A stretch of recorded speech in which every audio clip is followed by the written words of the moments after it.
Hi, my name is Terry Winston. I'm the Executive Director and Founder of Women's Audio Mission, and I'd just like to take a minute to consider all of the sounds we listen to every day. What did you listen to today? Music, the news, a film, games, sounds on your phone, all of the above? Now consider this. Less than 5% women and gender diverse individuals are creating and shaping all of those sounds, all of those messages that make up that constant soundtrack in our lives. Over 50% of the world's voices are not being heard. Over 50% are not being represented in the sounds we hear every day. This is what Women's Audio Mission has been focusing on in the trenches since 2003. We want women, girls, gender diverse individuals to be in the mix and creating that narrative. So what does WAM's impact over the years look like?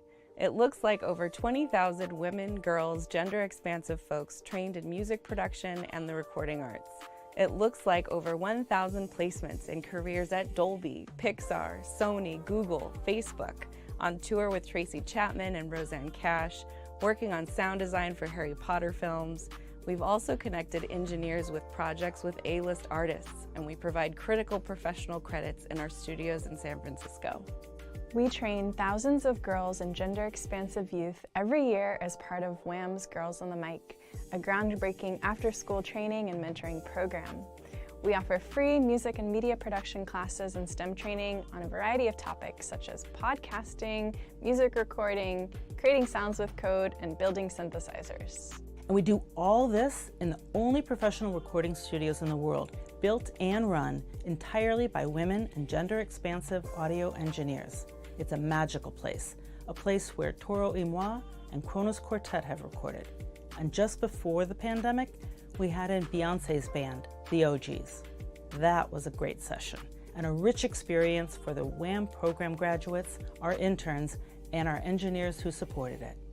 As many of you know, we have our adult training programs. We have classes in everything from electronics to studio recording to composition and live sound.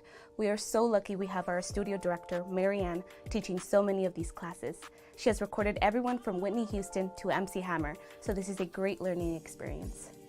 We also have a robust internship program, providing work experience both in our studios and as youth mentors in our Girls on the Mic program.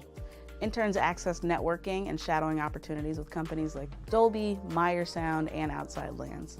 Out of our program, we have placed over 1,000 women and gender-expansive folks in careers at places like Pixar, Sony, Electronic Arts, Google, and Facebook. Thanks to generous funders of our local Sirens recording residencies and concert series, WAM is able to commission new work, offer recording residencies in our studios, and performance opportunities that promote local BIPOC, female, and gender-diverse artists to audiences of over 1,500 every year. Which brings us to WAMCon, our National Recording Arts Conferences that we launched in 2017 to mobilize women and gender diverse folks in audio. We do this so we can bring the magic of WAM all over the country. We held conferences in New York, Los Angeles, Nashville, Boston, and even virtually. And we do this to celebrate the absolute best of the best women and gender diverse recording engineers, music producers, beat makers, songwriters, audio professionals in film and game, and to provide the best learning experience and the opportunity to be mentored by this amazing brain trust that we've assembled.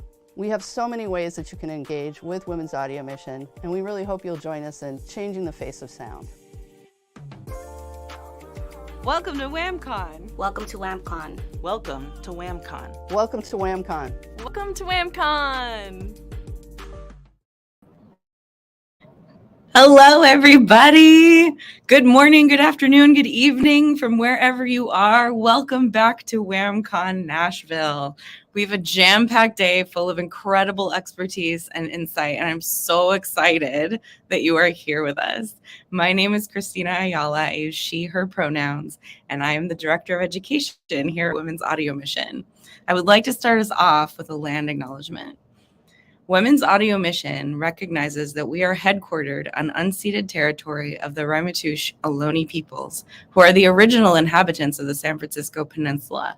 Despite ongoing genocide and colonization, Indigenous communities have continued to make the San Francisco Bay Area their home. As guests, We at Women's Audio Mission recognize that we directly benefit from doing our work on their unceded ancestral homeland. It is also important to acknowledge that this conference is located on the ancestral lands of the Cherokee and Shawnee peoples who were forcibly removed from their homelands and are fighting for state recognition and services to this day.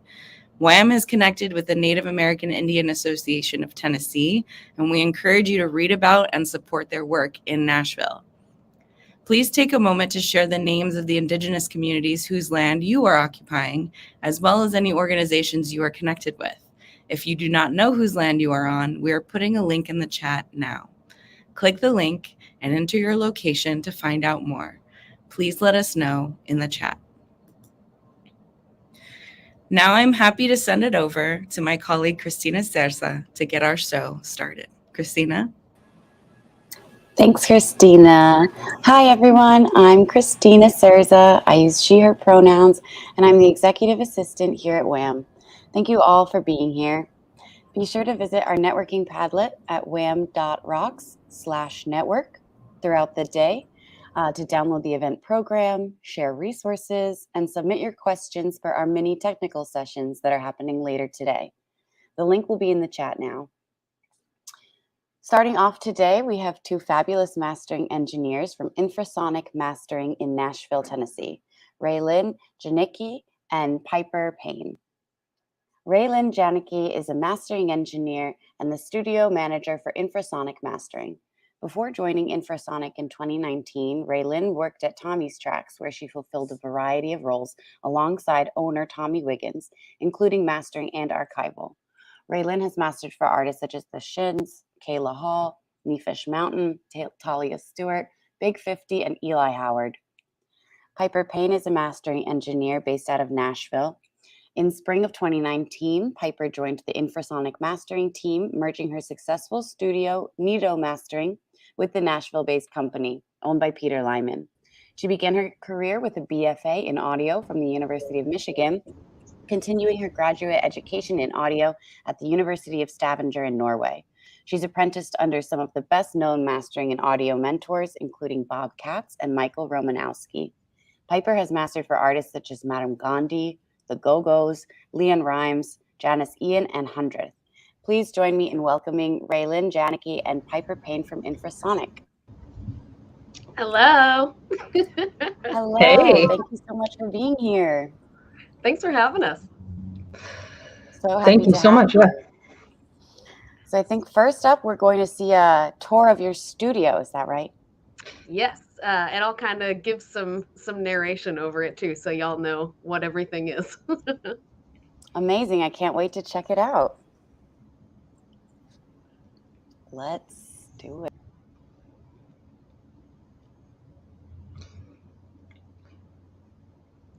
Okay, so if you were to walk in the front door of the studio, this is what it would look like going over to the Infrasonic side of the building. So we share a building with the mix engineer Reed Shippen, so he's on the other side of the house from us. But this is the Infrasonic part of the building. So Pete Lyman is the owner. These are all his plaques, all of his records that he's done. He's been in the mastering game almost as long as I've been alive, so his discography is pretty impressive.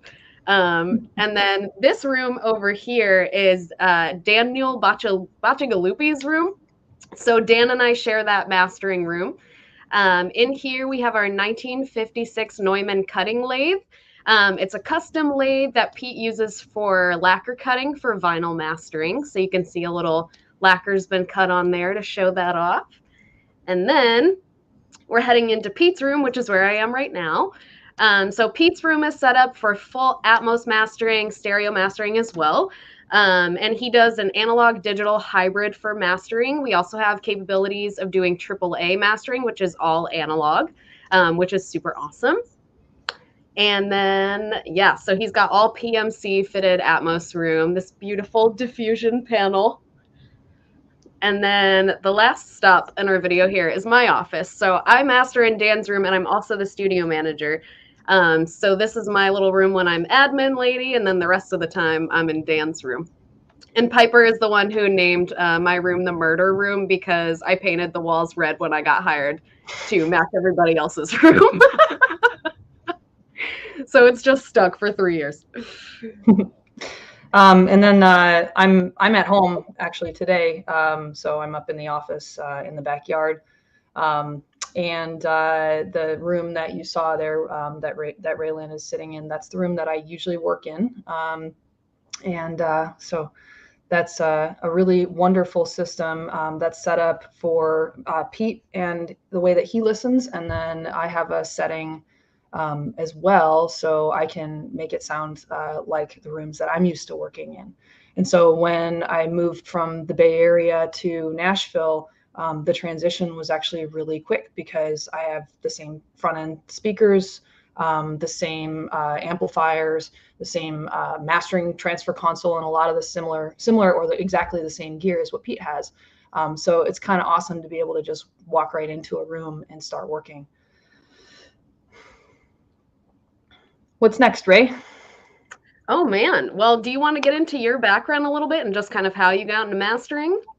Yeah, we can do that. Absolutely. The WAM. I've been the WAM connection goes really deep into my past. I've known Terry and the Whammon, as we call them, from way back on Bryant Street, and when it was a wonderful studio of very tight knit little crew, and so it's wonderful to see how much it's grown. And I feel like my career has grown with WAM in part because of the existence of WAM. And one of the things that I'm stoked about in being a part of the WAMCon thing here in Nashville is that it feels like WAM and I are going across the country together. So, but yeah, my background is in classical recording, which is what I started my schooling in, and then ended up when I was in grad school, I ended up apprenticing for an mastering engineer in Norway, actually. And when I got back to the States, got a gig with Bob Katz, very famous mastering engineer, and he literally wrote the book on mastering. So I had a pretty hefty lift as far as learning how to be a mastering engineer and be a good mastering assistant, which I know you did as well, Ray.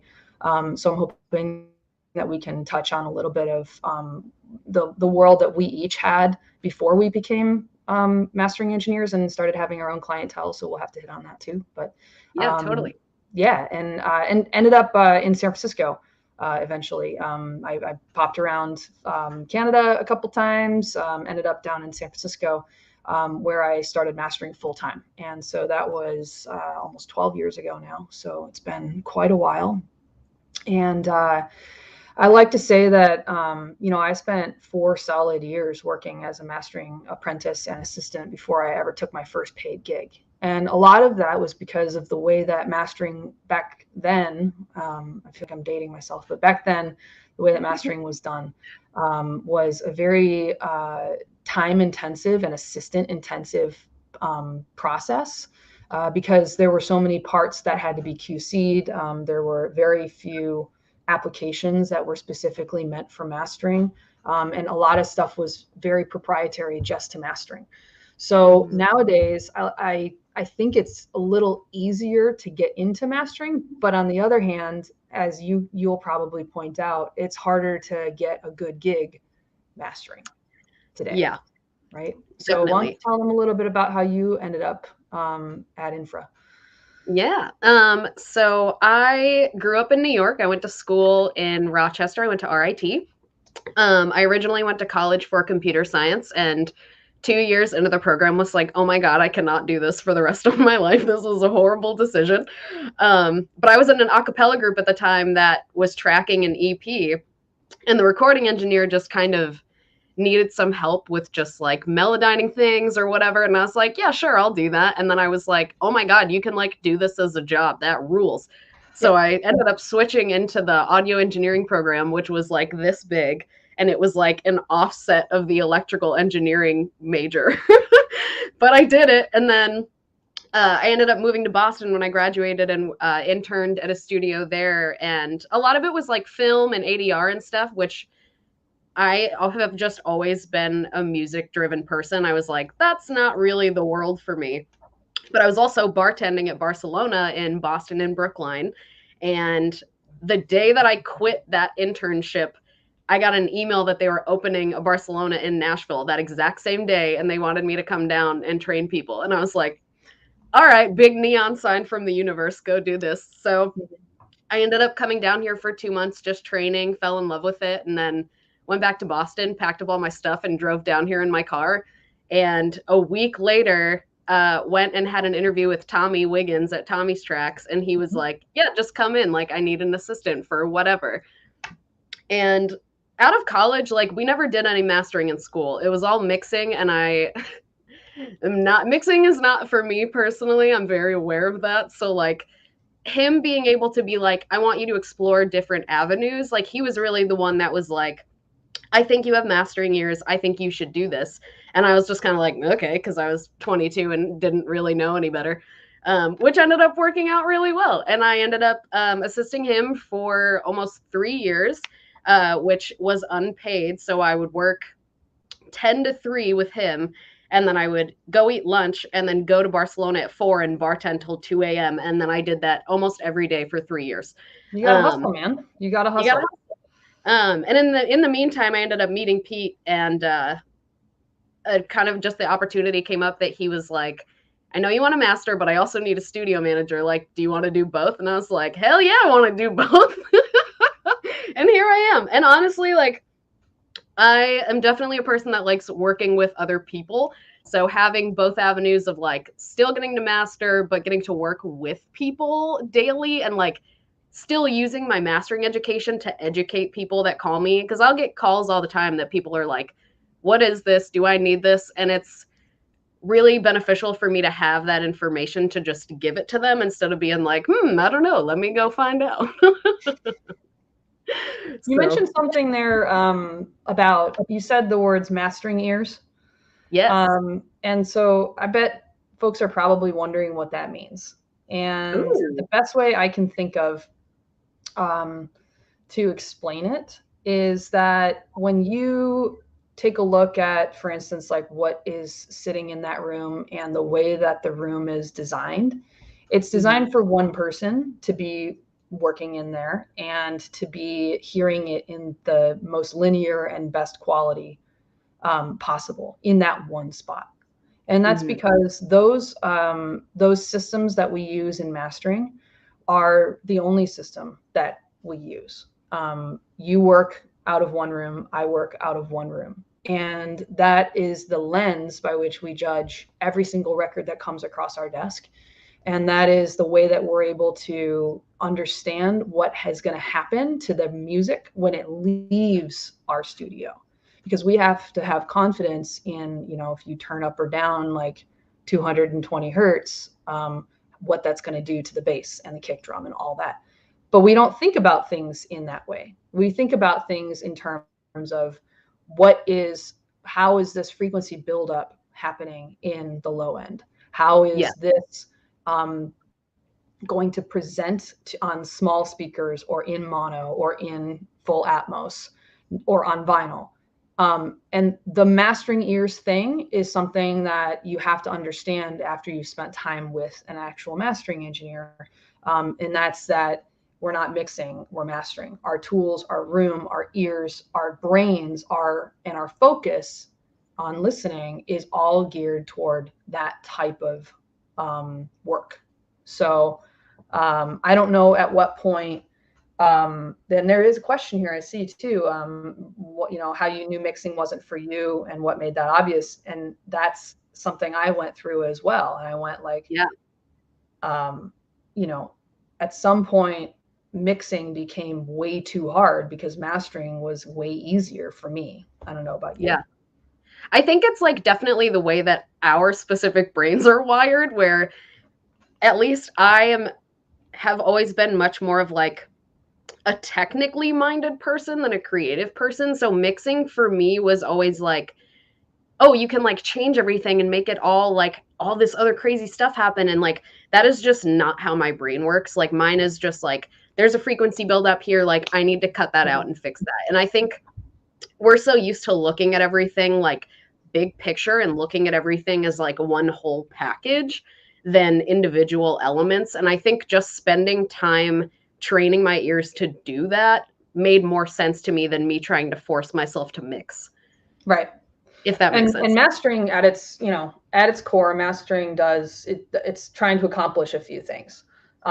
Y'all can see right behind Ray, and you saw in the video, that there are tape machines and lathes and turntables and all kinds of other decks, and even infrasonic mastering even has a division for archival, which means that we are taking formats that are legacy formats, like everything from DAT, cassette, U-matic tape, all kinds of weird old things. And we have to understand as mastering engineers what each of those formats sound like, so that we can translate the sound from high-res digital to the lathe, or we can translate the sound from, you mentioned AAA, and that means all analog, analog, meaning we take the mixes from tape, we create a comp, we feed it through the analog console, it never touches a computer, and we feed it directly to the lathe with another tape machine system that's delaying the feed. So there's a whole bunch of crazy stuff that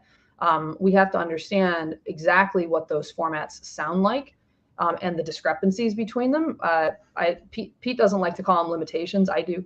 But each format has its own limitations and its own sound. And it's our job to understand how to translate that music in the highest fidelity, in the highest way possible. And so those are the kinds of things that we're thinking about when we're mastering something. It's not, did you, my favorite question from a client, besides what's it like to be a woman in audio? My second favorite question from a client is, hey, what do you think about that guitar solo? Because they spent so much time thinking about the notes that they were putting in that guitar solo. And the only thing I can ever say is that I love it. It's great, because I wasn't even listening to the guitar solo. I was listening to the way that the balance in the frequencies that the guitar is pushing is going to lend itself to when the vocal comes back in that last chorus, for instance. So definitely. Those are the things, when you talk about mastering ears, those are the things that we're thinking about. Yeah, definitely more big picture than mixing, more like fine tuning. We're like audio janitors. We do like little cleanup with a mop.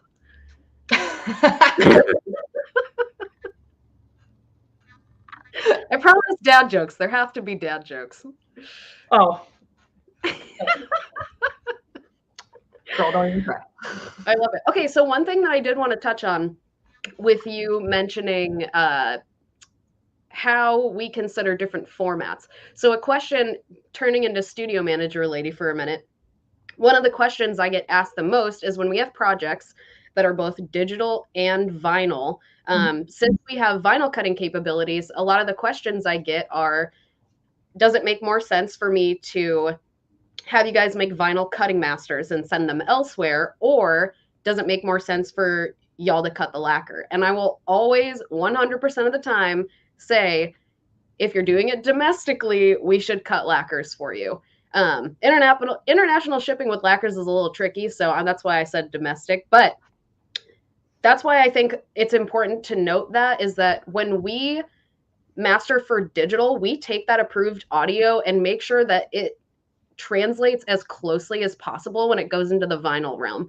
So that's kind of the guarantee that it makes the most sense and sounds as close as possible. Obviously, like Piper said, there are limitations for each medium, but it's just a safer bet to have, if you're doing vinyl as well, have the same engineer do the cutting, if possible, with the digital mastering, instead of sending vinyl files elsewhere and then them maybe touching them and changing them. Agreed. Also, us mastering engineers are super tweaky, and like we're really, really careful. Like we really want to be careful about who touches our stuff after us. Yes. But I want to back up a little bit for a second. Okay. And you said the word lacquer like 6 times. What is that? You tell me, Miss Pressing Plant. Why don't you explain to the people? Oh, thanks for that reminder. Ray and I were supposed to be together today, but I pulled an all-nighter at the plant last night and did not get home in time to change my clothes and get back to the studio. So I apologize, everybody, for not being at the studio right now. But the thing about vinyl is, and you can see how we have a ton of it here. The thing about vinyl is that you have a thing that spins.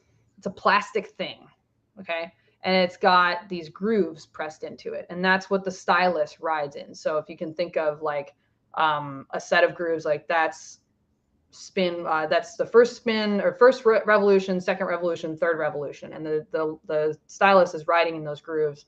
And as the record is spinning, the stylus is going inward on a spiral. So it's a mechanical electrical transduction. And anybody that's been through WAM level 1 knows that transduction just means an energy shift, a change in energy. And so we are going from stylus riding the grooves to submitting electrical impulses that then eventually go to the speakers. Now, how do we make a whole bunch of vinyl records really quickly?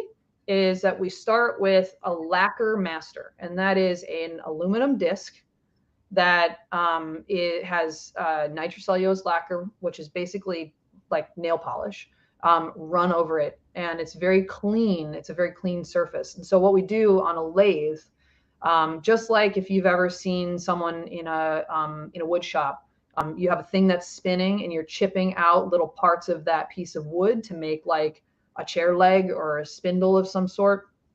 Same idea, but it's a disc that's spinning and we're chipping out lacquer. And as it spins, you have this stylus that takes out the material. So then from there, that lacquer that Ray is talking about is fed with the digital masters that we create in the studio.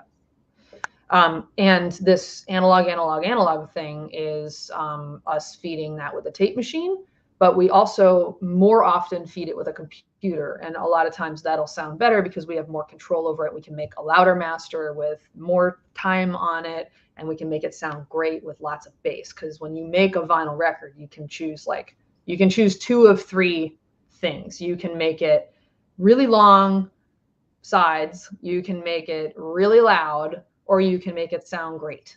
Those are you pick 2 and that's all you get, right? Yeah.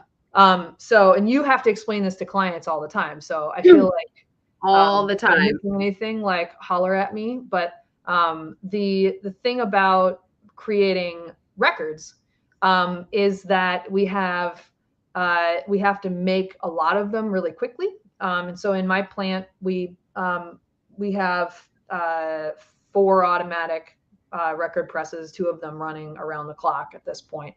And we have manual record presses as well. And so what you need for all record presses, all record production, no matter what it is, where it is, when it's going to be pressed, is you need metal work that is a negative of the lacquer that we cut. And it's also a negative of the vinyl record that you're going to pick up and buy in the store or any of these. So the lacquer is the analog to the vinyl record, because then what happens after Ray and I cut that lacquer is that you make a metal negative of it. So where there were grooves that we cut that lacquer out of the disc, there are now peaks, and they're made of nickel. And so we put that nickel stamper, it's called a stamper. We put the nickel negative on the record press, and then that's what we press those records out of. So it's like a soft PVC plastic, just like the drain in your house, exactly the same material.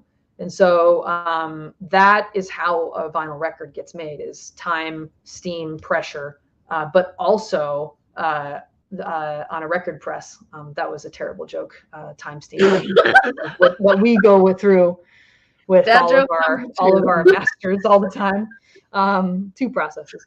But yeah, I mean, there's so many things that have to go right to make a great master, and there are so many things that have to go right to make a good vinyl record. And a lot of it is communication about the process. And so that's why having a manager who is also a mastering engineer for Infrasonic is so important to us, because that way we can communicate that with our clients and let them know exactly what has to go into the whole process. But yeah.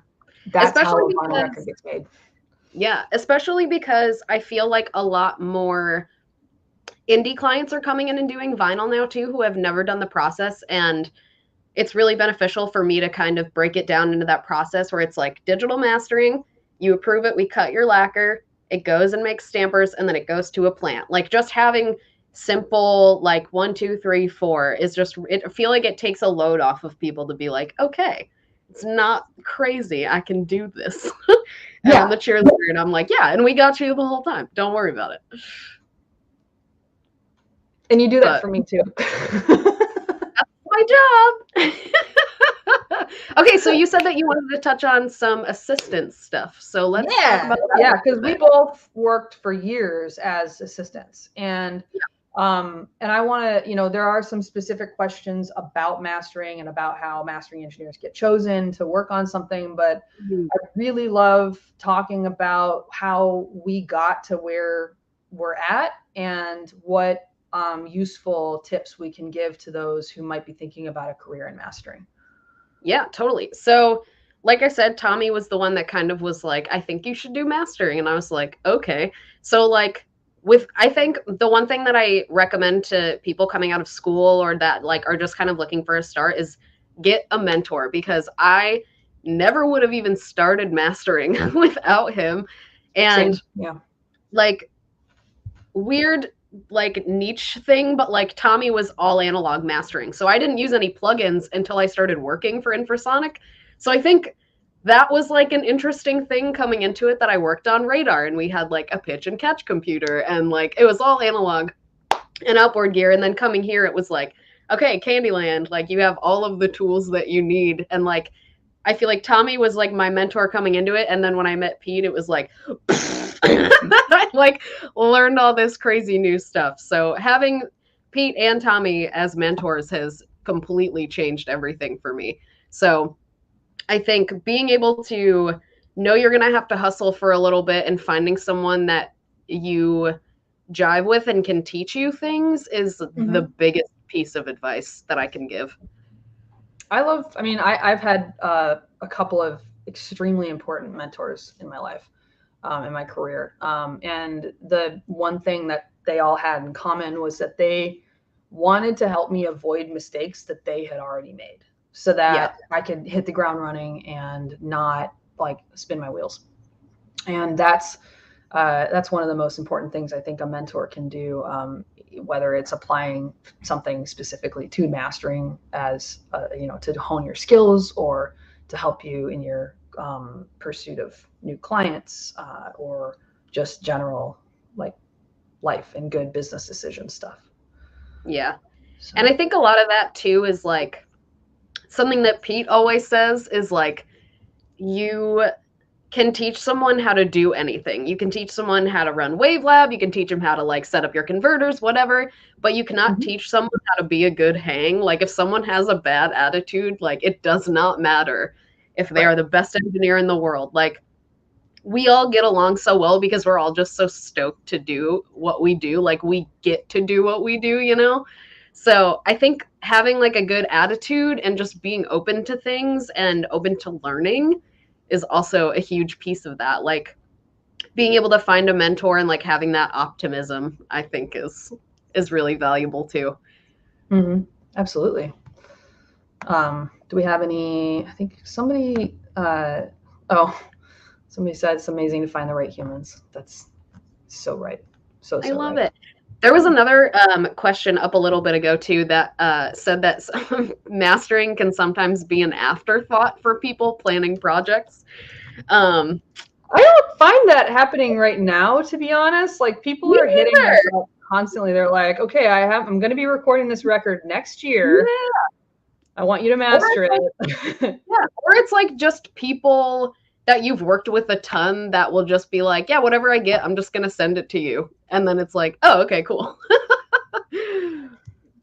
But I don't really find that. I feel like most people, for the most part, have a good, if it's like a single and it's like just kind of off the bat, sometimes that happens. But if it's like an LP, we usually have a good heads up.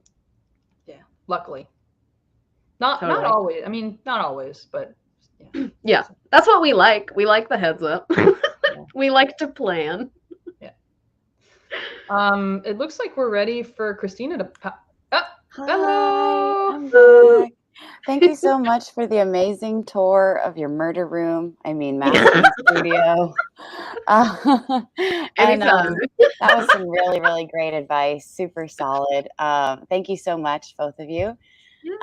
So we have some more questions from the audience. You already touched on a few, but so are there things that you wished that artists or producers would think about in the recording process that helps later aid the mastering process?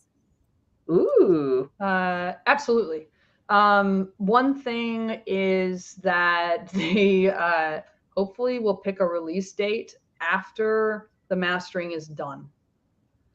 Yeah. One of the things that I love and hate about mastering as a career is that we aren't the afterthought, because people know the thing has to be mastered. But what happens is that we get crunched for time. So a lot of times folks will plan the release date, and then the recording will kind of creep toward that release date, and then the mixing will kind of creep a little further. And then we get hit up sometimes where, somebody will schedule something and then the mixes aren't ready, and that's fine. But then they'll be like, okay, but the release date is still this day. And then we end up having like just a couple of days to deal with the project, or even in some cases, literally just a few hours. I've definitely had things that were due at the label at 5 p.m. and then get mixes that morning. And that's really stressful for everybody involved, especially the artists, because what we're doing is helping the artist to take something that they've been working with and working on for years sometimes, and they've spent their life savings on this thing. Mm-hmm. And what we're trying to do is help them get it out into the world, and in the best way, technically, and also as far as their creative best way possible. And so having a little bit of extra time, a little bit of extra time if you can. I mean, even a week for mastering is totally reasonable to be able to expect to have a project come in across our desk and then end up getting released digitally, by the end of the week is totally plausible. It's not great, but a couple weeks, even a month would be awesome for a full length, especially if we're going to end up cutting it. So that's my spiel, and I'm sure Ray would echo that as well, because she's the one that ends up having to deal with the clients. Schedule everything. Totally. I think another thing too is artists or producers having a release game plan. So if they plan on releasing singles first, or if they're just going to send us the whole LP at once, like us having context for what we're doing is really helpful. Because if I just get a single, I'll probably just push it as far as it can go, but I wouldn't necessarily do that in the context of an LP. So just kind of having that heads up of the structure of their release plan, or like when they plan to send us everything, is really helpful for us. Cool. Yeah, it sounds like planning ahead and being communicative is really important when working with multiple different agencies, and especially with your mastering studio. Because sometimes we're never going to know if something is going to need to be adjusted or changed. And, a master and when we can get something done is kind of like it's like a little black box. Sometimes we don't know what we're going to need to do with it until it shows up, but we won't know until we open it and when it's done. So Totally. it's kind of weird. Yeah. Totally. But otherwise, I mean, think about things like what is going to be released on. Ask us questions ahead of time. Mm-hmm. The normal things like hopefully it's not going to be clipping. Don't overthink how much stuff you're putting on the master bus or not. Just make the mix sound the way that you want it to sound, and we're going to do our job. And if it doesn't work technically, we're going to tell you. Mm-hmm. Great advice. Don't think too hard about it. Just don't think too make hard. A good mix. So how do you train your ears for mastering? You listen to the very best records you can find on the very best system, and then don't deviate. Listen to them over and over and over again. Put together a playlist of high-res files, at least CD quality, please, no streaming. if you're going to stream, then, you know, do high res stuff, or you can get a lot of like really great classic albums on HD tracks.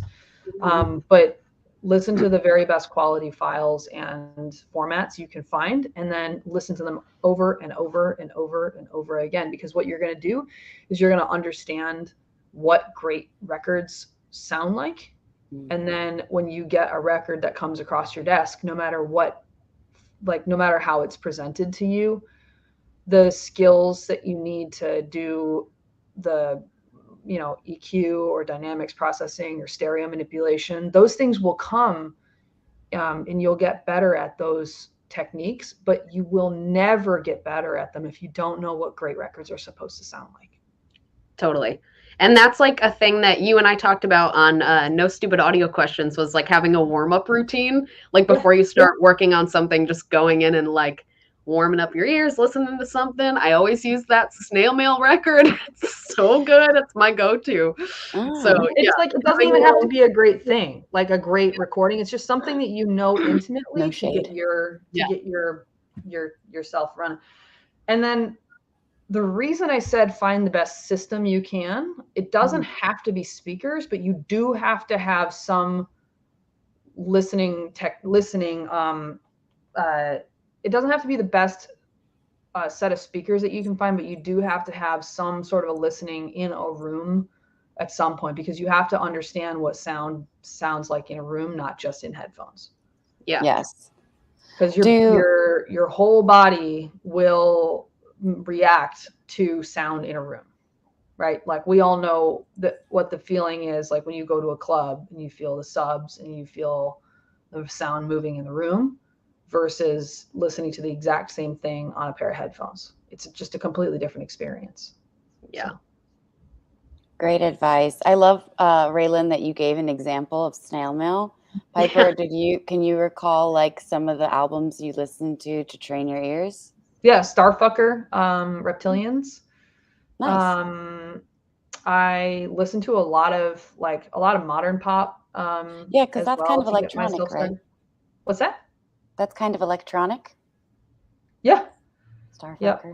Because it gives me, it stops me from, it's like a super basic sound, a super basic mix that has vocals that aren't really the most important thing.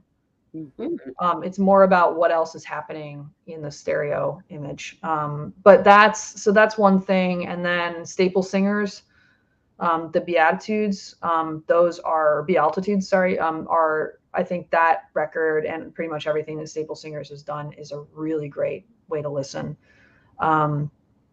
Steely Dan, you know, like there are these really classic albums that are considered to be the greatest, and it's very easy to find that kind of thing. Just literally Google best sounding albums, you know, per decade, and then ingest those one decade at a time, because that will then help you when you get someone that walks into the studio and they're like, I want my record to sound like Steely Dan. You can go, okay, which Steely Dan? And then you can pull that back from your memory and go, okay, what is it about that? What is it about Asia that this person wants? Is it the bass line? Is it the cleanliness of the drums? Is it something in the vocal? Is it all the rest of the ear candy going on in the guitar riffs? Like, what is it?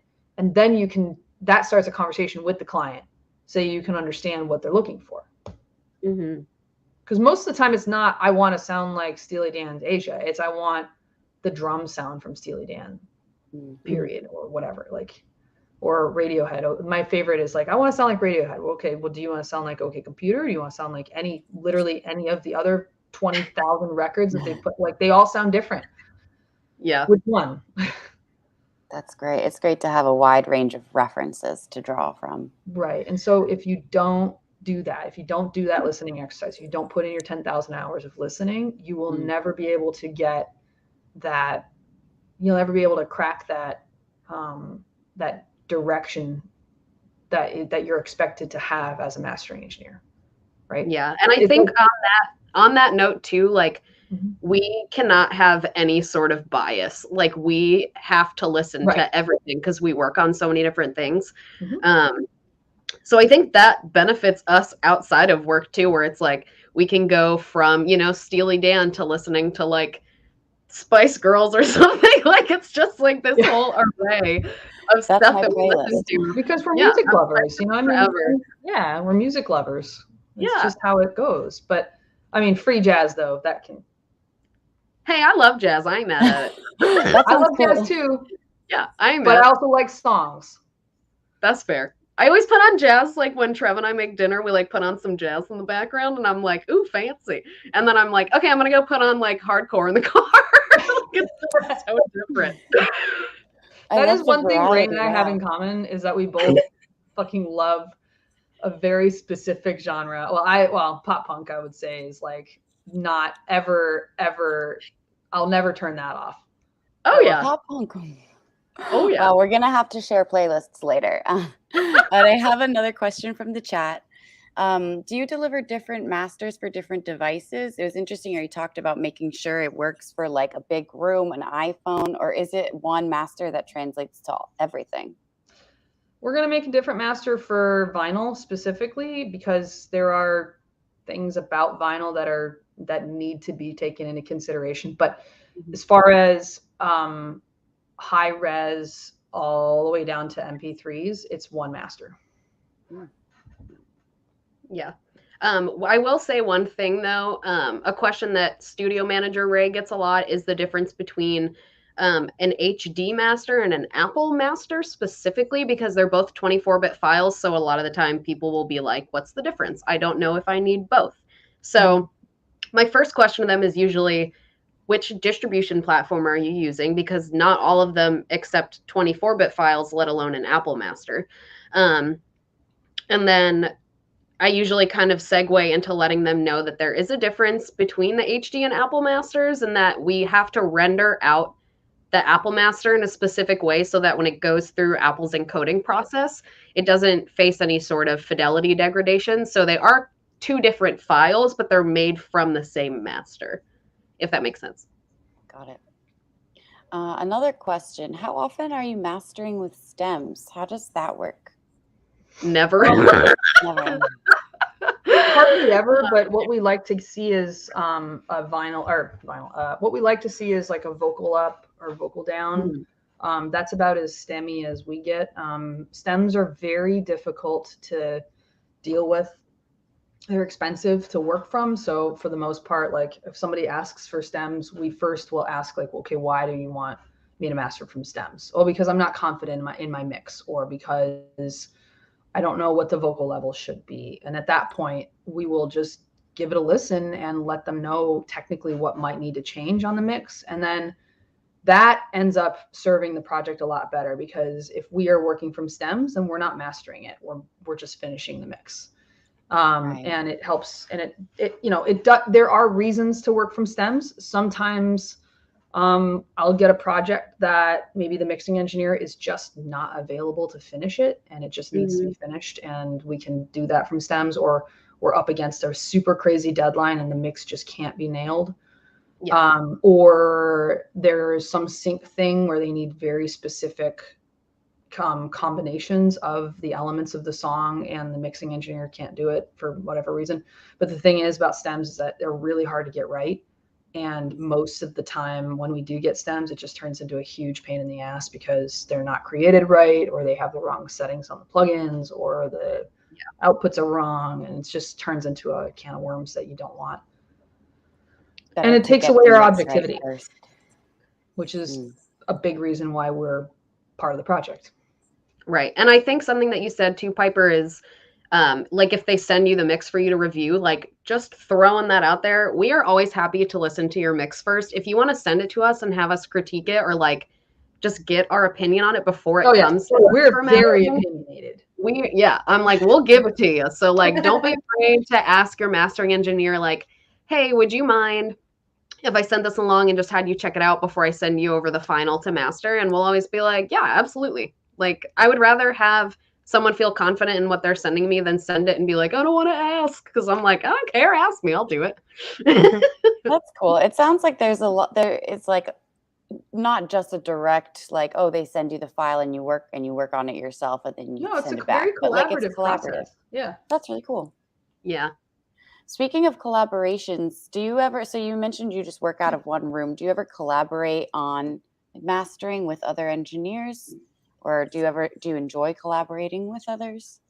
I like collaborating with mixing engineers, but mastering engineers generally don't work together on the same projects. We have assistants that will help us ensure that the project gets off to the manufacturing or the client properly, but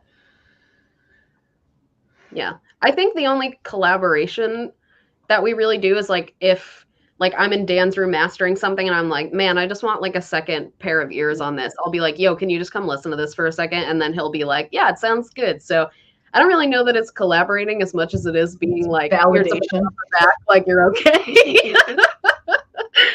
But yeah, collaborating with mix engineers is good. Having like mix engineers in your pocket, if you ever have a client come to you that's like, hey, I want someone to mix this for me, then you can just call them up and be like, hey, I got something coming to you. Totally. Some more questions. Are there affordable tools or software that folks can start learning on, especially for mastering? Ooh. Mm-hmm. Yeah. Oh, Piper, this is a Reaper. Oh, yeah. Reaper is a fantastic DAW, has a lot of tools already set up for mastering.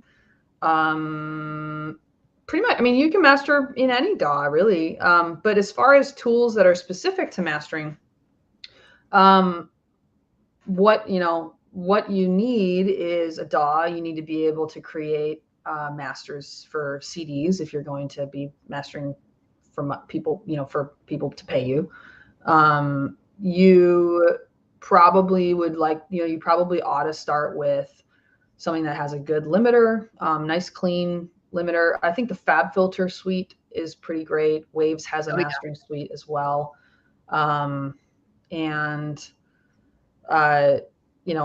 Isotope, some people will like to master in Ozone. I personally can't even figure out how to do it. And there are mostly, most of our work as mastering in the box, which we do sometimes, by the way. Like we each have fully outboard analog consoles, but I'll work in more of a hybrid situation where I'll work with some plugins and some stuff on the console. But you can master completely in the box, which is funny because it's called in the box, but the gear is a box. So the console is made of boxes. So I don't know if it's actually out of the box when you master fully digitally. We'll have to get back to you on that one. Yeah. That just made me, did you ever watch that show Out of the Box when you were little? Like that song, like that intro just came in my head and I was like, it's in there now. Rent free. Came in my head too now. Yep. Rent free. Do you have any fun or educational mistakes? We have no fun ever. Learn from? Do you have fun? Do you even like this? No, just kidding. No fun. Do you have any? I like this question though. Do you have any mistakes that you'd want to share, or any? I don't know about career regrets, I never make but mistakes. like, what's a mistake that you learned from? Okay, just to Ray. Ray, what mistakes have you made? Oh geez, I'm trying to think. I think not asking questions is kind of what gets me into trouble sometimes, which I have learned to, like, if I have a question about something, just ask, even if you feel stupid, like don't worry about it. Totally. That's probably the thing that gets me in trouble the most, is like being like, oh, okay, I can do it, it's fine, and then being like, I should have asked for help. And being able to ask for help, like I feel like for so long I was like, I can just do it myself. Like if I have a problem, I don't want to bug anybody, but like you can always ask for help. Always. You're never a bother to anybody. Take up space. I think, well, I mean, I've definitely made mistakes. I mean, it happens. There are situations where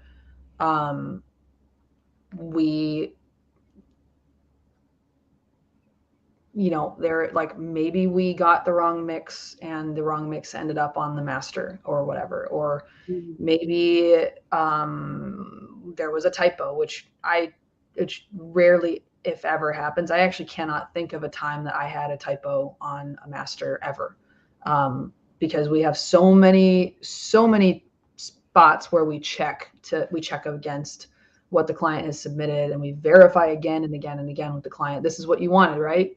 You know, all that stuff. But when things happen, you know, a mistake is like you know send the wrong link in or something to a client, which things like that happen because we work quickly and sometimes we're under duress and things just happen. But more importantly to then making the mistake itself is how you deal with it.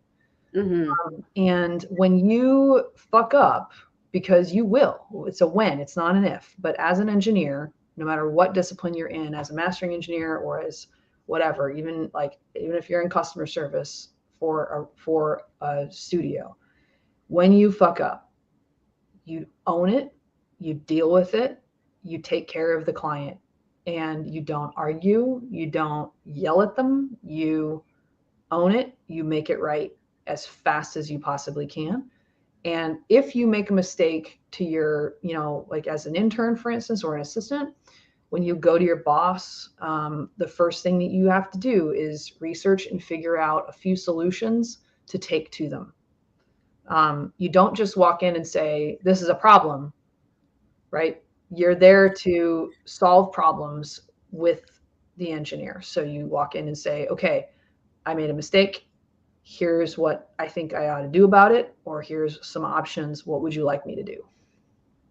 It's great career advice for any career too, is, you know, own your mistakes and provide solutions. I think that's really great advice.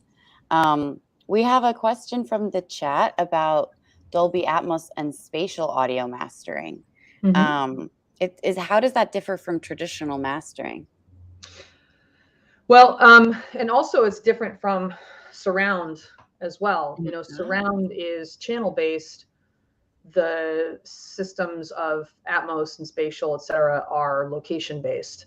And so that is inherently different than traditional stereo mastering, because that's channel based. It's channel 1 and channel 2, and, you know, left and right, and the stereo image between the two of those.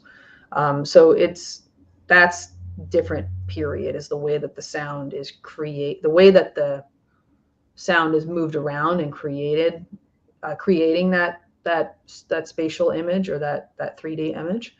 But the other thing is the tools that we use. It's literally a completely different computer system.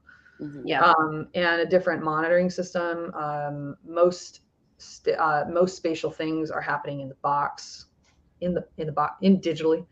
And there are very few engineers that are working in, you know, fully analog for anything spatial, partially just because of the channel counts and the ability to move things around. So there are tools that are specifically made for working in Atmos. They're not hard to get. They're not hard to figure out. They're not hard to implement. They're expensive sometimes, but they don't have to be prohibitively expensive. I think you can pretty much make an Atmos system or even a binaural mixing rig happen with very few tools. You can do it in Reaper.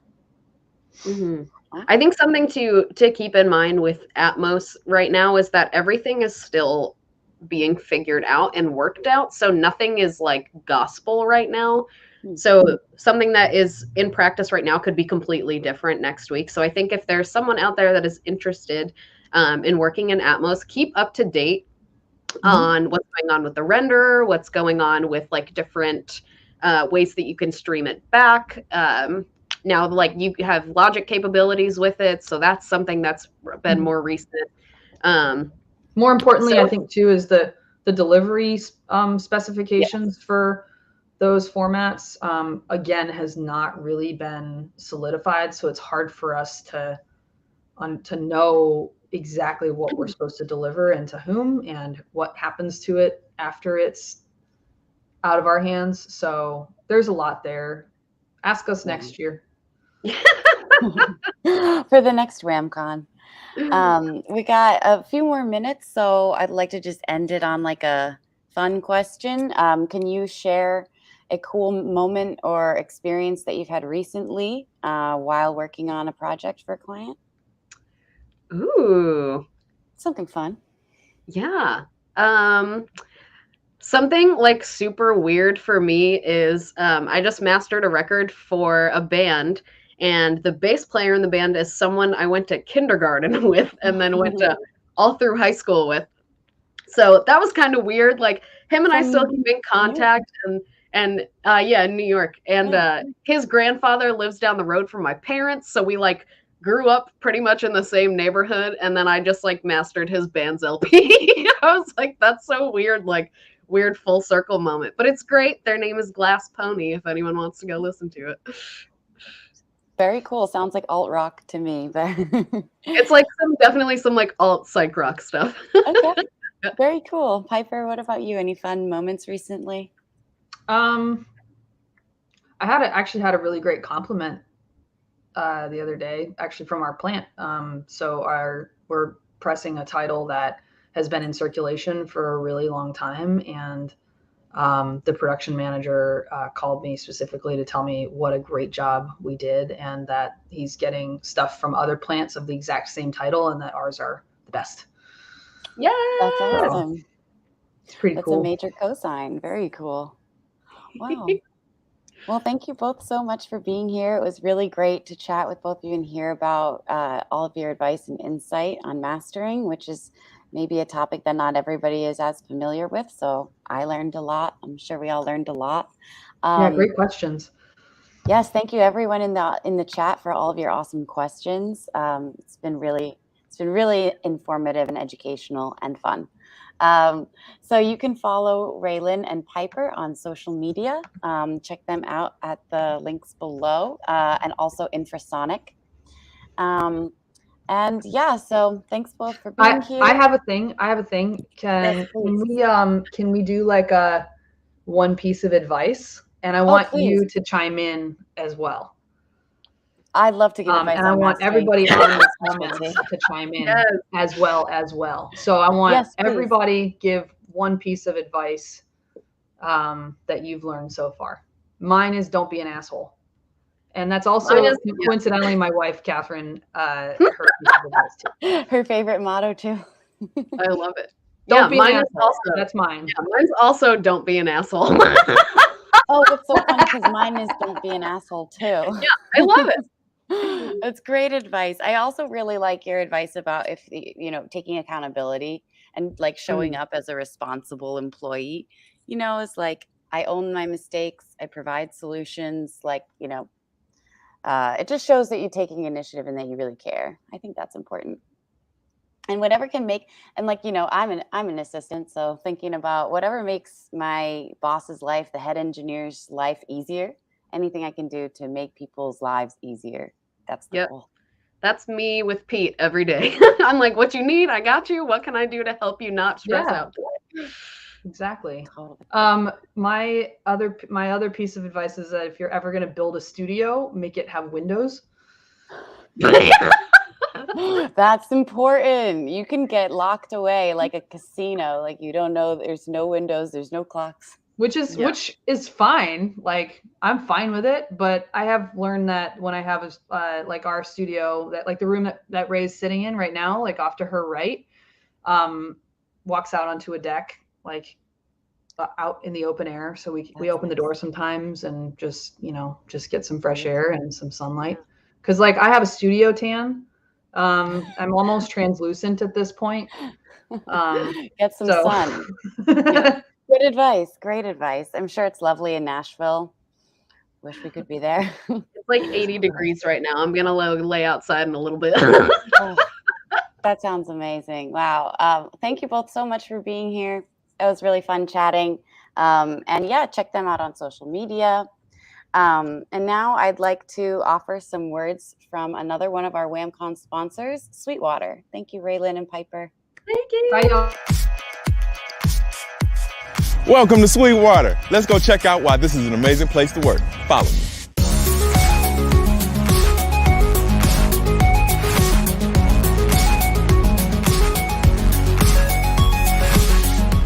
First and foremost, we got an amazing music store.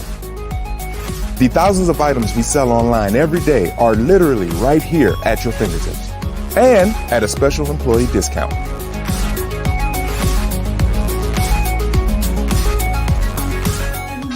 That's how you do it right there. One of the great things about this campus is that there are musicians and music everywhere. Our campus is electric. There's always something going on, and you'll never know who you'll run into. Welcome to the Downbeat Diner, where our kitchen serves breakfast, lunch, and dinner for the employees and their families. There's a variety of delicious food served here every day, including gluten-free and vegetarian options as well. All meals are prepared fresh, in-house, daily. One of my favorite things here is the Crescendo Cafe, where they have a full-service coffee and espresso bar. They even got ice cream.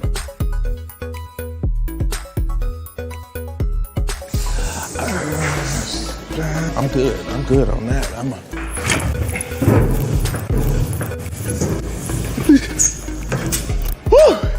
Because Sweetwater is committed to health and wellness, they provided us a health club and a personal trainer. Need to get cardio in over your lunch break? No need to race across town. Our facility is right here on campus. Private showers and dressing rooms make it a snap to clean up and get back into action without missing a beat. We also have a medical clinic with a doctor and a registered nurse on site Monday through Friday for all Sweetwater employees and their families. They're here to serve you, regardless of your insurance plan, for free. One of the other cool amenities we have here at Sweetwater is the Wavelength Salon and Spa. The spa has everything from stylists, manicurists, to a licensed massage therapist. Take a little bit off the back. Because we work hard at Sweetwater, we play hard with our free arcade.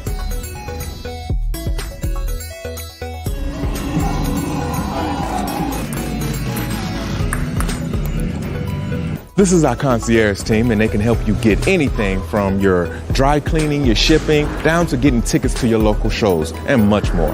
We've just scratched the surface on what Sweetwater provides for its employees. Come check us out. For more information on Sweetwater careers and to find your dream job, visit us at sweetwater.com/careers.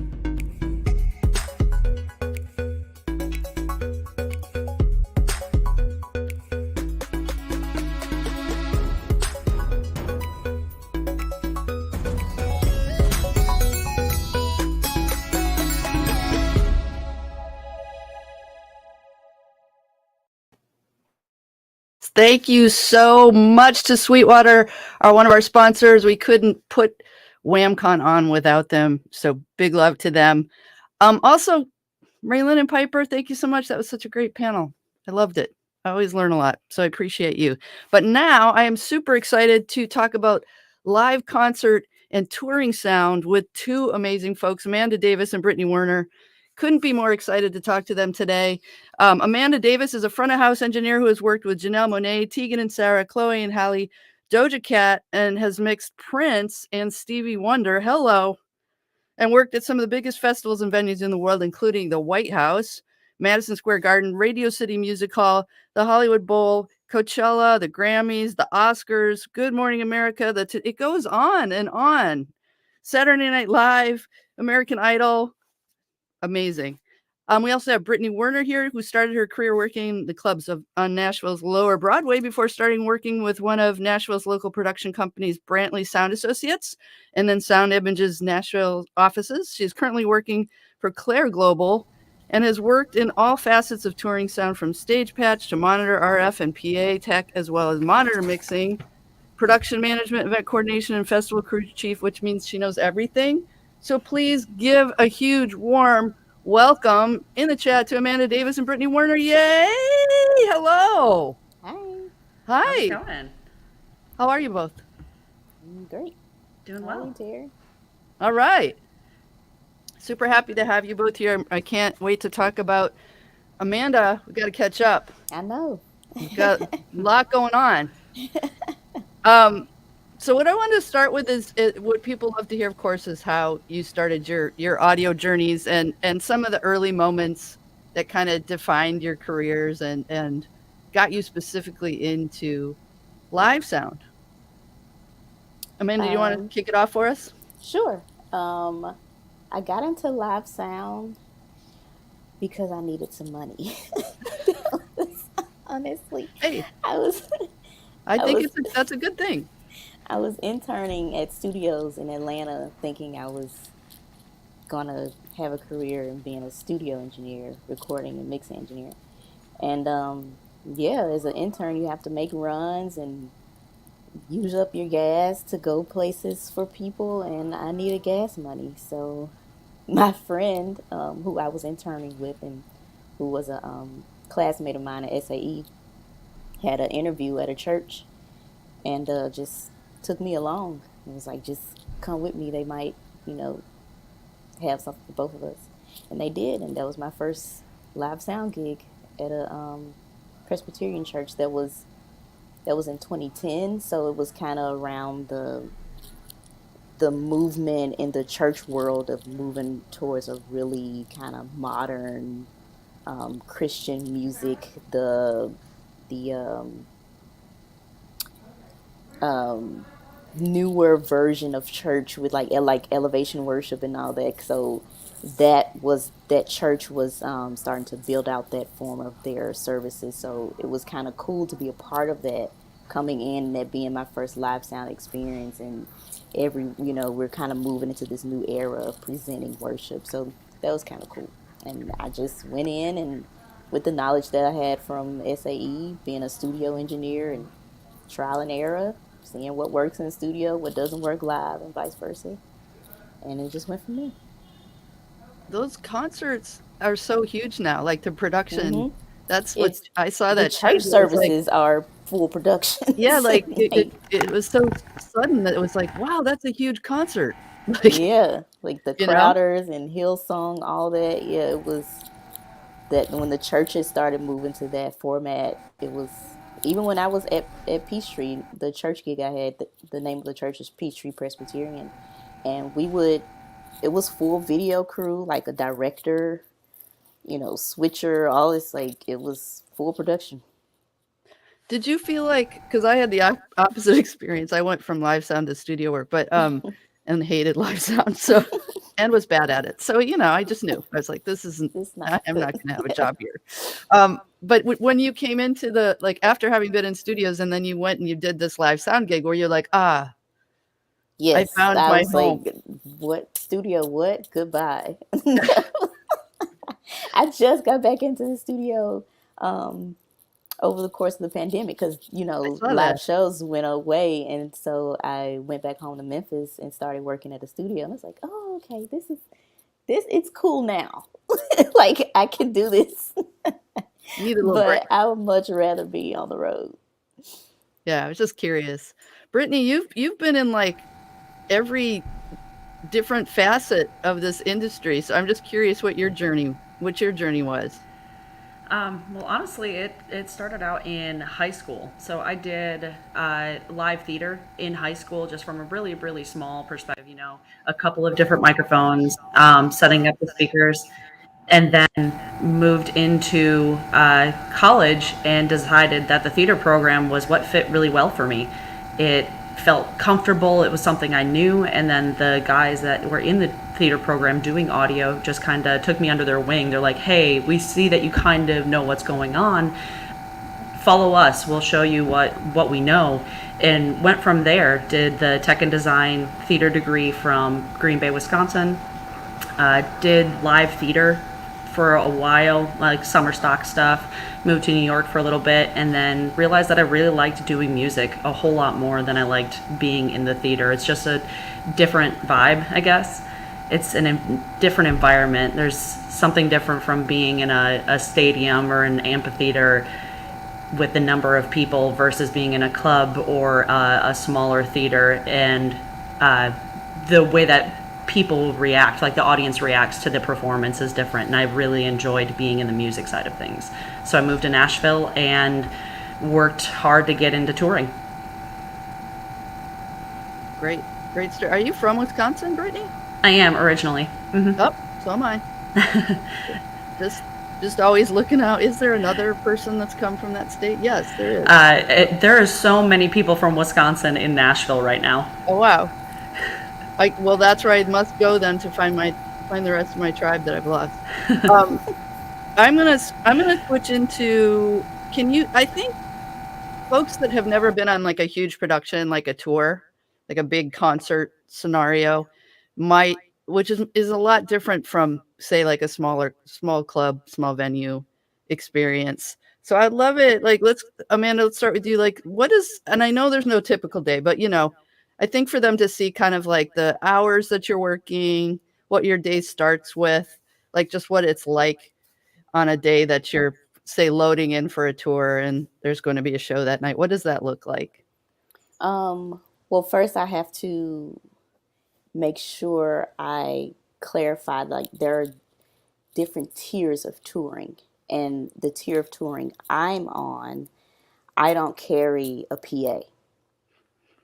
So there's like Beyonce level and probably what Britney does. Like, that tour will carry the entire PA, everything that's happening on stage. My tier of touring, I just carry audio, like consoles and what needs to make the show happen, and I have to use whatever PA's in the venue. And I said it to say because that determines the how the day goes. If you're on a larger tour and you have to fly PA, then that's part of the time included in the load-in time. For me, load-in is usually around 10 a.m. and the end of your day is around midnight or 1. Just depends. So you're looking at most 16-hour day. And mind you, that's without flying a PA. So if you are on a tour where you're doing like completely full production, you're probably looking at a 20-hour day. So yeah, you just load in is probably slated for about 4 hours, 4 to 5 hours. That is including your sound check. You build the stage, run your patch, build your consoles, tip your consoles, run the snake, all this stuff. Line check, then sound check. And if you have an opener or anything, if you're not the headliner, then your opener comes, they do their sound check. If you are the headliner, then that is your whole day. And you go chill if you're not mixing the opener, and if not, then you come back and do the show and load out, break it all down, and go do your thing and wake up. If it's an off day the next day, you go chill. If not, it's a show the next day. A lot of times you will have maybe 2 or 3 shows back to back. One run I did with Tegan and Sarah, we had like a 6-show back to back run, and that was brutal, but that's just the nature of what we do. I always like the reminder of why I No, love people it need to though. know. They need to know like how the resilience you have to have Yes. to do this, because I've kind of been with you while you've been doing your thing and doing your sound check and watching it. It's really hard. Intense. It's hard work, but so I just just so folks know it's a long day. Now that being said, studio, I'm sure you witness it too. You have the same long. You don't get to dictate like when they're done. So No. it's good to understand. Even if they want to take a 5-hour break. Yeah, you have to stay. It is. You That are. hour piece is different in the entertainment industry. It's just like it's not an office gig where you like get your 8 hours and take 2 breaks and your lunch is at noon. It's like you don't know if you're getting lunch or when is your meal. Exactly. You Like, might have to eat at the console. Right. And you learn to eat like Yes. this is my time. And you're like Yeah, I like to stress too. It's fun, but it's not glamorous. You really have to be built for it, like for real.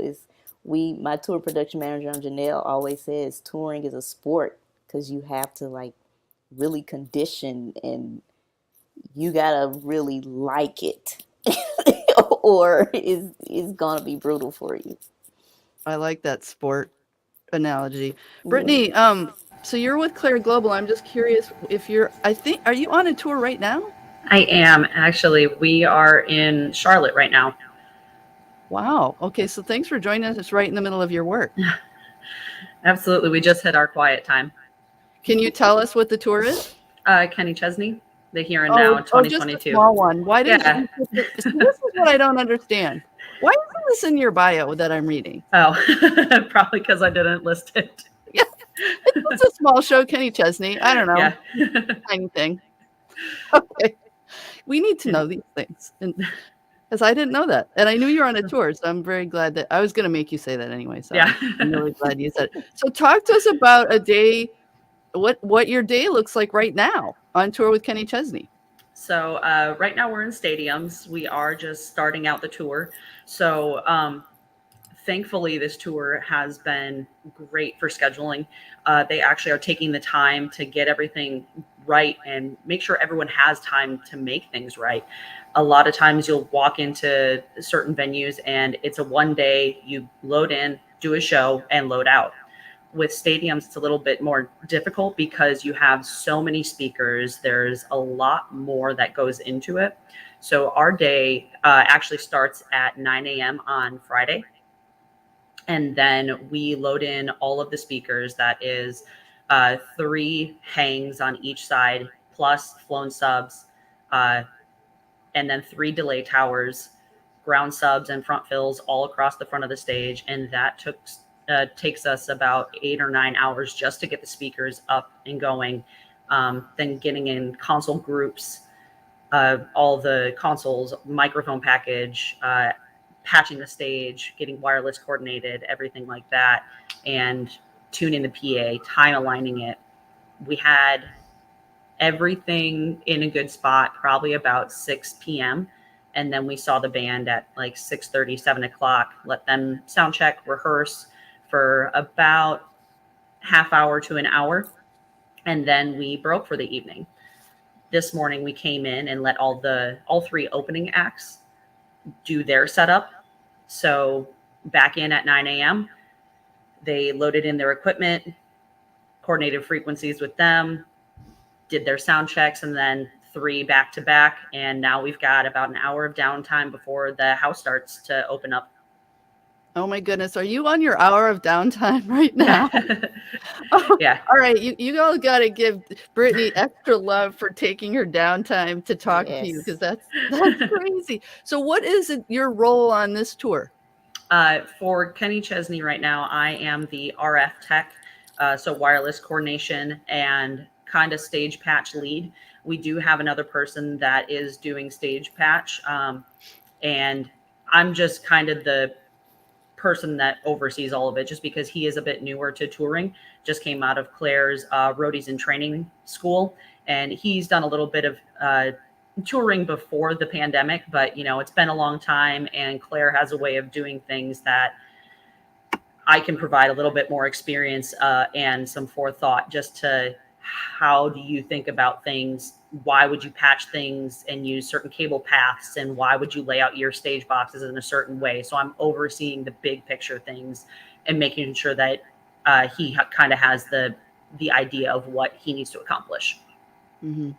Wow. Okay. So for those that don't know, can you describe, I think the RF, they might understand the wireless if everybody's on their monitor in-ears and their mics are wireless. You're managing the which is intense because of the frequencies, because that can't cut out mid. Both of you deal with that all the time, which that's an insane thing. And then maybe describe, what is the stage patch? What does that mean exactly? I don't know that everybody would know what that meant.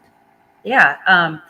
So wireless coordination has become a pretty important job in general over the past 5-6 years, mostly because the FCC has been selling off the bandwidth to private entities. Most people have heard about T-Mobile purchasing what we would call the 600 band, and that just means that T-Mobile is going to be using that 5 gigahertz spectrum. We all know what 5G is at this point. That's where they're broadcasting. Those frequencies is where they're broadcasting that cell phone information. So our wireless microphones, for perspective, operate between 470 and about 620. So that's really close to what they're doing. And TV stations are all in that space. And what I do is I try to find clean space in between the TV stations and away from that T-Mobile section to make sure that we have a stable show, that no one is going to interfere with our microphones, our in-ear monitors, and making sure that all the math and the physics all works out. And thankfully, Shure has come out with a great program called Wireless Workbench that does a lot of my work for me. I just put in the information about what equipment I have. I do a live scan and see what is in the airwaves. And then it does a lot of that coordination. I double check it. I listen to everything, and I look where it is placed. If there is an issue, I can manually place things based off of what I see in that scan data. So, that's really, I'm really glad you said that. And Amanda, I think you recommended this last time we had a talk with you, but because folks are asking, like, how can they break into this industry? And this is, it's free. That software, I think, from Shure is free. So if you want to get used to using that wireless workbench from Shure, that's going to give you a leg up anywhere, because that whole wireless coordination is such a huge part of things now. And that's something you could do at home on your own. God bless you, Brittany, because situation. that is not for me. That's one of the reasons I don't do monitors. Like, whoa. No, but I learned it. You have to learn it. But, yeah, you have to learn it. But it's tough, especially when you get into places like Dallas, Las Vegas, Chicago, New York City. There are some times where it's like, oh, I just can't use any of my ears because all of the TV stations are in there. And thankfully with Claire Global, I've had a lot of support going into those places. Like, hey, I'm going to Las Vegas. I need new wireless transmitters because I cannot find frequencies, period. Yeah, that's like such a scary because it's oh, the mic's gone. I mean, just I don't know, that freaks me out. Can you describe what the stage patch role is, just for some folks? Because I don't even think, like, when you work in a club, you know what that is. Yeah, so that's everything from plugging in the microphone to the soundboard. I will always and forever say that the stage patch person is the most important person on a festival stage. It doesn't, like, you can go with an engineer that has a big name. You can go with a lighting designer that does fantastic things. If you don't have a good stage patch person that knows exactly where everything is programmed or like plugged in, it's going to make your day incredibly difficult. So what I usually do is I look at the stage plot, so the drawings of where everyone is located on stage, and we have subsnake boxes, usually a box that has anywhere between 12 to 14 inputs on it, and you kind of patch it at central locations just so you don't have single XLRs going back to the consoles or into the stage racks or splitters and things like that. So figuring out where you can have those boxes centrally located, what inputs to plug those into, and then coordinating that so it lines up on the engineer's input list, because I like to make it so that the engineers walk in and they don't have to do very much of anything. Inputs show up where they expect them to, and if it's not right, I know where to look to fix it. So just making sure that signal path follows all the paperwork that I have of where I am plugging things in, where the engineers expect it to show up, everything like that. I love that. And I needed that explanation for myself. So thank you. See, I learned something every single time. Amanda, you are a front of house engineer. What I would love for you to talk about is, like, the difference between your role and, say, the roles that Brittany is filling, or monitors in particular. I think people are sometimes mystified by the difference between front of house and monitor engineer. So I think talking about your role would be helpful. So, to Brittany's point of having a really good patch person so that the engineer can walk up and not do too much and just be a mix engineer, that's me. She wants to make sure that I walk up and can load my file and can just mix the show, and it my file lines up with the input list that I sent to the production company that's handling the festival. Front of house, I like to give this novice explanation. Front of house, make sure that the people who paid their money to come see the show, come hear the show, can hear the show. Monitors, a monitor engineer, make sure that who you came to see can hear. And that role is important too, because the artist and the band need to be comfortable enough to give a show. And if they can't hear themselves, or if it's difficult, a lot of stuff going on, because the monitor engineer, you never know what's happening, but that role is important so that artists can do their job, and so I can get a good source to do my job for the people who came to see the show. Perfect explanation. And there are, I think, more roles than people realize in Way live more sound. roles. I think they Like just Brittany think just said, patch person. You don't have RF. to always be the mix person. Like that's the role. The roles, front house and monitors are always like at the forefront here. But like Brittany said, we couldn't do what we do without a great patch person or without a good RF coordinator. Can you Or a PA imagine fly tech. fly tech? Like, can you imagine like Beyonce's Coachella, all those wireless mics and everything, and no coordinator? Like on smaller gigs, the monitor engineer is the coordinator. So can you imagine if that position just did not exist? And on the larger festivals now, they have someone that's all they do is That's wireless. all they do. That's it. Like TV shows and things like that, there is one person that does wireless and nothing else. That's why I tell people, like, when you're starting out, get right into wireless, because there's a job there. Like, that's such a hard job, and you need such experience that if you have that, I mean, look at, a concert like Instagram, and you see that table of all the wireless mics laid out and labeled, and then all of the, the in-ear monitors and the packs and then I look at it and I'm like, who's coordinating that? We have about 40 frequencies on Kenny Chesney right now. Yeah, no, that's impressive. Both of you. So what I want to, I only have 15 more. No, I have less than that. I have 12 minutes with you. What, for each of you, could be totally different. What skills are super important to you? Like, what is an everyday skill that you need that makes you successful in your job? You got to be organized, and I think Brittany will agree. Like, you can't be in a position, in either one of our positions at this level, and not be organized. And I just think that kind of applies to life too. Like, you can't, walk out the door and not know where you're going. Like, you've at least got to have some type of like focus and be organized to be successful, I think. Yeah, and I think kind of adding on to that is having a positive attitude. There are so many situations I've gotten out of a lot of trouble because I've built good relationships with all the people around me so that I can ask for help and work through some issues. Yeah, and be nice. Yeah.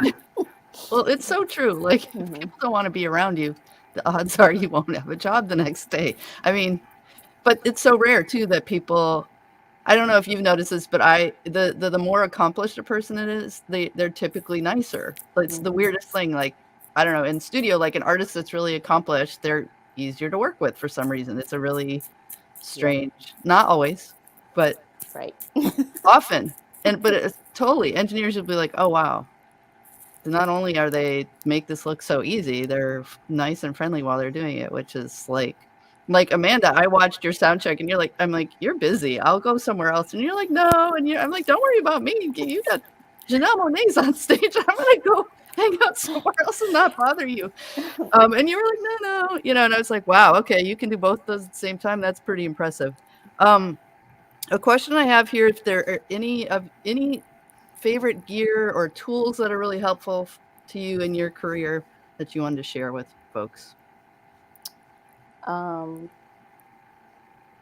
I love the API 2500. Hardware, plug-in, whatever. Of any variety. That thing has to be on my left, right. Always. Okay. Well, that's good to know. We'll make sure you have that all the time. Thanks. Brittany.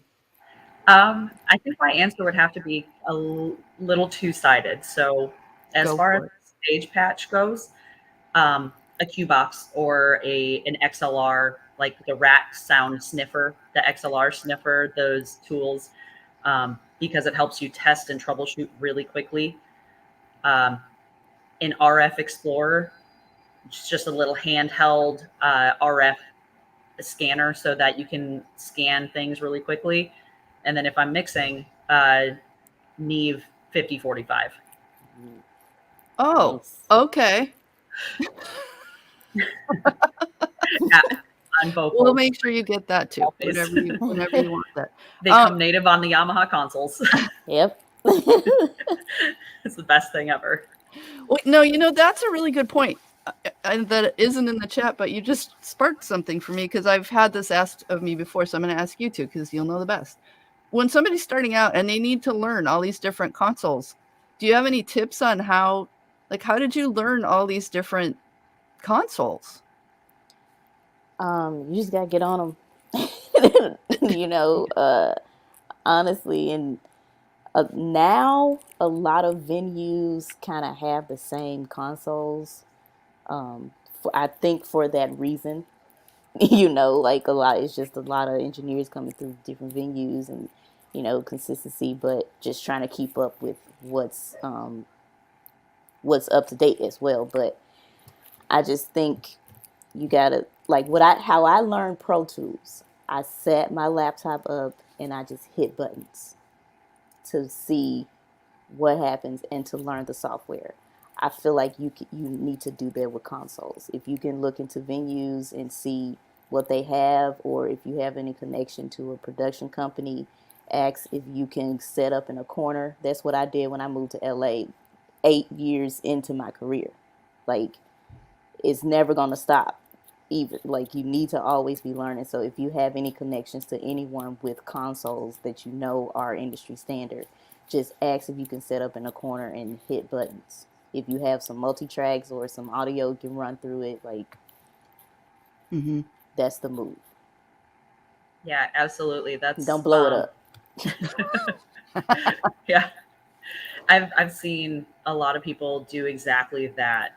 Like Amanda said, if you've built a relationship with a specific audio company, or even if it's just your local sound company, if they have something, see if you can play around for a little bit. Always try to be cautious because it is their equipment, but it will help.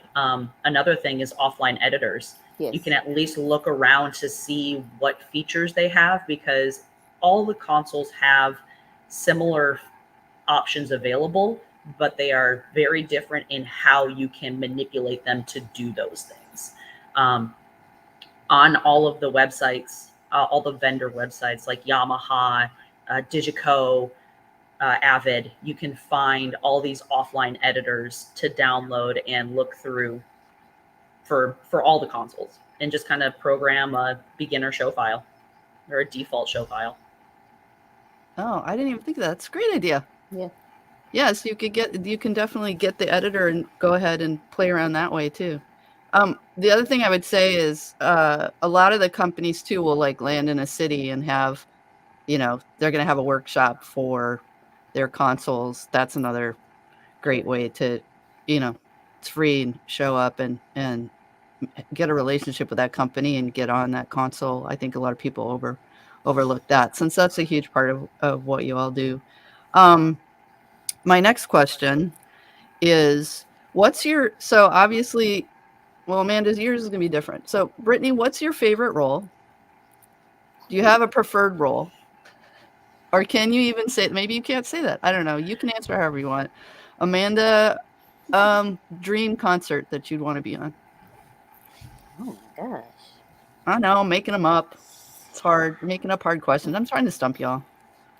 I would love to mix Carrie Underwood. Really? Why, Brittany? Why'd you do that? Because the last show I was just on was Carrie Underwood. Okay, you two are going to talk. You two should work together. It's a guy named Tim Holder. He's doing front of house, and then they just switched monitor engineers. Travis White, who was also Steven Tyler's monitor engineer, went back to Aerosmith, and now it's a guy. His name is Eric Rodstall, who was Ariana Grande's monitor engineer. All right, Brittany, I'm just going to say, why isn't that in your bio? I'm going to just say these things over and over again. So Kenny Chesney and Carrie Underwood, I'm going to add those for you. Yeah, Chris Young and Toby Keith are the other two like long-term big names that I've done in my history. It's all on LinkedIn. I'm going to do a training on bios and LinkedIn. No, I'm totally messing with you, but that I think so. Okay, Amanda, we're going to get you on Carrie Underwood. I think. Oh my gosh, I'm not trying to take anybody's gig. Like, just, people are sensitive about that, but I just that's my answer. Yeah, it's a surprising answer to me coming from Tegan and Sarah and Janelle Monáe to Carrie Underwood. I didn't make that. I didn't get that loop. We'll talk. We're going to talk about that. Her vocals are phenomenal. But, I can see why.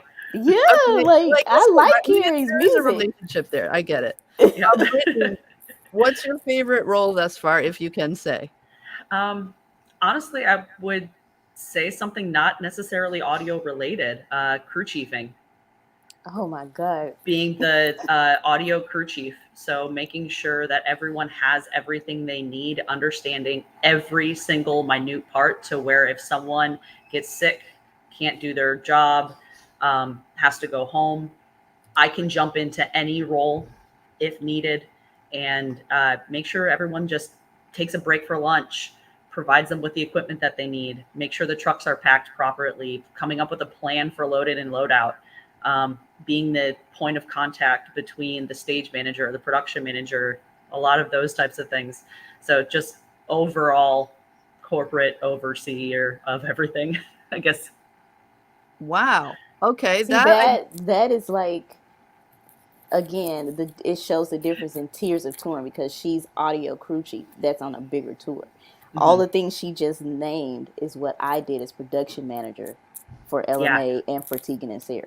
So that shows the difference in the tiers of touring and how much the responsibility spread out. Wow. Yeah, that is. I think we had this conversation and I remember you doing all of those things in addition to the highly technical and stressful. Right. Being front of house and production and manager. All this other. Wow. Yeah. It's a lot. Yeah. It is a lot. I only have 45 seconds, but no, I've got a minute and 45 seconds. Brittany, that leads me to, did you go through the Claire Global, the training that's in, I don't remember the name of the town in Lidditz. Did you go through that? No, actually I didn't because I worked at Sound Image and was on tours for about 7 years before moving over to Claire. They took my resume as a justification. And I've also been friends with a couple of the people that work at Claire. So they basically reference checked me through those people and verified that I could do this job. And you tested out. You tested out of it. No, it's just curious.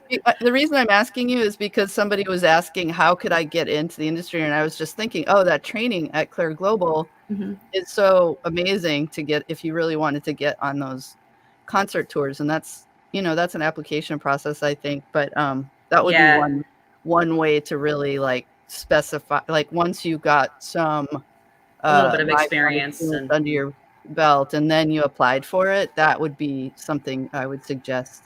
I just wanted to talk to somebody that's been through it, but I know about it, Great. And I'm not sure exactly, because I didn't go through it. I don't know who to specifically contact, if it's a direct contact with Dave Lester or if it is something else. But he does have a little bit more information than I do about that application process. Yeah, I have the connection. I just don't want, I have to be cautious of what I do. I'm Yeah, I mean, really upset if you got 5,000 people calling him. It's like, oh, right. I'm trying to figure that out. That's why I was going to go through you. But anyway, both of you are amazing humans, and I really appreciate you taking the time. Is Brittany? Well, I don't know, Amanda, are you on a tour right now too? I'm not on tour, but I am in a hotel room because I have a show today. Okay, so both of you took very critical time out of your day, which I love and appreciate you both for doing that. And you didn't see it maybe, but there was a huge amount of love in the chat for you all for doing that, because they were like, wow, this is so great that they're taking their time off to do this. So I appreciate all the wisdom and answering the questions and kind of helping us inspire the next generation. Sure. So also, if you want to follow both of them on their journeys on social media, it's all right here. And but I can't wait till we have our next conversation, because this is just the beginning. Next one we have to do. I have a whole nother one planned already in my head. So great. I appreciate you both. Thanks so much for joining us today. Thanks for and now I am going to pass it over to my wonderful colleague, Joyous. So Brittany, Amanda, bye. Thanks, Terry. Thanks, Terry. This has been awesome. Super appreciating all the presenters so far. Thank you all. I'm Joyous Bay. I'm the Girls on the Mic program manager at WAM, and I use they and she pronouns. I am very excited to introduce Ambriel Crutchfield for her talk, Careers in Public Radio, Audio Journalism, and Reporting. And I'll share a bit about Ambriel. Ambriel Crutchfield is Nashville Public Radio's Metro reporter. Her eye is focused on race, class, and power in Nashville's housing policies and government. She has worked at NPR member stations, WKYU in Bowling Green, Kentucky, WBEZ in Chicago, and WVXU in Cincinnati.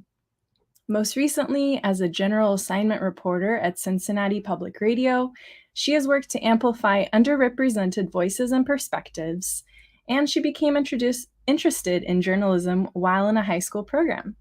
So everyone, let's please welcome Ambriel Crutchfield. Hello, how are you?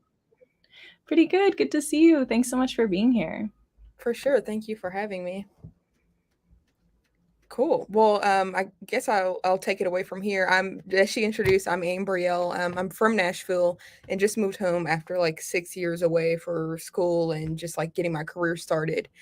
So let's just hop right into this thing. And if you all have questions or anything, I'm happy to get to talking about it. Let's see. There we go. So let's start with this presentation is going to be all about like how each part of your journey shapes what makes you unique and builds on your skill set. I'm currently in my like second professional type role in journalism at WPLN, focusing on metro reporting. So actually right now I'm working on a series related to housing and just how our city is addressing or maybe not doing a great job of addressing our affordable housing crisis. And honestly, I maybe would have not thought I'd be here reporting on policy. So when I first got started in my career, so I got into journalism kind of by accident.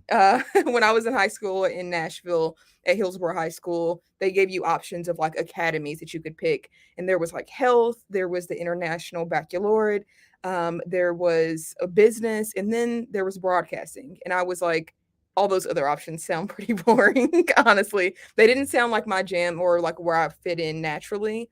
So I was like, I'm going to go with broadcasting because I like to talk. I like getting to know people. And so it seemed like an easy enough fit, right? Well, I really enjoyed and did a lot of TV type of reporting. More so, it wasn't necessarily reporting. It was more of us interviewing each other and filming and recording different content.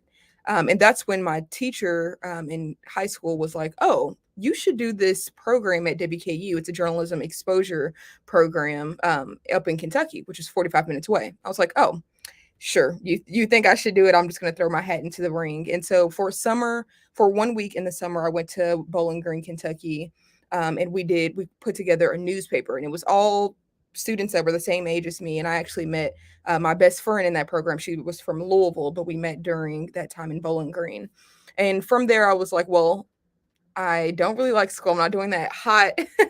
And honestly, it was a pretty easy path to get into Western Kentucky, and the broadcasting thing was working out for me. So I was like, okay, cool. Let's just keep rolling with this and go to Western Kentucky. So this is around the time. Oh, 1 second. I don't know if you all can see this slide right here, but yeah, that's when I was like, okay, let's do this. Like, we're going to go to Western Kentucky. This is where I'm going to get my fit in. During that time, I took the broadcasting track, which is where I focused on television reporting, because at that time I knew newspaper reporting, or I knew that you could do television. And so I was like, let's stick to what I knew at the time. Obviously, I didn't know. And so I bumped into my sophomore year. Here, let's see. I think we might be having a little problem with me sharing my slides with you all. So I'll do this as we're kind of talking. So during that time, it's my sophomore year of school, and I'm like, I'm not in love with either one of these options that I'm involved with, but I didn't know what else I could do. So I went just by chance, and I happened to meet the news director for WKYU in Bowling Green. And from there, he's like, hey, like, you should just come check us out, see what we're about. We're with NPR, we're an NPR member station. I had never heard of it. And obviously, you want to do your best research and know what you're going into. So I did some research, and I'm like, I like the way this sounds. Like, this doesn't feel like it's maybe wasting my time, or is like clickbait-ish in the way that I thought maybe TV news could be a little gimmicky. And so I enjoyed myself with the shadowing, and I'm like, this is what I'm going to do. So from there, I really put a lot of my focus in to learning, like, what could I do to like write for news for audio, which is obviously very different, because you're not relying on visuals at all like you would be in TV news. And a lot of what we were being taught in class was to like show and tell, and like making sure that lines up. So you're having to be like more conversational, like the way that you are in TV news, but more descriptive in some ways, like you are in print, which was a really interesting challenge. During when I was in college, I was going to school full time, as well as I was working in an organization. So as you can imagine, my schedule was just madness, which didn't leave me the same room as it did for other journalism students to get really involved and go all in on journalism in their spare time. So I had to get creative. And so I created what I called Fifth Element, which was a podcast. It ended up becoming Unity Podcast. And I was like, this is a way for me to have limited time, but to get those skills in researching and pre-reporting and writing questions and interviewing and editing and also publishing my work. And so that I really wanted to do everything that I could to have as broad of a skill set, but also deep in certain pockets. And so I knew that connecting community and really like having people unravel who they are was a skill set of mine. And so those were things that I really wanted to double down on, that I knew would make me unique once I graduated college. So it's around this time that I'm pumping out stories. I'm feeling like so great. No one's working harder than me. So I think in my brain. But at this point, I'm like, I don't feel prepared for a full-time job, and I'm not getting the response that I think I maybe was assuming I would get. So I actually reached out to WPLN, which is Nashville Public Radio's news director. Never had met her, but I just was like, hey, I'm putting every and any filter out there. Like, I'm not going to let a chance go by that I go home and I don't have something like lined up, because I just thought for some reason that was like the biggest failure, which is it's not at all. So we talked, and she goes, oh, like when I was graduating college, I knew I needed more experience and to dabble a little bit more. So I went for an internship. And up until that point, I had always thought internships were something you did while you were in college versus, something you can do at any point of changing your career. And so once she said that, it kind of made me refocus. I went crazy on applying for internships, and I got two. The first one I had already accepted. It was a digital internship at Oregon Public Broadcasting in Portland. And I had lined up where I was going to stay. I knew how my money was going to work. It was perfect. And then that's a little bit into the summer, I got a call while I was postmating that WBEZ in Chicago had accepted me for their general news internship. And they were like, okay, I'm on the call, like trying to look for like where I'm gonna drop off this food, and they're like, I need you to like tell me right now, like, are you gonna accept it? And I'm like, yes. And they're like, so you have a place to stay? And I'm like, yes. And I had nothing figured out actually. But from there, I just like tapped all the resources that I had from college and even pre-college just to figure out like who knew someone that I could rent a room from, like whatever the situation needed to be, I was going to figure out how to make it work. I was very nervous because I wasn't going to be having like some crazy support from family, and my savings was not it was not fluffy. So I really was going to have to like make something shake. But I knew going into doing WBZ that I was going to be a way sharper, more confident writer, as well as like I would be around so many like different people that had a strong and very wide like skill set. Like they do investigative podcasts and have really sharp newscasts, and it's a really big market. So I'm like, this is the leap that I need to make. I'm not gonna lie, it was very rough as far as like I was babysitting and interning to try to like just keep my pockets afloat. But honestly, outside of that, I would do a lot of projects doing photos and videos, like all these things to just try to make sure I was like having a hobby and just getting some creative energy into, but also things that would add into my skill set of wanting to get a job. Because I know one thing they really drilled into me when I was in college was that you need to, in these days and age, journalists and reporters do everything. We shoot our photos. You need to be able to do the like writing, the voicing, etc. So I knew that I was going to have to be multifaceted, especially if I was going to want to stick out. And that ended up being very true. Every station I've been at, I've shot photos for my stories, as well as capturing the audio and interviewing, etc. So one of the after that, after Chicago, I'm like, that was a 6-month internship. It was great. I learned so much. I learned how to write concisely and conversational, but also get to the point in a very quick time, especially on complex topics, because that's the kind of challenging part of the news, is that you want it to be understandable to someone that's just walking in blind, not someone that's been keeping up with this for a long time. And I had gained all those skills, but I didn't have a job opportunity, which of course led me into another spiral of like, what the heck am I going to do? I moved back home. I started babysitting again.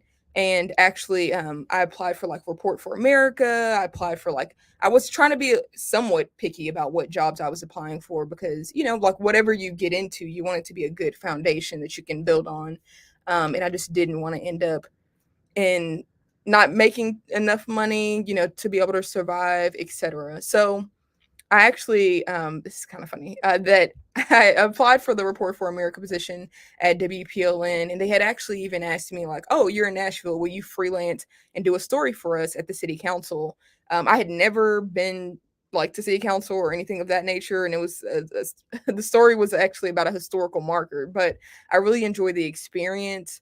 But I ended up getting the job in Cincinnati instead. So during that time, I took that job, of course, and I'm like, this is a place I can be a general assignment reporter. I don't really know if I want to be a beat reporter, which is just meaning I don't know what specific topic that I want to really focus my attention on. And so when I went to Cincinnati, I took any assignment, of course, that they gave to me, and it was very different adjusting to, we had to do 3 audio stories in a day, which our story lengths are about less than 2 minutes or so. But 3 audio stories and a web post each day is quite the task if you if you ever done it before. Just making sure to stay on the ball and know what news is coming out and actively like looking for it while you're also delivering on stuff and creating relationships, etc. But when I was in Cincinnati, I really started to be like, okay, we're not reporting on education. That's a really big thing. We are focusing on the county government and city government, but education is. So I'm like, I started focusing on the school board, and I realized very quickly that that is not my jam. People that report on education, that is like, you really have to be into it, I think, in order to get into the policy and all the nuances in that kind of way. But when I would fill in on county government reporting, I just felt like I had all these ideas of how we should be doing our reporting and how we should be including communities.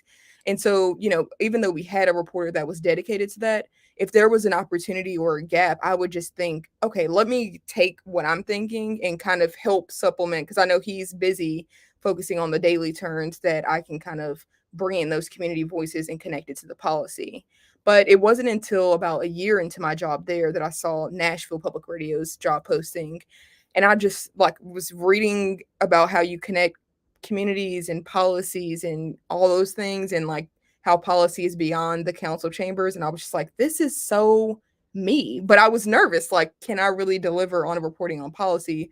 Because for some reason I had thought it was some crazy hard thing that was just special people do it kind of thing.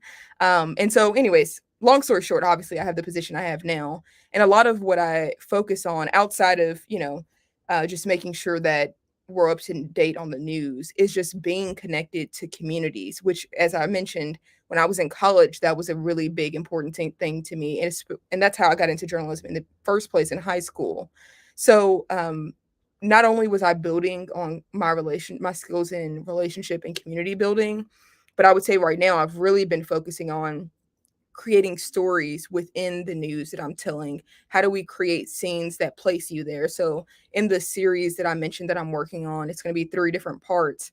I'm really analyzing a lot of like, okay, someone tells me a story, like how do I get these details out of them to help place me in what they were experiencing, as well as our listeners. And even when I'm going to get tape, like, is there action involved? How can I create action? How can I bring something to life that maybe we can't see? Like I did a story recently on a visual artist, and art is not my forte per se, but I did have to think, what ways can I describe to someone what this artwork looks like? And to me, a lot of that has been like, I don't know, listening, of course, to other reporters. But the biggest thing for me, I really like listening to like rap songs because they are so descriptive and so like these relevant and general examples that they give that anyone can relate to.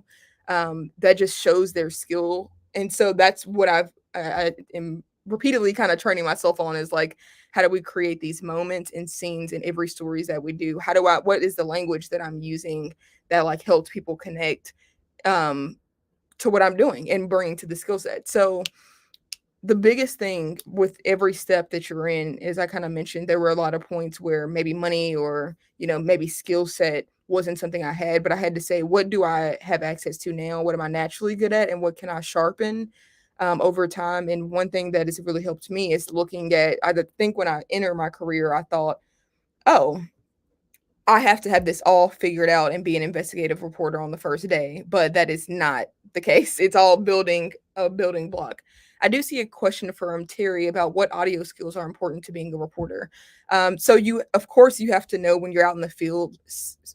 These are some of the basic things that you start to learn, is like, even say when I was in Chicago, the governor had come to Chicago right after winning to do a press conference, but he did it right outside of a train station, which is terrible. So it's like, how am I positioning myself and him to make sure that I am really catching the audio and it's good quality, and this train that's coming is not getting not disrupting what he's saying. So it's positioning myself.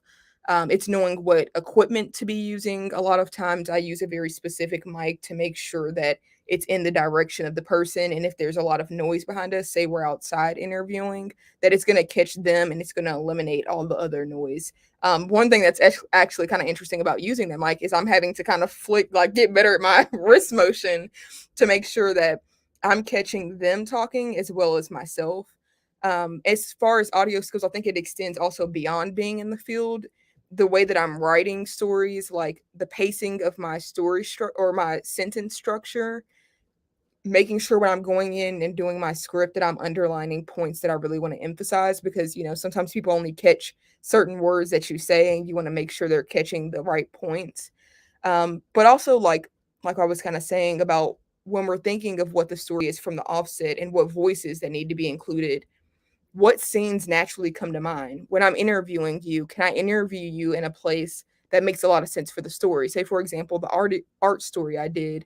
I actually went to Knoxville, Tennessee, and I interviewed the historian right outside the former house of where the artist used to live. I picked that place intentionally because during urban renewal, it was erased. But at one point in time, they thought it would be a shrine to this great artist and his family. And so that told us a story also about race and how systems work in America. So it was a very specific placement of that, because he could tell me, hey, down this way used to be this, and now what we're looking at is a federal credit union. And so that really helped play into allowing the listener to create these scenes when they're listening to my stories, and filling in the blank, because a lot of people, that story ran nationally. A lot of people have never been to Knoxville. That was my first time going as well. So those are some of the skills that are definitely you have to be thinking of when you're doing audio reporting.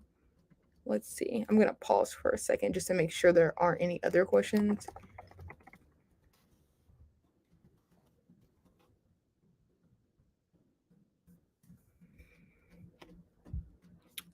Perfect. I see Christina's going to be popping in. But yeah, I've honestly, the thing that has really drawn me to audio reporting specifically is also just the intimacy, because there was a lady, there have been people that I've interviewed that maybe have been in the newspaper or maybe on TV news, but like the way that if you only have someone's voice, you can hear the emotion so much more when they take long pauses between stuff. It's just like you feel that in a different kind of way that you can never get by reading a page. I mean, I guess you could, but it's not particularly a way that I think grasps me and a lot of people.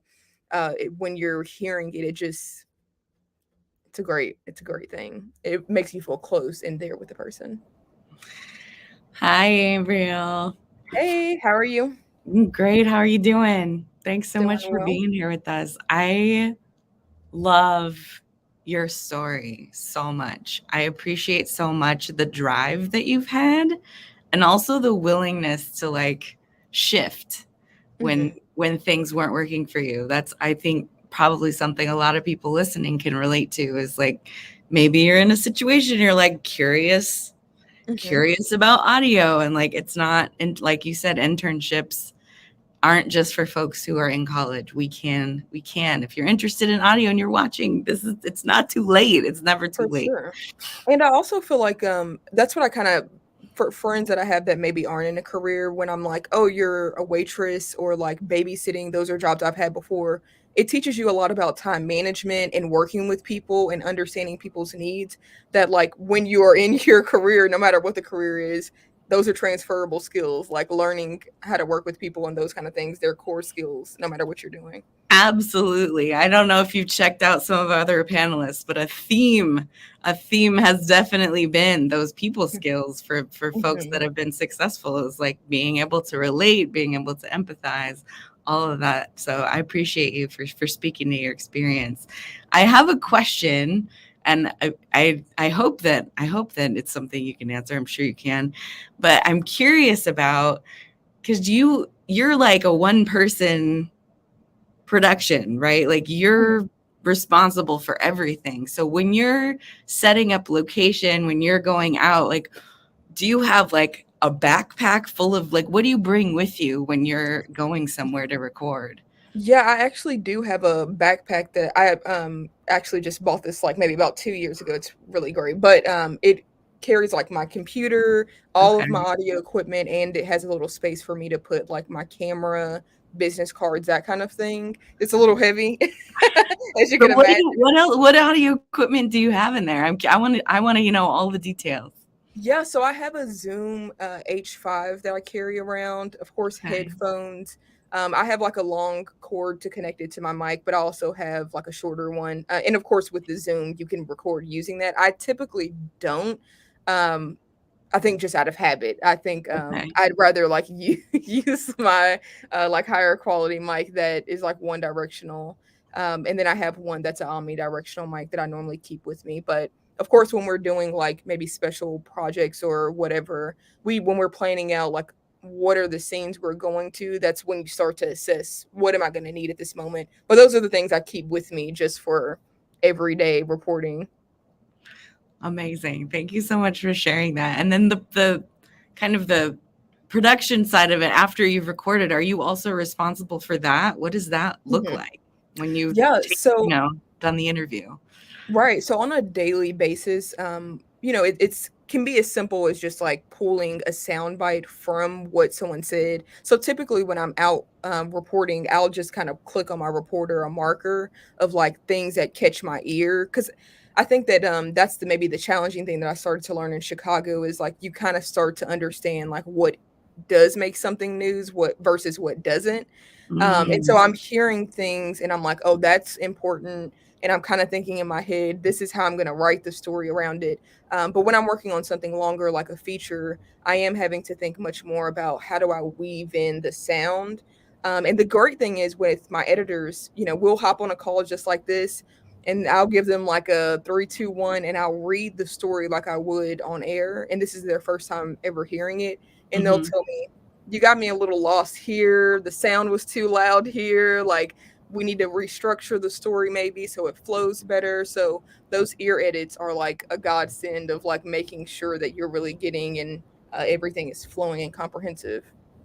Amazing. So you have some folks at Nashville Public Radio who are working with you when you get to that piece where you're sharing. I love what you said about you talked a couple of times about the musicality piece, about like what you listen to and how that impacts the way that you deliver a story.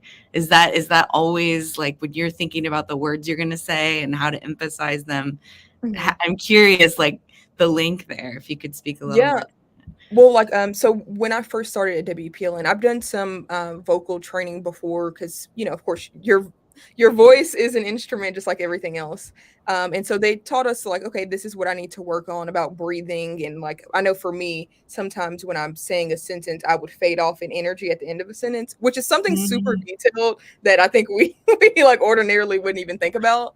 But it is important when you're saying something that's important and you're like, wait, you lost steam on that last part. So even when I'm doing my vocal warm-ups, the trainer would be like, oh, do this poem, just to have tongue twisters and those kind of things to get you ready. And so I just kind of switched to like, I'll listen to Nicki Minaj or I'll listen to Ludacris, like people that have crazy like voice control and personality and will like twist up a lot of words. And I feel like that help getting it all out on a song that I know I'm gonna screw up really helps me like when I'm flowing. I'm really trying to work on now at this point the writing part of making sure that like the word choice can play on each other. And that is a lot of what the conversation I have with my editor is like, my editor might say, oh, this sentence is how you could say it.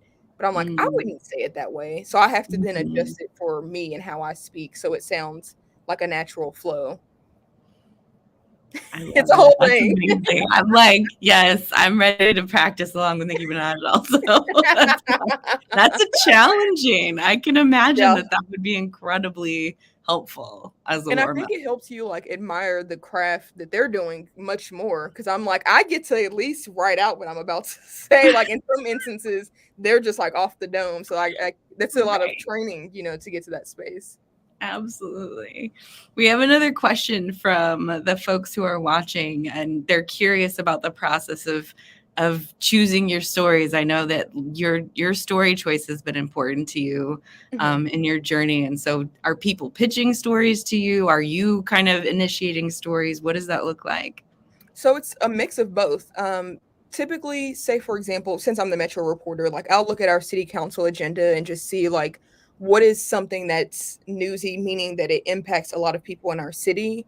And we really like to focus on like not insidery type of information. So not that someone in the mayor's office replaced some person that you didn't even know existed. Like that's not our game.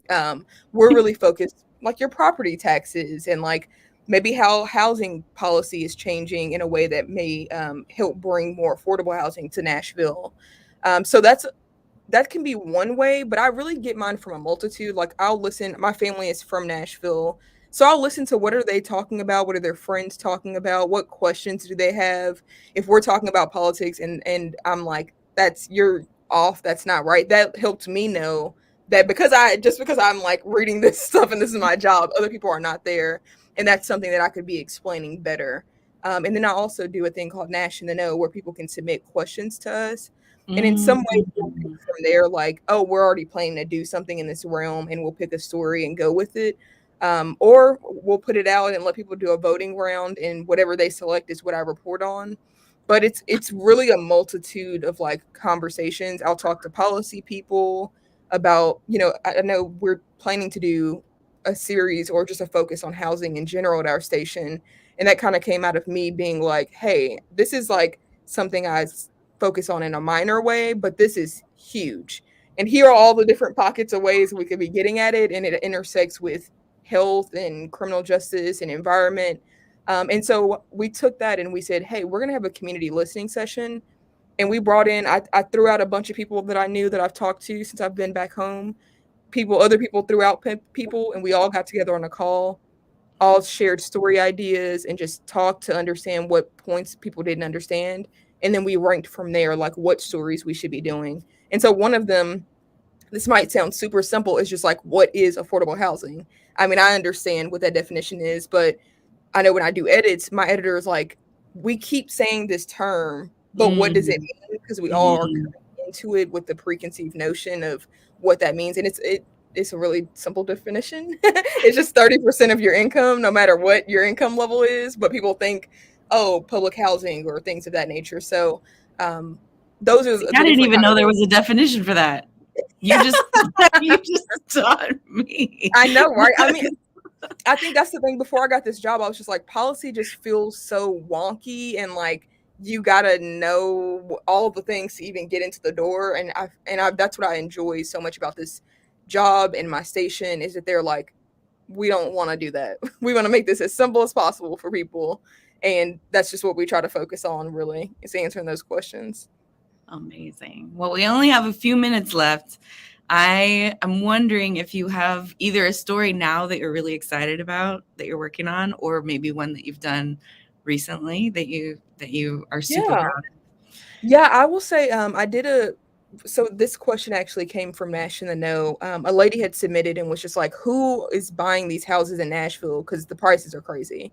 And so I will say a lot of people that ask us questions are people that have a lot of resources, and maybe I was intending it to be people that, like, some people will know policy and then just will submit a question so I can like report on it. And I'm like, I know your game here. But she actually was looking for housing herself and was in a sticky situation. And so that's where her question was coming from. So, I got to know her and was like, oh, you should be a part of this story as much as you're asking the question. And I would just keep in touch with her, because I think relationship building is really, really important to me and just to being a reporter in general. And she would give me updates, like her rent went up. Like I know in Nashville, our rent went up to about 20% in a year. And she saw that on her bill. So I did an initial story of that. And I just kept checking in. Like I was feeling, I mean, it's kind of a sucky situation to be like, I can't do anything to directly help you. But I would try to put together, oh, here's a story of like what resources are available. And so she followed up with me and was like, oh, hey, I got this resolved. My friend is purchasing a house that I can live in and rent from her. And so I went and did another story with her and like rode along with her and her daughter to go to school, which was like reminding me of when my mom would take me to school. And so it ended up being like a really great story, because I could tell the difference in her. Like she was so depressed, and like I could hear that in her tone. And even when I saw her the third time when she got her housing, she had like a pink stripe in her hair, and I'm like, this feels like you're telling me something here. Yeah, you're like, and she's like, yes, like I have new life, like I'm just so excited. So that would be a story I would say I really enjoyed doing, and I feel like also I could tell the difference in my audio skills of like thinking of scenes and stuff during the duration of working with her. Amazing. Thank you so much, Ambriel. This was really fascinating. I don't know very much about reporting at all, so I appreciate you so much. Please check out Ambriel on the socials below, and make sure to follow her journey. Everybody, Ambriel Crutchfield, give it up in the chat. Thank you so much for being here. Thank you so much, Christina. All right. Next up, are you ready for it? We are pleased to offer not one, but two virtual breakout sessions with our sponsors, Dolby and Sweetwater, starting in 5 minutes. If you'd like to know more about music industry career you hadn't thought of, Sweetwater Sound, visit wham.rock/Sweetwater. And for more information about Dolby careers, visit wham.rocks/Dolby. We will meet back here on the YouTube link at 2 p.m. Pacific, 4 p.m. Central, but come 5 minutes early. If you did not hear her last night, you do not want to miss. You do not want to miss the incredible DJ Kiki Doe. We will see you there. Enjoy the breakouts.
love her like Egyptian. On the description, my Royal Highness.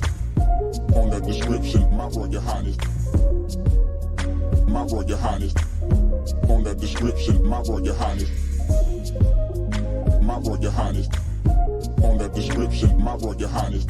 Oh yes, I love her like. Oh yes, I love her like. Oh yes, I love her like. My Royal Highness. Royal Highness. Royal Highness. Royal Highness.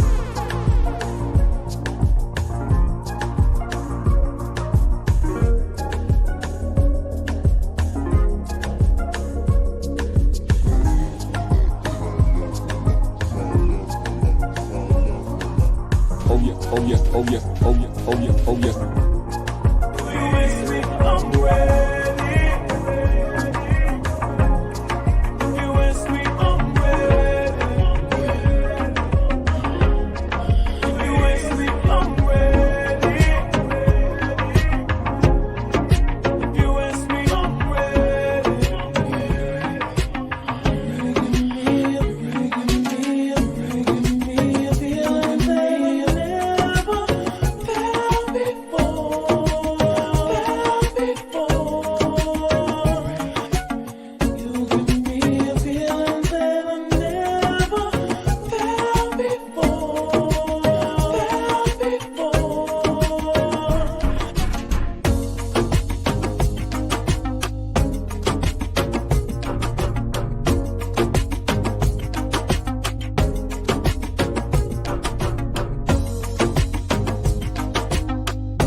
Hi, everyone. That was amazing. Welcome back. I'm Carol. I'm WAM's Interim Director for Strategy and Development, and I use she, her pronouns. It's my pleasure to welcome you back from the break and time that you had with our sponsors. And I want to give a special shout out to DJ Kiki Doe for sharing her stellar skills with all of us. Welcome back. And now I'm going to turn it over to Terry Winston, WAM's Executive Director, for an interview with the incredible Nashville songwriter, Laura Veltz. Hello, everyone. I am so super excited to introduce the 3-time Grammy-nominated songwriter Laura Veltz, everyone.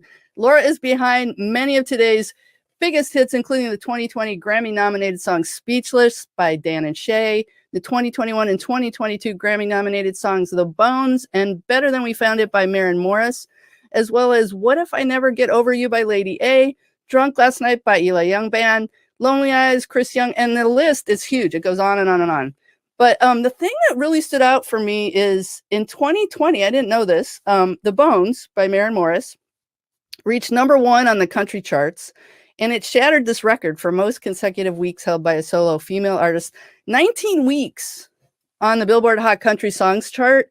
And this is the coolest part. Laura became the first female to claim the #1 spot on Billboard's top country songwriter chart, which she held for over 5 consecutive weeks. And this also led to her earning the coveted Academy of Country Music ACM and CMA awards for Song of the Year, as well as BMI Pop Song of the Year. Her songs have also been recorded by Kelly Clarkson, Reba, Miranda Lambert, The Highwomen, Dierks Bentley, Kane Brown, Trisha Yearwood. Again, the list is endless. I'm just a huge fan, and I cannot wait to, please, everyone, help me welcome Laura Veltz. I'm so excited to have you here. Thank you so much for spending your time with us. Oh, I'm honored. Thank you so much. I love the work that you all do, and I'm just grateful to be here. Thanks for inviting me. Oh, I cannot wait for the wisdom that's going to be imparted. We'll see. It'll happen. I am really, as you know, obsessed with your songs, all of them, especially Handful. But I wanted to start with The Bones by Maren Morris, just because it was so historic and, well, hugely popular. And how did that song come to be? How did that process start? Where did that song come from? Well, Maren and Jimmy and I have been writing together for a long time, and we all throw out titles, and this title happened to be mine. I was looking for a house, and the real estate agent kept saying, "Oh, this one has good bones," and I don't know whether it was just the way she was pronouncing it or whatever, but I have a notepad, as we all do, on our phones, and anytime something sounds like you could compare it to love, like I just write it down. So I wrote down The Bones and thought, oh, if we could just figure out how to talk about the beauty of like how you can fix a house. If the nuts and bolts are like there, you can fix it, you can make it better. And I brought that in with Maren because she's always up for something kind of wacky and a little weird. And we wrote it in it felt like, an hour. It did not feel like a labored co-write, which is always the case with Maren and Jimmy, but particularly like when the song feels like everyone's excited, it just goes so quickly. And in my experience, those are always the ones that end up kind of sticking to the wall. But I don't know, the experience is always wonderful. And at the end of that day, I remember thinking yes, this is a really strange, kind of off title, but it feels like a really excellent song. And of course I had no idea it was going to be that big, but I did think it was going to do well, which it did, which is exciting. Well, when I heard it, I was like, this is such a genius lyric. So I went right to the lyric. So talk to us a little bit about how do those lyrics come to be? How do you collaborate on the lyrics? You obviously came to the table with the title and probably a framework, but then how did those lines are just so brilliant. So how do those come to be? How do you work with Maren, or how do you work with that team to make that lyric happen? That team is especially easy, as I mentioned. I mean, Maren is such a gifted songwriter. Jimmy and I have been collaborating forever. And I'm remembering that Maren brought in, that morning she had written down, "We're in the home stretch of the hard times," which is the first couple lines of the song.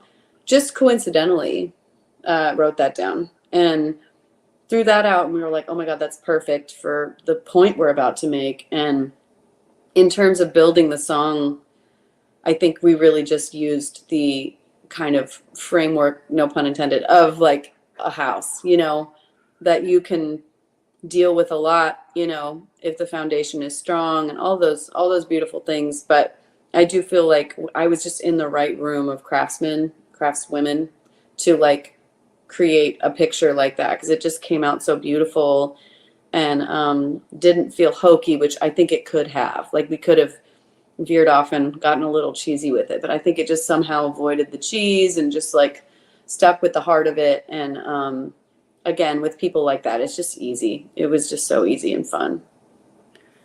So talk to us about well, and you can feel it in the song anyway. I'm glad. How does the melody, like, I'm coming from a much different angle with where there's not teams of people working on a song. So I'm just curious, like, how the melody shapes in that situation. That's like a magical question that I really don't know the answer to. I mean, some of us have like really deep education about why you pick the notes you pick and why they work. I'm not one of those people. Like, I'm a feel person all the way through and through. I can say that Maren and I are melody junkies, and so finding the melody and making it like hooky and interesting and all those things is a game. Like, we're playing a game, and I can feel us both playing this game, and Jimmy as well. But I know Maren particularly is just so into like kind of off the wall but interesting and catchy melodies. And I feel like this one was literally born out of feel. Like, Jimmy started playing that guitar riff right off the bat. I'm pretty sure he was playing it before I even said the title, before Maren brought in those two lines.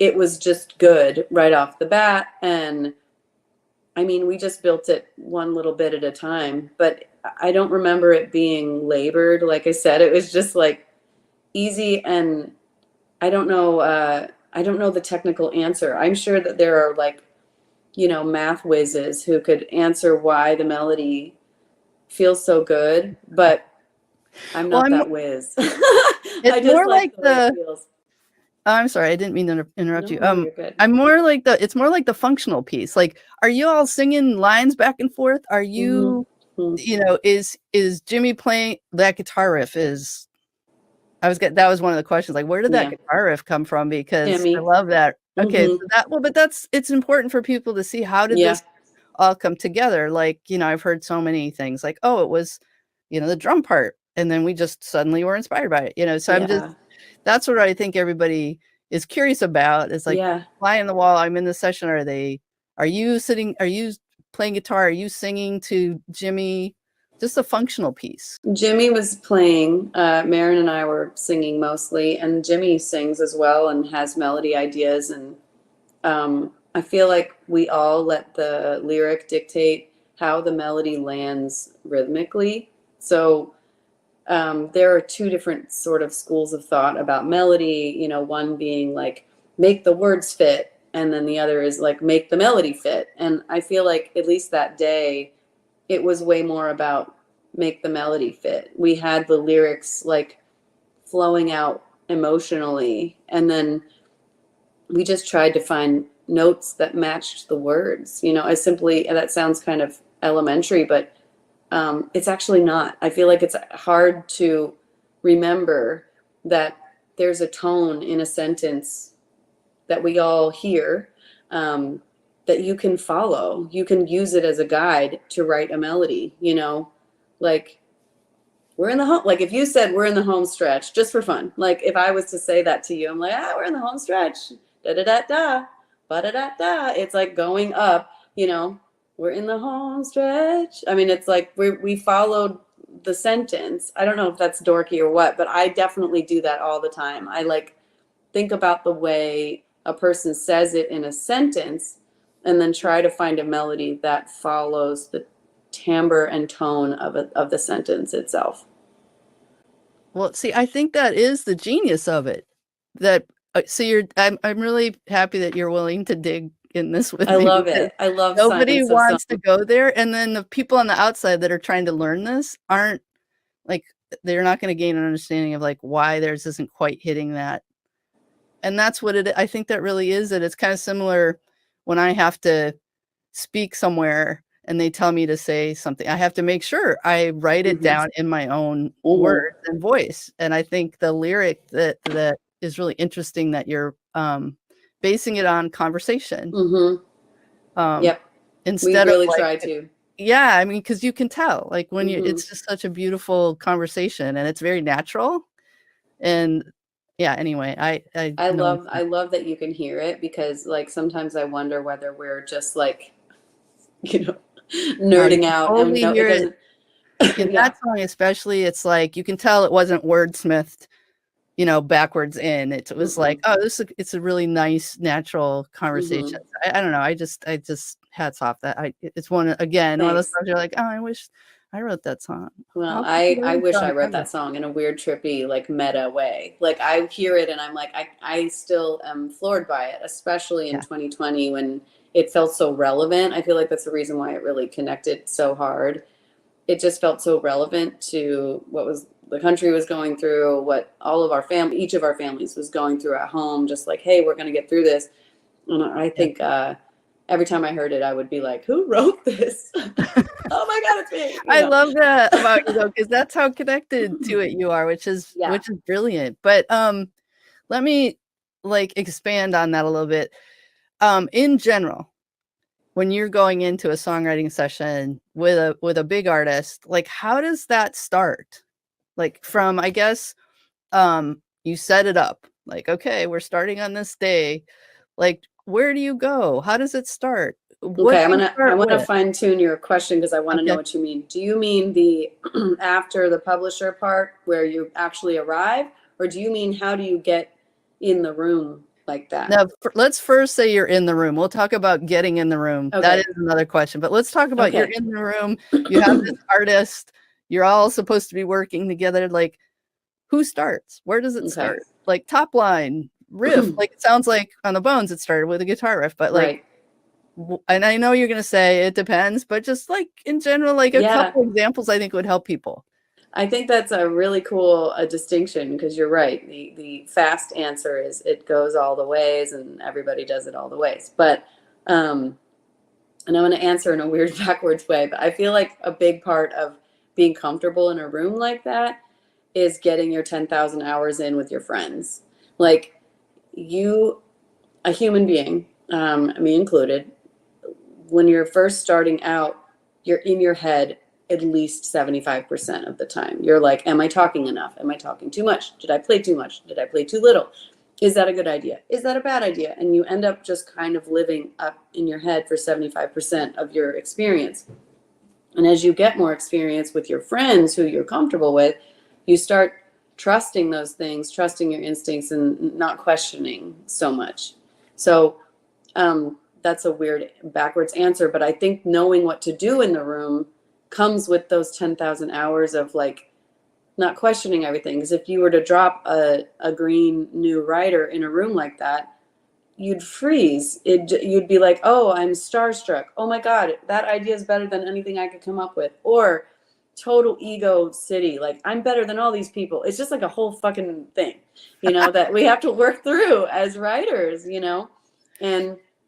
But to zoom ahead in a room like that, it starts with a hour-long shit talk fest. Like, it doesn't matter what we're talking about, what happened the day before, oh, we just found out we're pregnant, oh, we're getting married, or literally like, I had a great meal last night. Like, we start by just talking with each other. And I could say pretty consistently, I've been in very few rooms where it's like, I got an idea, and someone walks in and like jumps right in. Like, you sit and talk and get human with the people that you're writing with, so that if you're intimidated by them, that goes away. Hopefully, if you're doing it right, it kind of goes away.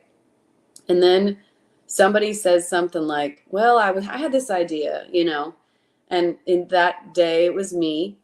Oh, I wrote this thing down. And I always say, and we all say, this might be shit, but maybe it's something. Yeah, it's like this beautiful sort of humble, it's going to be okay if they don't like this. It's going to be awesome if they like it. It doesn't matter either way. There's a song in the air. We're going to catch it. Let's not worry too much. You know what I mean? So I say, oh, I have this song idea.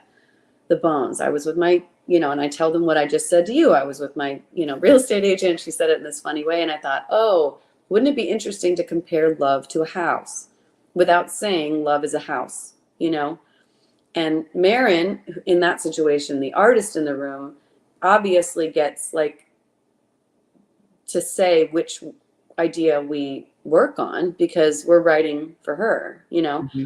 So she approves of the idea. We start tossing around how we could break it down as a conversation. So for me, I need to understand, like, I'm a blueprinter. I really like to see the blueprint of the song.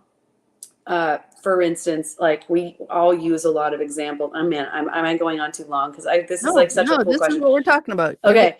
You know, we all use like different songs as sort of like architectural, like this is how we could frame it. This is the question. This is the answer. Here's the, you know, and we put it in order and we're like, oh, here's a couple nouns. Here's a couple nouns.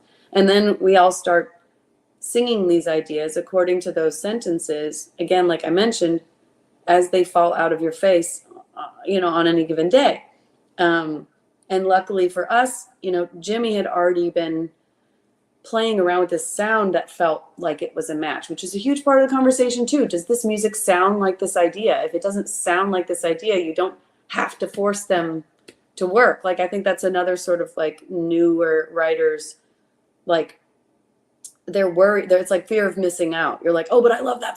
I love it. I have to use it. And it's like, oh, but it doesn't match the idea that's in the room. Like, so it's all those 10,000 hours that really let you go like, oh, let that in, let that out, let it flow. There's a song in the ceiling. We just need to wait for it to fall. And in this situation with this song, it was just flowed city. We knew what we were doing and the melodies came out exactly. We didn't fine tune anything afterwards. It was written exactly as you heard it, probably in about an hour. Like, I can't believe that. It's crazy, isn't it? I mean, it's nuts, but it's because we were all feeling it. And to me, that's how I judge whether I'm in the room for any fucking worthy reason or not. If something feels like connective to everyone, if everyone's feeling it, then write it.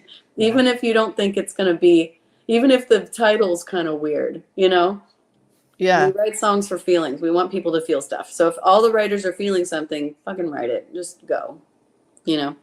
That's super interesting. I love that how you're all kind of like breaking it down to really elemental pieces. Like, here's the list of nouns. You know, I mean, Oh, but totally. I think what's interesting is that your conversations leading up to the actual work are kind of helping create the story and focusing on what's the actual story of this song instead of like, I think from myself and from working with a lot of, you know, early career artists, it's very much like the guitar part, you know, more about the functional pieces instead of like, what's the story? Like, we actually have to get to like, that's what's going to resonate. So I think that's interesting for folks to hear how you all got to that story. I wanted to ask you about, I don't know how this works. I'm asking purely for my own sake here.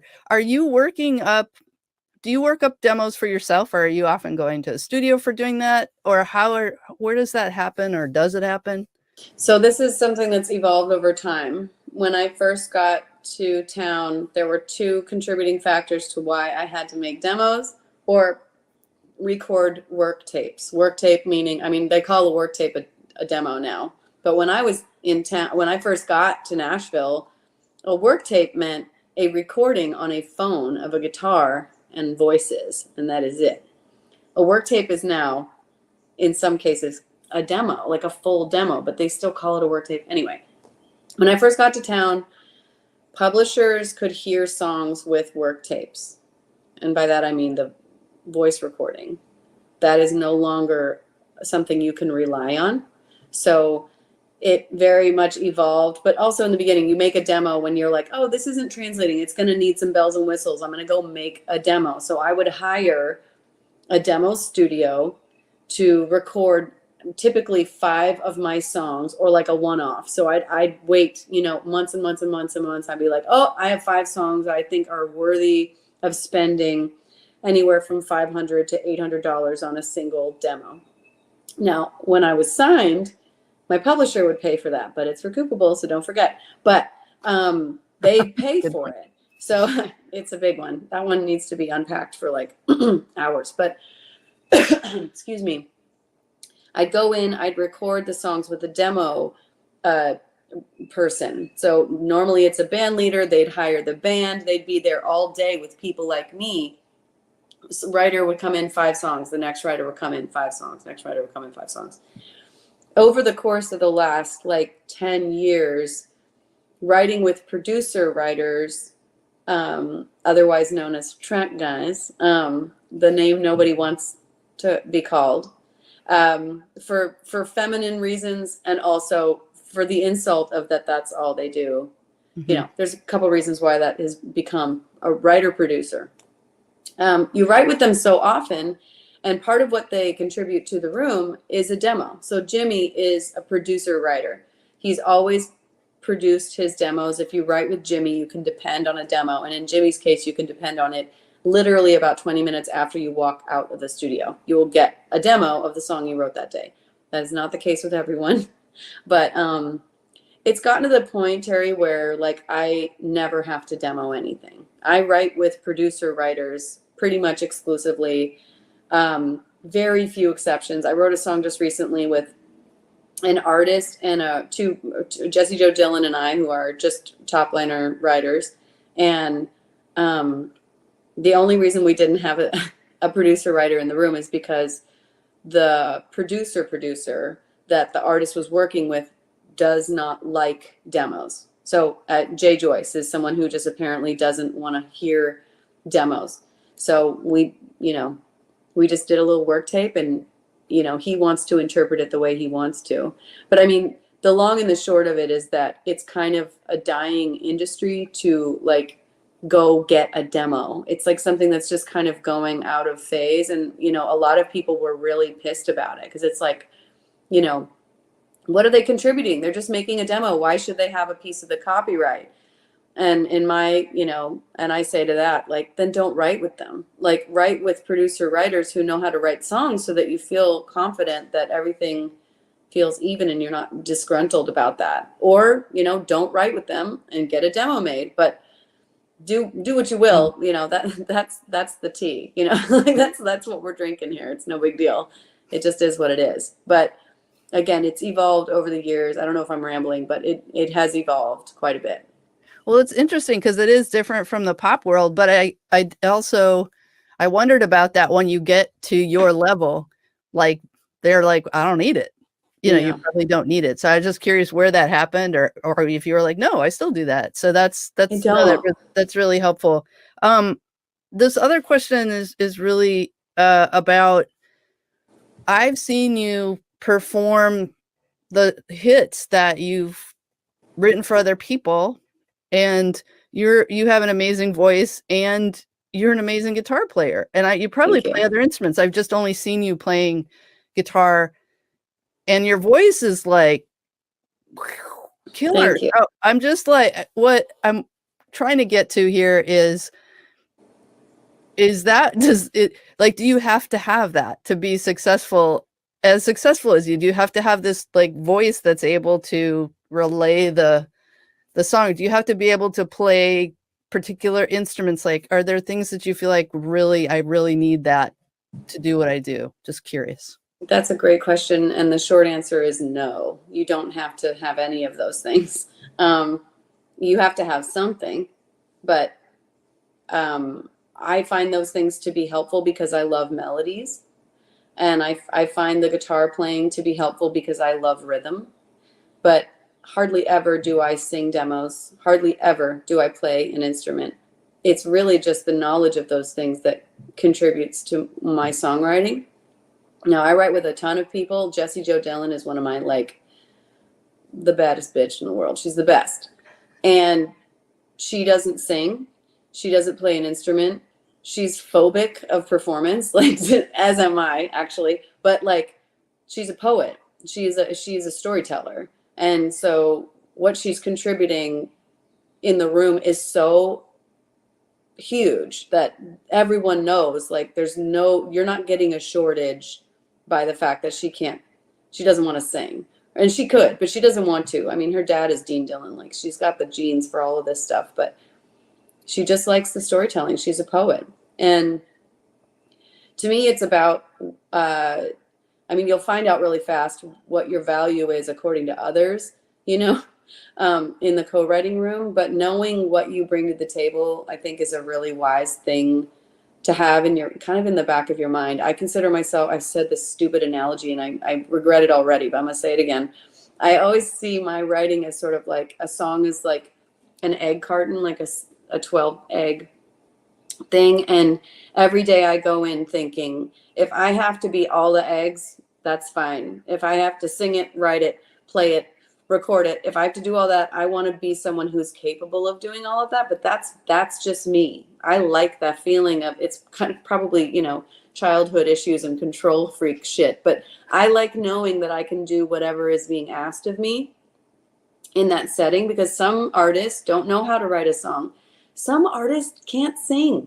I mean, it's sad, but it's true. And so like you have, like in my head, I just want to be available as like whatever is needed. I am that person. But again, Jessie Jo Dillon is not having any problems just being a poet.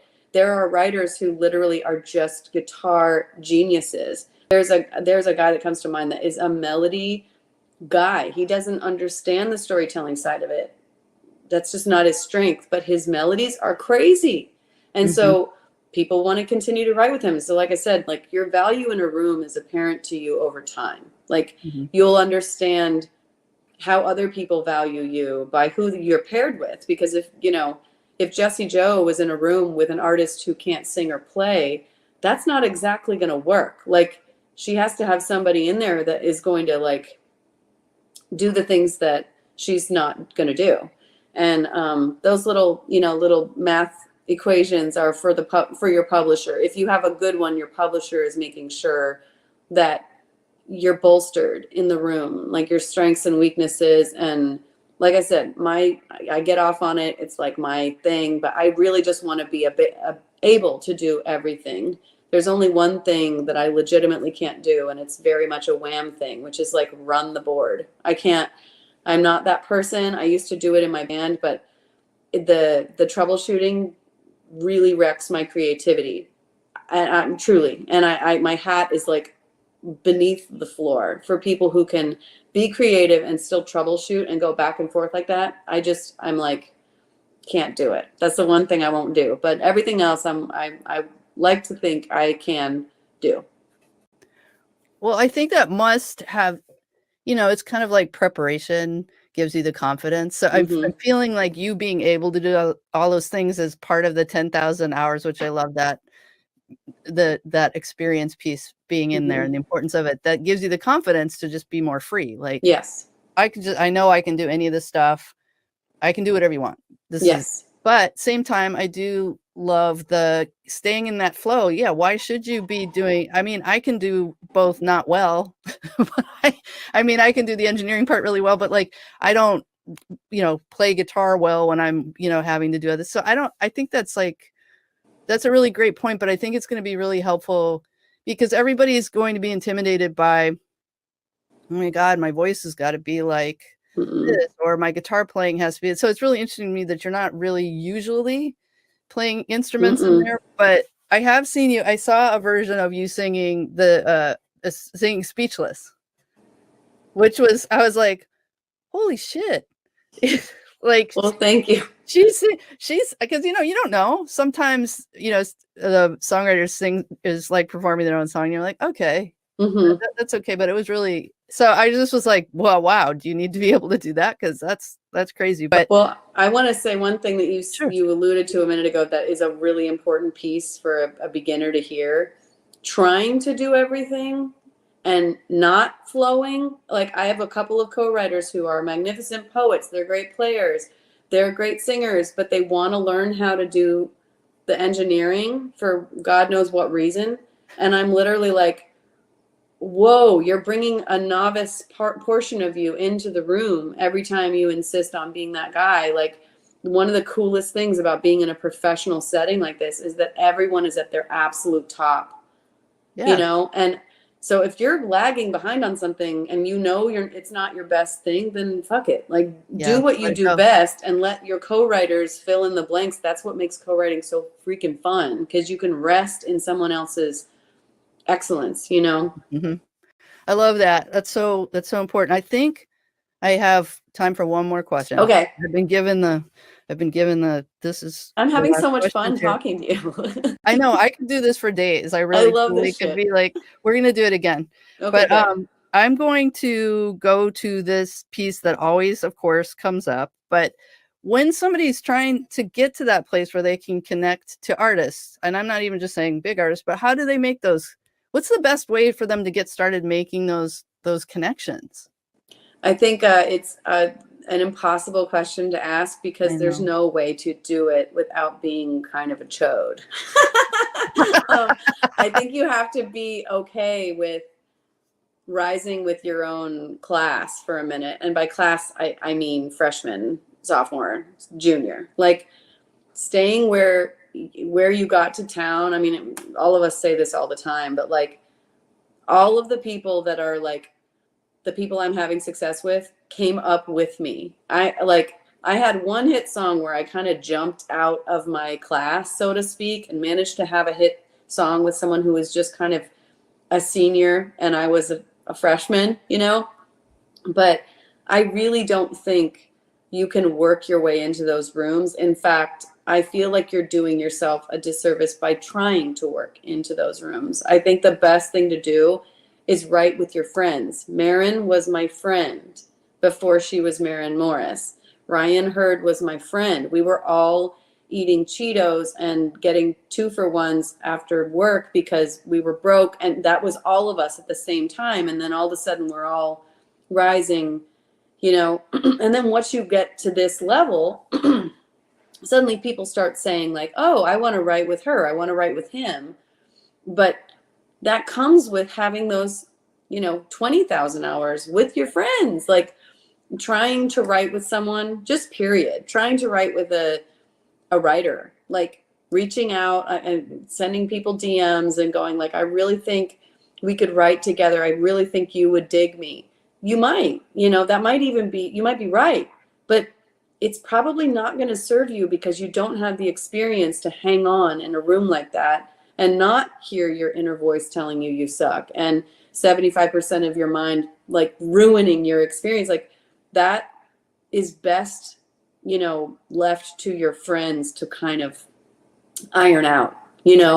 If you try to jump ship and get into a different room, you're just kind of you're not ready. And I think that being frustrated with yourself as though you should be is also kind of not a smart move. There's nothing wrong with the stage that you're in. And in fact, it's very romantic. When I think back on the times when all of us were just messing around, experimenting with our egos and being like, I'm hot shit. And I got to do that in front of my friends who were like smack, instead of doing that in the wrong place, So I do feel like just being cool with the stage you're in. I mean, it sounds like a self-help book, but I do think it's the best way to enjoy this ride because every stage has so many highlights. Like every stage of this is so fun. I can't believe what I'm doing now. Like I can't believe the people I'm writing with now, the things I'm making now, but there's no way that it's better than, the first part. If there's no way it's better, it's just another part of the ride, I mean, it's nice not to worry about money. That's one thing that is, when that shift changes, that's a nice change. But I think trying to move out of your class, it just doesn't serve a beginner. Just find friends, be friends, I think that's the move. Well, I think that's important. I love that you said it's very similar to like when the band says, how do I break, how do I get signed? And it's like, well, you just have to do every single show. And no formula, you just put yourself out there. So, but it takes the pressure off. Like I liked that I had people telling me that. Like, me hey, too. you got to get out there and it doesn't matter. Just get out there, get up there on stage, do it and get down and learn from it and then do the next one. So then we didn't like trip on it. We kind of just were like, So I love that you said that because it does in some ways, it just takes the pressure off. It's not like you're going to have the magic, like you said, the DM that's going to make you go, because everybody does ask that. So I appreciate that. But God, I could talk to you all night, but we have to wrap this up and move on to our next piece. But Laura, you are the best. Oh my God. You are the best. So much fun talking with you. And yes, make sure to follow the journey of Laura Veltz on social media, here are the tags here. You should totally do that, and we're gonna do this again. So yes, please. I would love to, because some of the like nitty gritties of these questions are just, we could go on. We have more we got to unpack. We got a lot more to unpack. And when we're in Nashville, we can do it in person. It'll be yes, please. That would be great. It'll be super fun. But I so appreciate you. Thank you so much. I think I'm turning it over to Chanel, who's going to take us into some of the technical part of the conference. But again, Laura Veltz, give it up, people. Thank you so much. You're awesome. Thank you. Yes, indeed. That was so awesome. Thank you both. Thank you, Terry. Thank you, Laura. That was a great segment. Hi, everybody. My name is Chanel Ignat, and I'm the intern program manager at WAM. And I'm super excited to introduce our next series of workshops, in which our guests are about to take a deep dive into some of the more technical aspects of production. And these are going to be quick sessions. So if you haven't already done so, please add your questions to the Padlet in advance. And these Padlets, the link will be in the chat, so you can add your questions there. First up, we'll have Leslie Richter, who will be getting into the nitty-gritty of working with compressors in her talk, Taming Dynamics, How to Use Compressors. So let's give it up for Leslie. She'll be joining us now, actually rejoining us for folks who were here last night. There she is. Hello. Welcome back. I'm going to turn it over to you.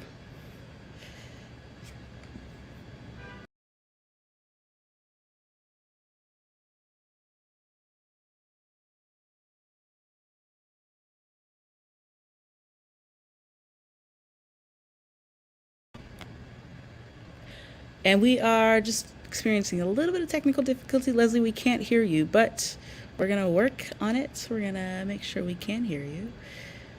We'll get to that in just a second. We can see you, though. It's great to see you. Our technical folks. And again, folks, these are going to be quick sessions, so add your questions to the Padlet. Connect with other folks. Oh, I hear some typing. That's me. So I was checking to see. I would rather you hear like clicking to know you had me rather than my voice in the middle. I love it. All right. Cool. Take it away. It's all yours. Sure. Hi, everyone. I can't see you, so that's bizarre. But yeah, I got to see the last few minutes of Laura. She's awesome. I'm glad you guys got to see that. If you're like transitioning from that to this and still hanging out, whatever. Today, I'm going to talk to you guys about dynamics processors, like mostly compressors and gates or expanders. I did see some questions in the Padlet before I popped on, and I'm going to try to sort of get to those. I got like a little video I want to share with you, and I'm going to stop and talk about it. And please post questions along the way, because I would love for it to be interactive. So anyway. Now I'm going to get small, and there's going to be, So everyone loves a good PowerPoint. Just kidding. So we're going to think about like what even is dynamics processing based on like your questions. I'm guessing you already know. So dynamics processors are a way to control dynamic range, which is just like how the difference between how loud a sound gets and how quiet a sound gets. It could be silence to threshold of pain, but that is dynamic range. What we're doing with compressors and limiters and gates and expanders is just like manipulating and controlling that dynamic range, either reducing it or expanding it. So you got compressors and limiters, which reduce dynamic range, and you got gates and which reduce dynamic range, and gates and expanders, which increase dynamic range.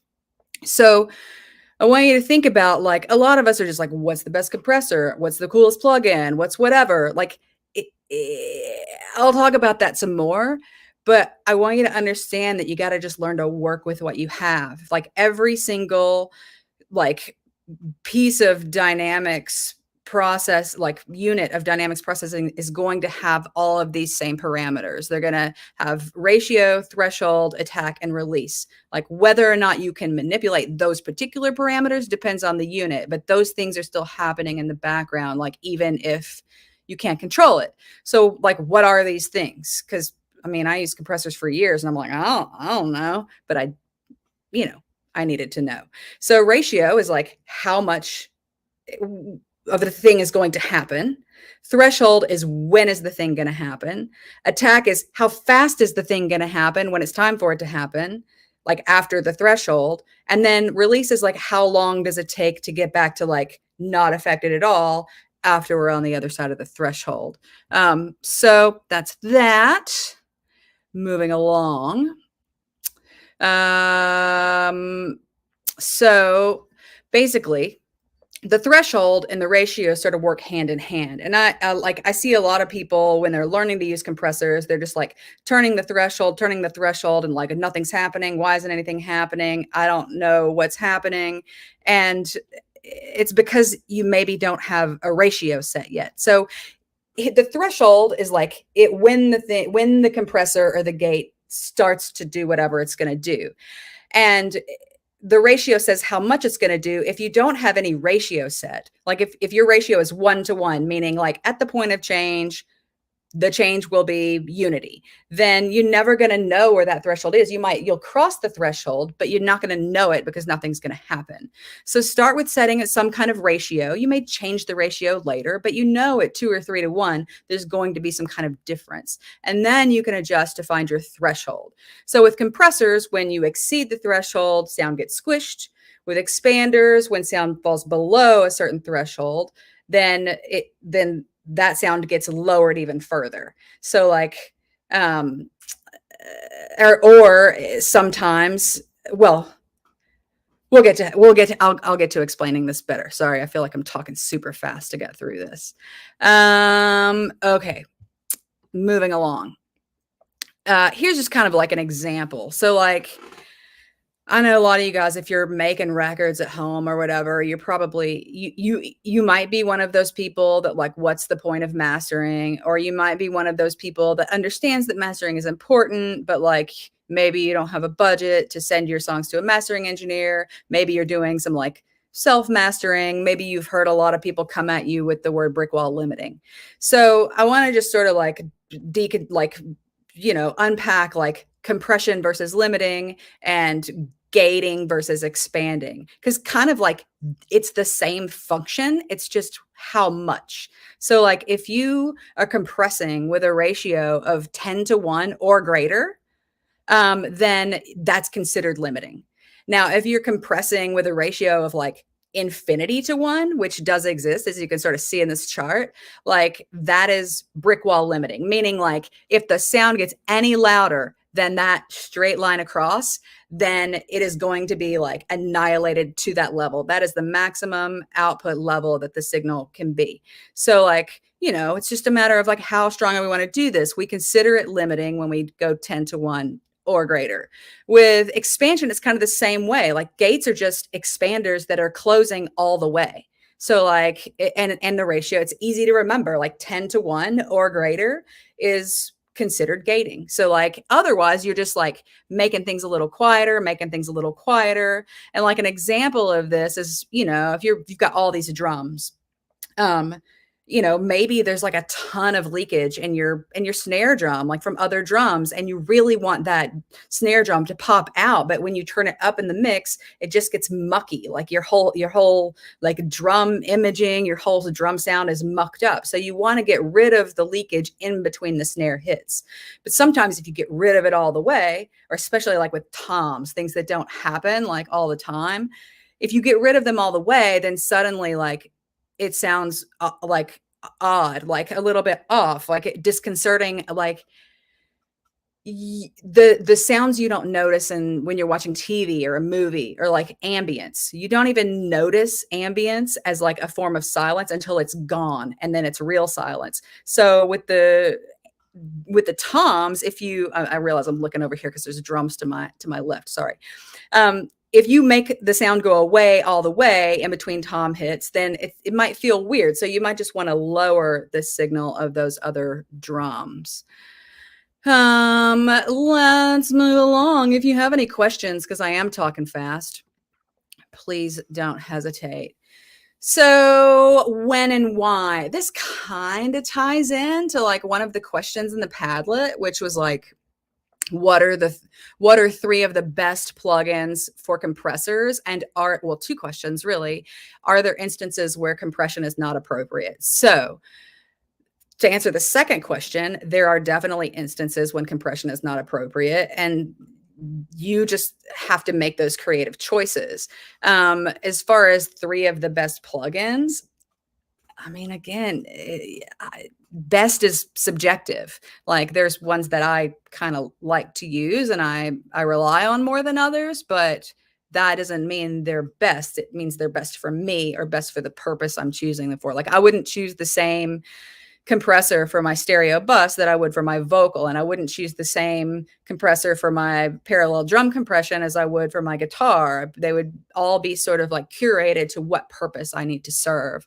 So like ask yourself, what are you doing? Like in this case, we'll talk about mixing mostly, but like maybe you want to exaggerate the sustain of a sound. Maybe you want to like bring up the really like juicy, intimate parts of a vocal, but like when it's super loud in the chorus, you don't want that to blow anybody up. Like maybe you want to just change the color, like the tone, the almost like the timbre of an instrument. Maybe you have a player that was a little like inexperienced and you know, you need to level out the you know, how maybe your kick drum level is inconsistent is what I'm trying to say. And you need to like make it all the same or closer to the same. Or maybe you need something to poke out, or maybe you need to, with drums, you know, there's like a really fast transient and then the sound is gone. So maybe you need to like smooth that out a little bit or make it poke out a little bit. And I'm going to show you some examples of that, or you're going to hear some examples. I don't know if you have earbuds or speakers or whatever. Hopefully, if you're only listening on laptop speakers, it'll translate at least part of the way. So that's for compressors. When and why about gates? So gates, maybe somebody did a ton of compression before and you kind of like, it sucks and you kind of want to try to undo it. Maybe like I was talking about earlier, you want your snare to really pop out when it hits. Maybe there's other kind of leakage on a track that you need to sort of like reduce or get rid of. But then like you can do really kind of fun stuff with gates too, because you can like create a sound of, or maybe there's a sound that you have existing on a track that, you know, isn't great for it to be on for the entire song, but you'd like for it to come on whenever something else happens. So like, sometimes I'll record like a really shitty room mic, like just a super shitty, like I could go pick it up, but I'm not gonna, but it's like the microphone that came with like my dad's reel-to-reel that he bought in the 70s. And it has to go into a DI and it sounds like the most amazing garbage you've ever heard in your life. It's like hot garbage. And so I always stuff it in there and record it, but it sounds like hot garbage. But sometimes it's really cool to like make that come on when the snare hits so that it's just like super trashy snare. And so you can tell, you know, you can tell elements to turn on and off with other elements. So that's cool. That's a little bit different than the other question in the chat about side chaining. But okay, so back to the question about what are the best. So you want to use a compressor, you want to know what the best one is, and you don't know where to start because you're asking me like, what are the best ones? You know, you don't know which one to pick. Maybe you're like hesitant because you're afraid you're going to do it wrong. Or maybe you've watched like a bunch of YouTube videos or been to a conference like this. And I told you, you should always use an LA2A on a bass or something, you know, well, I wouldn't tell you that. And, you know, that's why we're here. But some people do. You got some YouTube know-it-alls out there. So here's how to choose, like personal taste. You might not know what this is now, but you know, it comes over time, over trying, over screwing up a different way the next time. Then you've got like, how easy is it? I mean, some, you know, compressors are like terrifying on the front panel. Like, I mean, the awesome woman that's following me works for George Massenburg, who made this compressor that just like scares the shit out of me. And it's too sciencey for my brain, but you know, I could use it if I needed to. If you're just learning how to use compressors, there are some with a much simpler user interface. And then like, what do you need it to do? Do you need it, like we were talking about before? I need it to smooth out the vocal. I need it to like smooth out the transient of the snare drum. I need it to like make the tom ring out longer, like whatever. And then like what you have, like you can have a plugin of everything, or you can have the plugins that came with your DAW, or like whatever hardware someone passed down to you. So like learn with what you got, you know, like whatever you learn on that thing that you have, you can transfer that knowledge to like some other new piece when you get the opportunity to try it.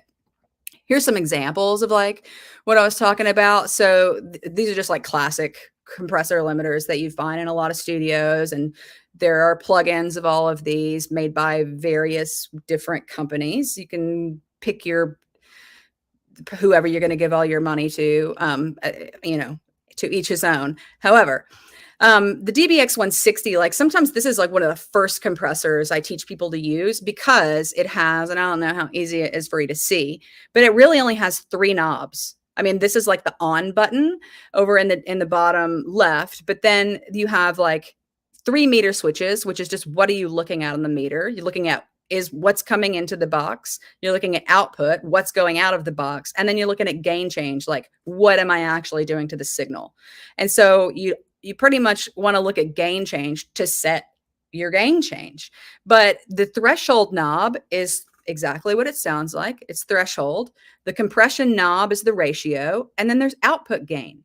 So when we need output gain is like, if I have this signal and I compress it to this, I still want the overall level to be where this was before sometimes. So that's, and I realize I'm covering up my mouth when I'm talking, but you know, you like, sometimes you need to make up for the gain you've reduced. So that one's super cool, super easy to use. The LA2A, also super easy to use. All you have is output gain and peak reduction. So like all that happens in this unit happens like pretty much in the background. It sees what you're giving it. You don't have any control over what you're giving it. You don't have any control over the threshold. You just have control over peak reduction. And the more you turn this up, the more it squashes. Then you got these 1176s on the bottom. There is no threshold adjustment, but same, like you can, there's a built-in threshold and you control sort of like how you get to that threshold by how much you turn up the input gain, which is on sort of the left. And then like in the middle is output gain, which you'd adjust last. Then you have like totally adjustable attack and release times, 4 different ratios to choose from, 2 that are considered compression and 2 that are considered limiting. So like of these 3, like they all do very different things, even though they are all the same kind of unit and they have the same parameters working within them. So here is like one of the hardest concepts I feel like it is for people to wrap their head around. And like, I don't know, maybe it's not, maybe you're a super genius. But I have students sometimes and they don't understand why I harp on them about attack and release times making a difference. First of all, if you can make your dynamics processor like happen in time with the tempo of your song, then you can make your song be a lot more impactful. So that's a start. But also, I just want to play some examples for you about like, it's the same exact snare drum. It's like 2 measures if you're counting slowly. And I've set the compressor to compress, and I'm leaving it the same way other than the attack time and the release time. Like that's the only parameters I'm changing in any of these examples. So here's the no bastardized snare. Okay. Now we're going to hear a snare with a fast attack and a fast release. And this is a Fab Filter. I don't get money from them or free plugins. I wish I did. That would be awesome. But what I do love about this plugin is that like it gives you this visual representation of what the heck is happening. I wish I'd had this when I was brand new at this. So like in the background, you can kind of see the signal that's coming in. And then you can see the signal that's going out in a darker gray. And then along the top, you can see the red is like, what is the compressor doing? Like, and you can see it's yoinking down that attack like really fast and then letting go of it really fast. So there's no compression. So let's hear what this sounds like. Might take a few seconds.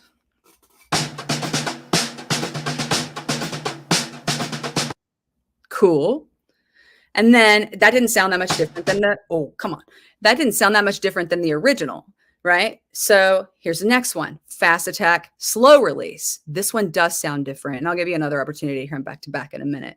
But like in this instance, it's yoinking that snare drum down super fast, but it's like not even all the way recovered by the time the next thing it would have caught happens. So it's taking almost until till to there to come back up. And if I were, had all the time in the world and had more attention to detail when I created this, I could have made this even more timed with the tempo of this song so that this release came all the way back up at the point of that new attack that goes down.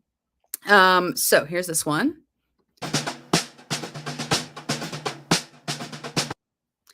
And that one, like, you can tell it totally, like, it almost sounds like there's no reverb on it, and there was reverb on the other one, but there's no reverb on any of them. So that's a thing. Now this one is like slow attack, slow release. So because it's a snare drum and that's a transient that happens really fast, and I've got the attack set all the way slow, basically, like, by the time the compressor is doing the thing it's supposed to do, the sound is already like gone. And so it's not only is it not compressing as much, it's just like, oh, whoops, missed it. It's like, think about like super slow reaction times, like, whoops, missed it. Whoops, missed it. And it's kind of like that, like the entire time. But I take forever to get back. Like, you missed it, but then you're not ready for the next one. You keep missing them over and over again. That's this. Okay. Then I got slow attack, fast release. This is barely doing anything. Like, you can see, like, by the time like the snare happens, it's over. The compressor's like, oh God, what happened? And then like it's released. And then same thing happens every time there's a big hit. It's just like, what happened? Oh, it's gone. What happened? Whoops, it's gone. So here we go. Here's this.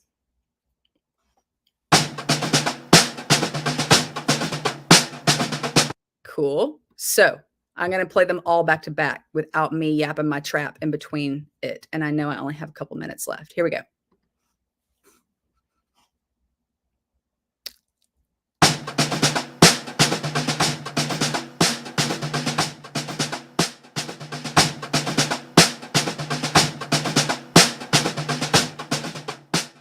So yeah, that's like, it's the same exact snare at the same exact level with the same exact compressor settings, except attack and release. So it matters. And I know that's just like a little scratch on the surface, and I just wasted half an hour talking about all of this, but I hope that it's helpful. I hope that you are not afraid to like dig deeper into compressors. I'm going to skip down to the end of this where I showed the really cool stuff with the gate, but like whatever, I'll come back next time.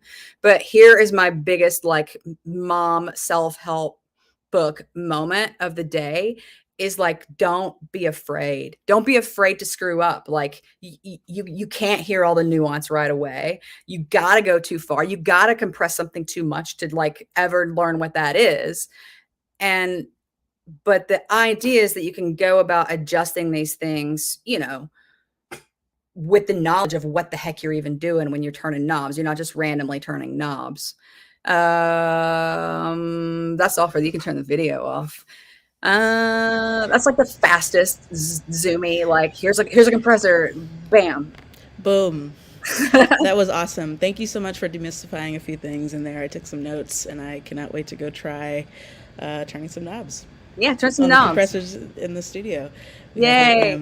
Thank you so much, Leslie. You can follow Leslie on Instagram and connect on LinkedIn. Leslie Richter. And her Instagram is Leslie RR on Instagram. So thank you so much. That was great. I'll answer the tempo syncing in a private chat if you. Sweet. Yeah, please do. Again, we have questions in the Padlet. It sounds like Leslie might be able to get to them. So cool.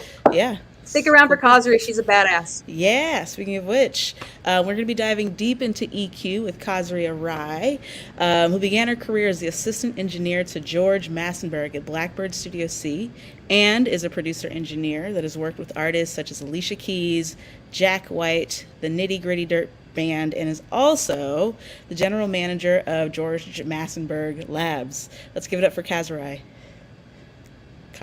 Sorry. Hello. Welcome. Thank you so much. Thanks for coming back. Absolutely. Let's get into EQs. Oh my gosh. Well, I just watched Leslie doing this thing, and I'm like, oh my gosh, she's so prepared and professional. I'm not sure if I I can know, follow up with that one. visuals, examples. Yeah. Well, I Yeah. can't wait to hear what you have to say. So I'll turn it over to Okay, you. great. All right, cool. So I'll be talking a little bit more about history behind the equalizer and where and why it came from. Because I think EQ is probably one of the as a student, you'll probably be learning EQ after, probably first outboard equipment that you want to pick up after mic pre, maybe. And so you'll probably see that everywhere. And I also happen to work for a man who invented, along with 3 other guys, I'm going to go into detail a little bit here, parametric equalizer. And George coined the term parametric. But I'm going to start off by saying, as I was preparing for this presentation, and I was looking at some of the histories and behind the scene type of things, I really realized it is really important as an audio engineer to know where some of these things come from or came from, and how and why it became about to be. And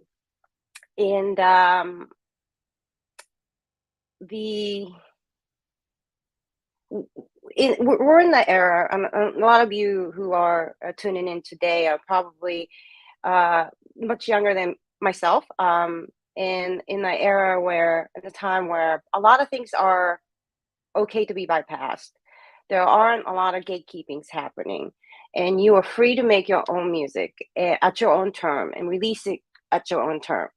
And that's great. I think that's creative freedom is the best thing. But also, especially for somebody that's aspiring to be an audio engineer or want to work in a recording studio, you probably need to pick up some of those more of traditions and such, and learning history of where and how popular music and how the recording business evolved around. It's kind of important. So I'm going to go over a little bit of that stuff. So I don't know if you guys know it, but a lot of things that we use nowadays came from old telephone field. And the term EQ came from the old acoustic telegraphy, where they found certain frequencies suffered greater signal loss than some others when running a long distance. And so in order for them to compensate it, they needed something to, what do we say, boost signals, right? So that's where term equalization came from. And then later on, from what I'm understanding, is about mid-60s when the EQ that we know of have been adapted into more of a recording business.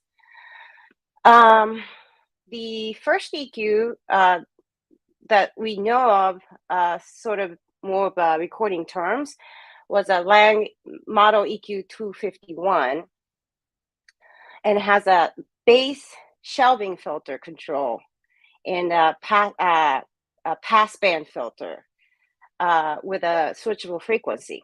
If you look up a Model EQ 251A, you're going to see exactly that on the Google image. So if you want to look it up, that'd be great. So that's kind of the beginning of the what we know, graphic EQ. And the graphic is EQ. You have a certain band, set frequencies, and there are usually 12 or 15 boost and cut controls, right? And that did a trick for a long time, as long as it did. But as the music recording became more complex, and people are finding out that all these music being combined and recorded in the same room kind of interacted with each other in a very unexpected way and very convoluted way. So those fixed frequency wouldn't do exactly what these engineers wanted to do and hear. So I'm going to read off this thing. So in the mid to late 60s, when sweep tunable 3 independent band fixed Q EQ started to float around. I'm going to go in the terminology a little bit here. And during that time, amongst 4 people, Burgess McNeil, George Massenberg, Bob Mishaw, and Daniel Flickinger. Those guys, George and I believe Burgess worked together as an ITI and Sontec. I'm sure some of you guys already heard about it. This is before GML. They came up with these console mounting EQs. And then Bob Mishaw and Daniel Flickinger did very similar things around the same time. And then George, and this you can find this on our website, gml@massenberg.com. There's we have posted his very first paper of parametric equalizer. This was written and published in 1972 at the 42nd AES convention. And he says on the paper, the development of parametric equalizer is the first step in providing the audio engineer with complete control of spectral modification while providing a foundation of future automation. And if you are wanting to be an audio engineer or you're an entry-level audio engineer, I highly, highly, highly recommend you read this whole paper. It's about 8 pages, so it's not too long. It's a little complicated, but it's not readable. And he talks about automations and organization in the more. He's talking about the future of audio, where things can be automated, and a lot of things has to be automatic, not cumbersome. And that's what he's talking about. And within that idea of a future of audio being digital, he came up with 3 ideas of how the next generation EQ will be. And basically, this is a hybrid of full digital and expanding the graphic EQs to the next level. And I believe in George's words, he says there are a lot of EQs out there that were fixed Q, and but it wouldn't let audio engineers to adjust at the frequency and the amount of how much and how little they wanted to do. So George and all these 4 guys, he doesn't just take credit for himself. He says among four of these guys, the idea of adjustable Q came up. And now, what is Q? I've been saying Q, so it's basically a center frequency, right? You have, let's say, you have a vocal like chest sound. It's usually 1 to 2, 3 Ks, hertz. And then so like, let's say your vocalist has this like peak in 2K hertz, 2000 hertz area. So that's your center frequencies. And from there, Q allows you to how wide or how narrow you want to adjust that frequency. So obviously, wider it gets, the range of the frequency affected is bigger and more. And then narrower it is, it'll be very specific. So let's say you you are mixing something and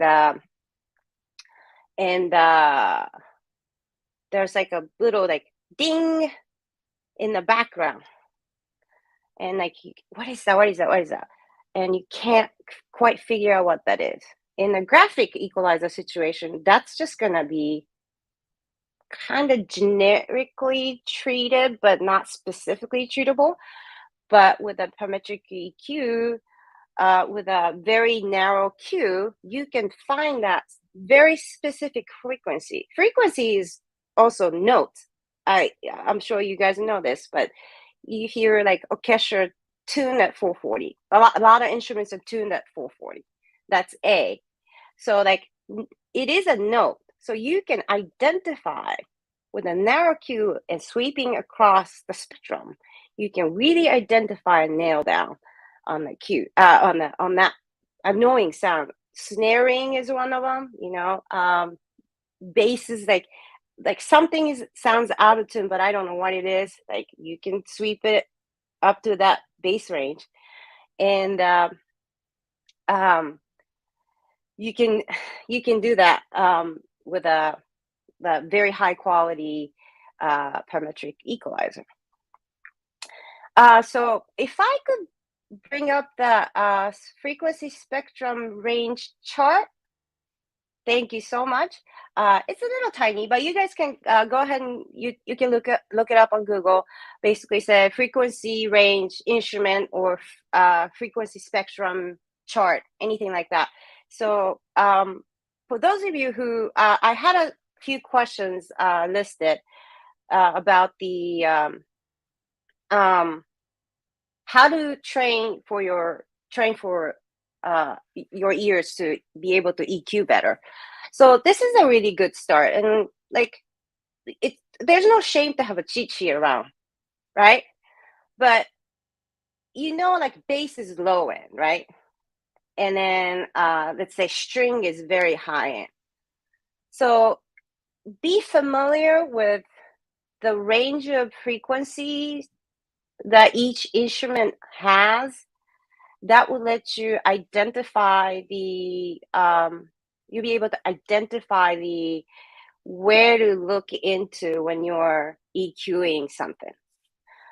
So this is a great chart to look at, and you don't have to memorize it, but kind of know, like I said, like chest voice is like 1 to 2K. I know this because when I was in school, and very first recording class, my teacher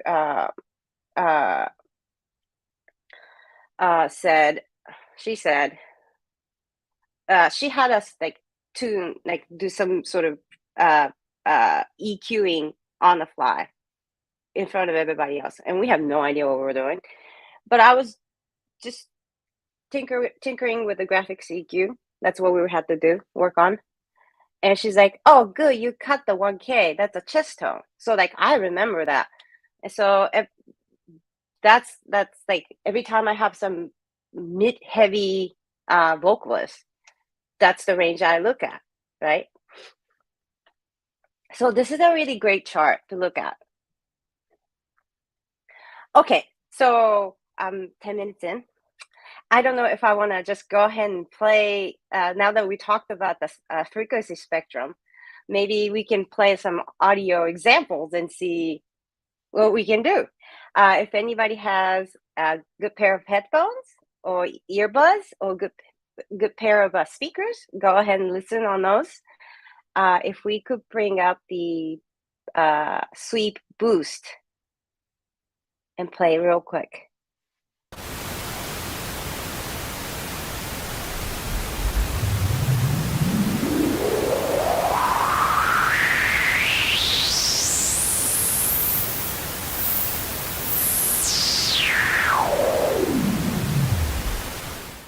Great, thank you. So that's just white noise played at the 20 dB, or pink noise, I'm sorry. Is this it? White or pink? Pink noise. And it's just going, the band just go through, frequency goes through from 20 hertz to 20K back and up and down. Now, can we play the cut version?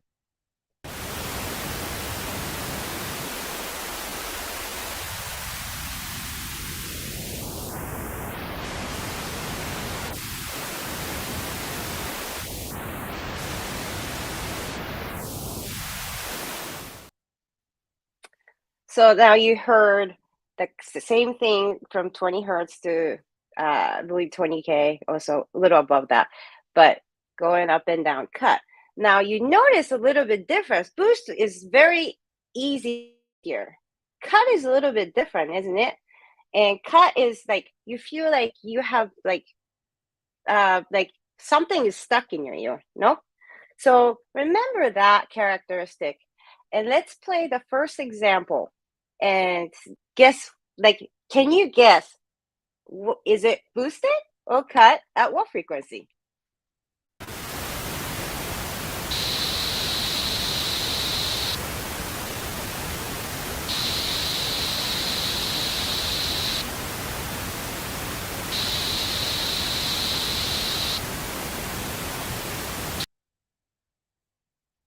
Anybody guess? What is it doing? I'm gonna wait for a few more seconds.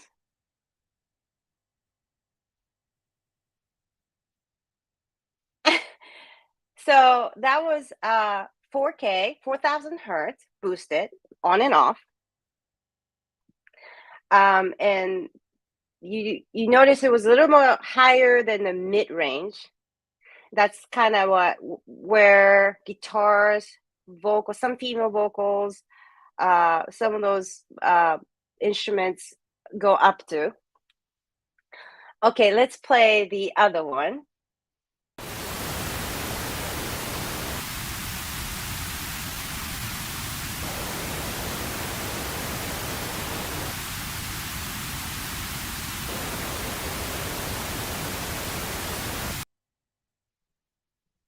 So what is it doing, boosting or cutting?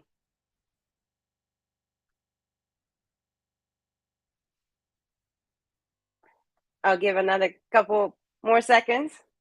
All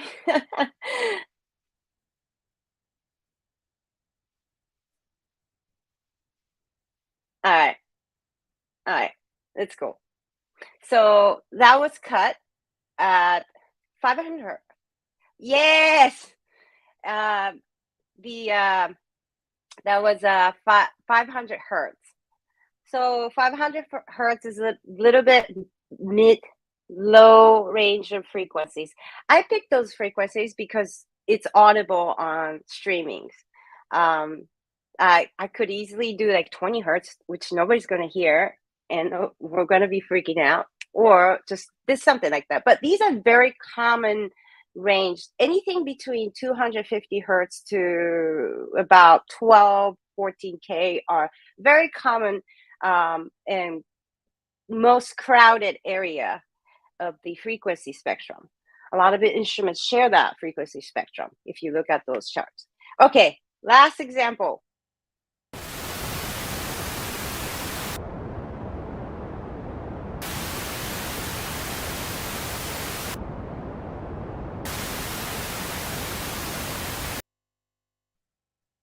What was that?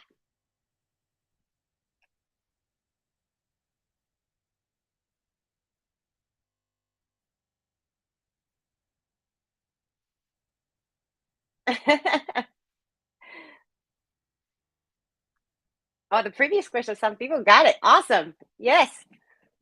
This might be a little bit tricky one because it's not just cut, but it's a filter. It is a 750 hertz low pass filter. So low pass filter is anything that's set frequency and below will pass. But the thank you, yes. But the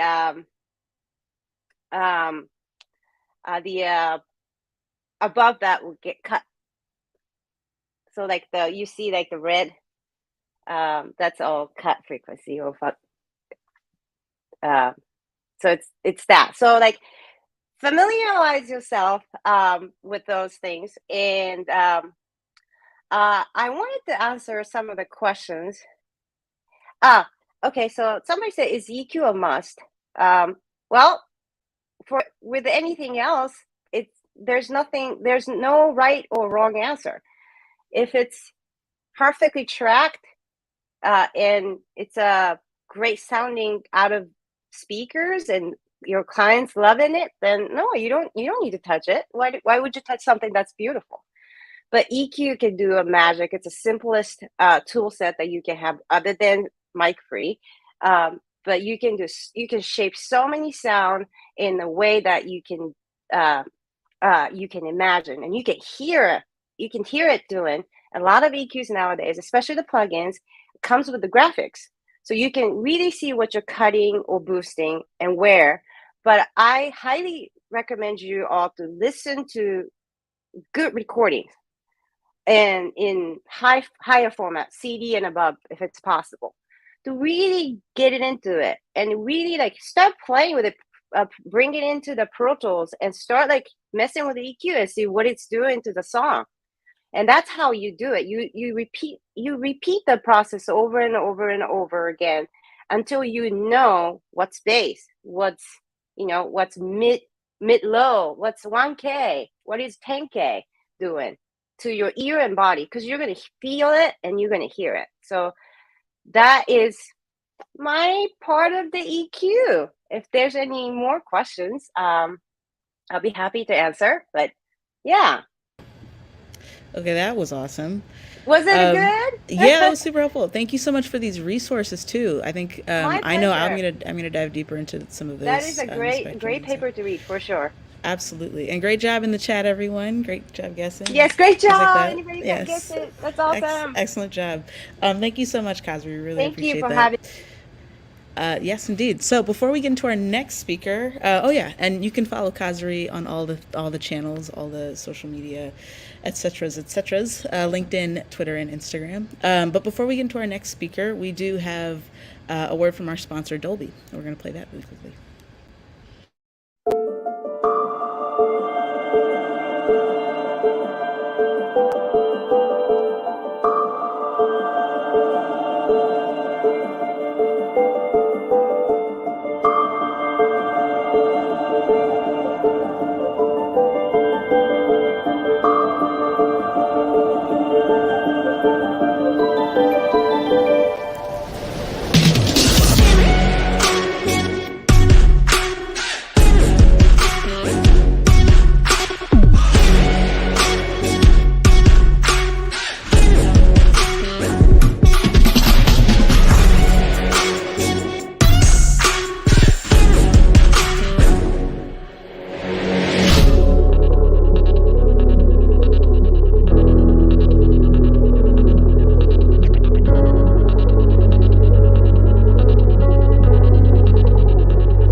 Sweet.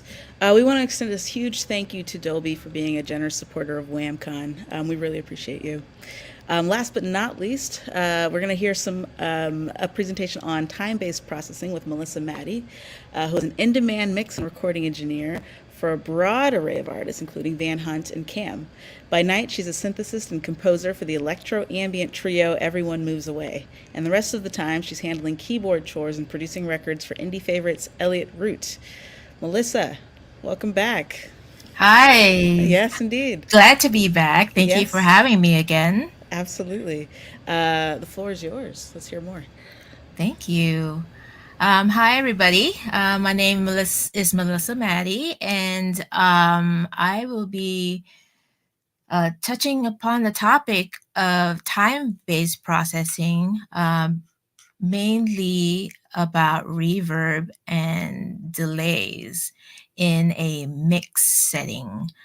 I've been getting a lot of questions, mainly from newer producers or people that are getting into mixing for the first time. And applying effects, reverbs, and delays on instruments, vocals, and such has been a topic of great discussion, just because some people are like, well, all the reverb sounds the same, all delays sound the same. How do I get it to work in my mix or my recording, for example? So I will be here to answer questions. But first of all, I would like to set up a screen share with a from a Pro Tools mix that I did last year for an Nashville artist. Her name is Emily Rose, and genre is a little bit country, a little bit rock and roll, and a little bit Americana.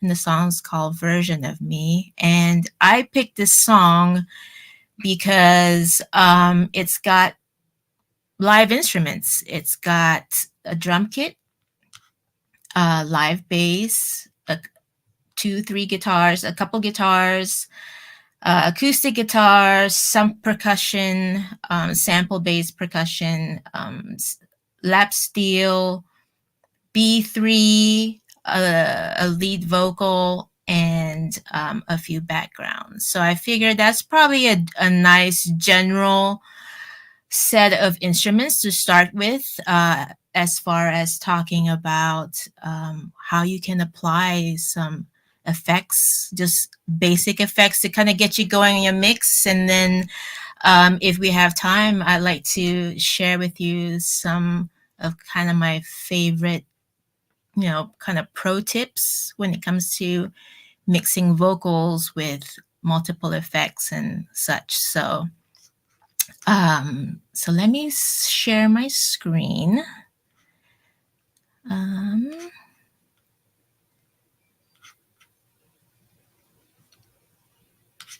Great, and then I'll move this over. Okay, so this is the range page where I can view basic inserts and sends on there. I personally don't like to look at this when I'm mixing. I just come from a school of, I see the tracks, it looks like a multi-track machine for me.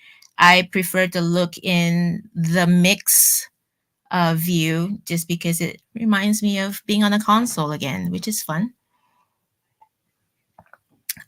So let's begin. I think I looked at a couple of the questions here from the Padlet, and the main question was, do I need to use just one reverb for my entire mix to make things sound cohesive? No, you don't have to just use one reverb, and that would be also kind of boring. Most of the time, I would approach the mix depending on the genre of music. For an orchestral recording, for example, I would use one type of reverb several times. I would, for example, if I've got a string ensemble, or that includes woodwinds and percussion, I would copy the same plugin. Usually I'll start with some sort of concert hall. Let me open this. I'm using Valhalla Reverb, which is probably one of my favorite plugins, just because it's user friendly. It's got great coloring options. Everything is right here on the interface as far as how you want to tailor your reverb. But for example, if I'm in an orchestral situation, I like to start with the concert hall, because, hey, I want it to sound like it's in the concert hall, and adjust the parameters with that. But I would do several aux return channels. I'll do the same reverb and duplicate it 3-4 times per section. So I'll have, one set of bus returns, or I guess I'll call them aux returns, for just the strings.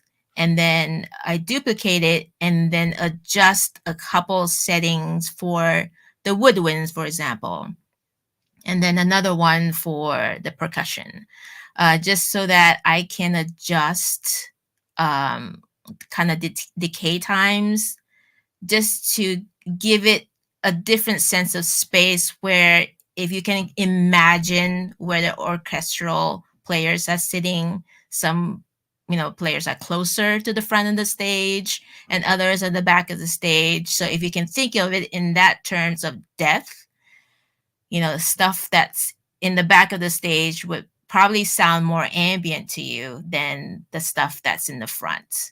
So when that happens, I send a little less reverb to the players in the front and more reverb to the players in the back, for example. So that's a very kind of generalized view. But as far as circling back to my initial topic of, hey, do I need to use one reverb for everything? No. In this mix, for example, we can start with the drums. Some people are like, well, I have a drum bus. I have all the drums going to said drum bus, for example, right here. I'm going to mute my drum bus. There it is. Some people like to use a send off that drum bus, for example, to send to the reverb. Sure, you can do it that way, but I feel like when you're mixing, a rock track, or in this case, a country track, you might want reverb just on the snare drum and the toms, for example. So I've got it set up here.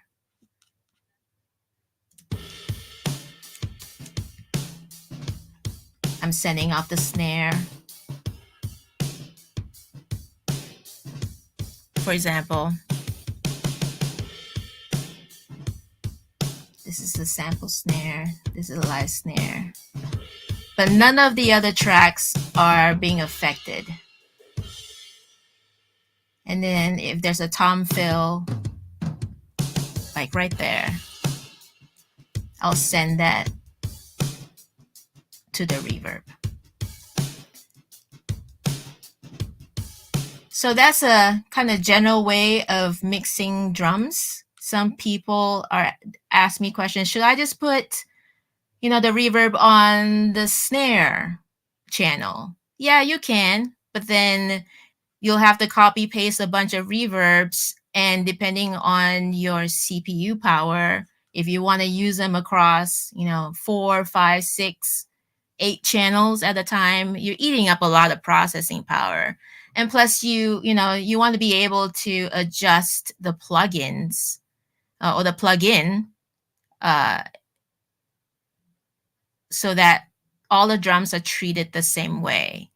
Like you want them to have the same decay time, so you don't have to open, a separate plugin for every time you want to make a subtle change to something. So I think, as a rule of thumb, when you're dealing with, a group of instruments, in this case, all the drums, or I'll probably touch on it later on, but all the background vocals, for example, you want them to be in the same space. Yes, you can use one reverb for that, and then set up a send. Right now I have it called drums verb. Set it up as a send into your aux return channel. Put your plugin on there. And here's another thing that I see a lot that happens with some newer mixers and engineers, but what to do about this mix knob. A lot of plugins come by default when you open them to a mix 50-50. When that happens, that means you're still getting the dry signal into this plugin, which increases the level of the instrument that's going into it. In this case, you don't want that to happen. You want this to be at 100%, so you're only getting the effect off of this plugin, and you're sending to that effect. That's a pretty good rule of thumb when you're starting with something to kind of help with the cohesiveness of your group of instruments. Another useful thing for this, I know a lot of us are doing home recordings where you don't necessarily have a huge, 20, 30, 40 feet tall ceilings. You want some space around the drums, but hey, I cut the drums at my friend's garage, so it's probably really dead. Using an aux return to create a room sound would be very helpful as well in this situation. So usually what I do is I'll send just about all the drum channels. So right here, we've got kicks, we've got snares, toms, hi-hat. I think this is the ride. Oh, overheads. And then I'll get into this in a second. But yes, I'm putting reverb on the kick drum. If people tell you not to do that, they're wrong. You can do anything you want. I would usually put maybe not as much reverb, sending the kick drum into the reverb, just because depending on the tempo of the song and how punchy you want to be and the type of mix, where a lot of pop mixes where the kick drum is really upfront and dry, especially when it comes to like program drums, maybe not a lot of reverb on your kick drum, but hey, if you want to do that, go ahead. But in this instance, I'm using it to create a room sound. So for example, I just sent a bunch of the drums here. Let me see, make sure this panning is okay. I'll mute the reverb. It's pretty dead sounding drums. But now I wanted just a little bit more room tone to the entire thing. So I've sent almost equal amount of reverb to this plugin. So you can fake a room when you've got something like this. And a general rule of thumb, when you're trying to create a room sound, like you recorded the drums in a space, I would use a shorter type reverb. And short reverbs are usually called ambience or room. And the presets usually start you out with a short decay time. And I want this to have a little bit of a slap, so I'll increase the pre-delay.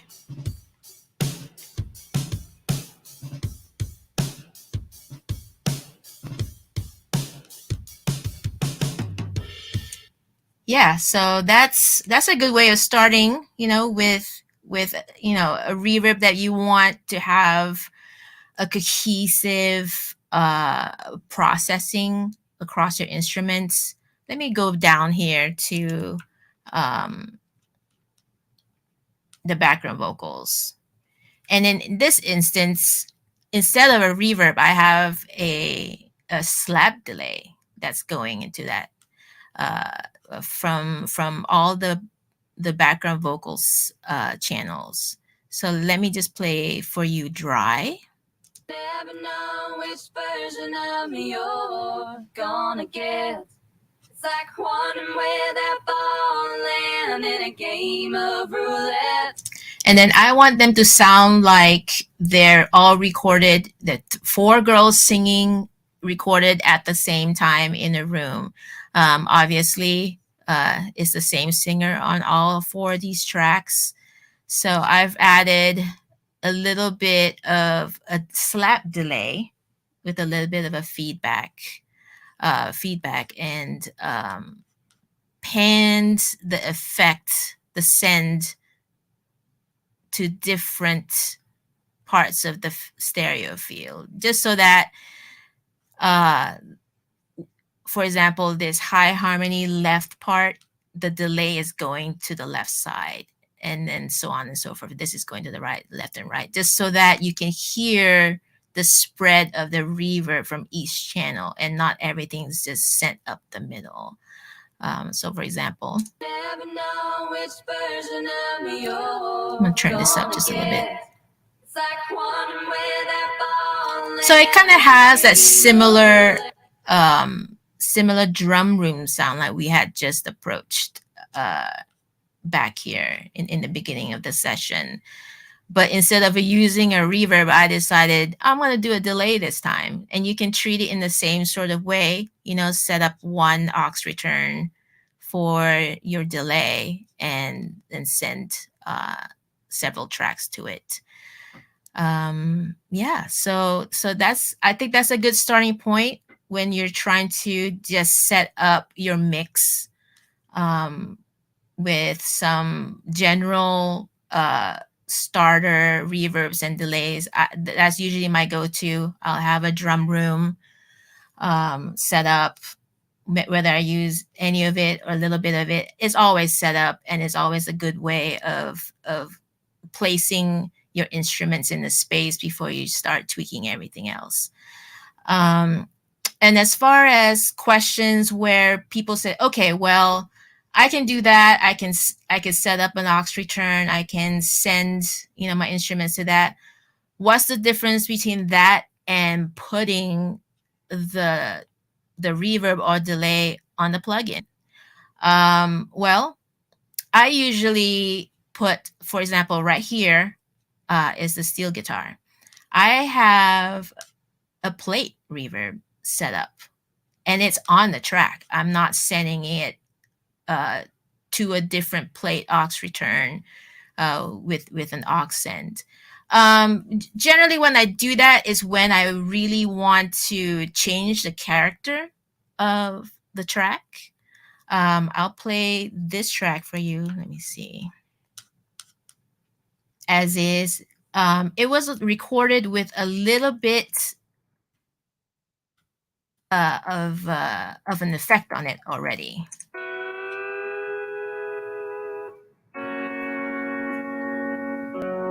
So I'm assuming the steel guitar player had a pedal board or an amp that had a little bit of an effect on it. I wanted a little bit more of that. And I like using plate reverb just because it just reminds me of a spring reverb. Basically, when we're talking about plates and springs, we're talking about mechanical reverbs, and they have a very specific sound. It's basically the sound is hitting a mechanical object. It's hitting a metal plate, or it's hitting a spring that's in a guitar amp. So I kind of want to emulate that in this mix. So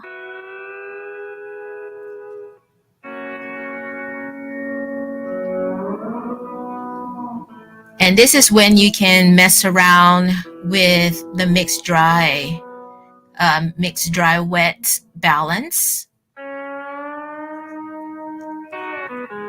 I just want to add just an extra little tail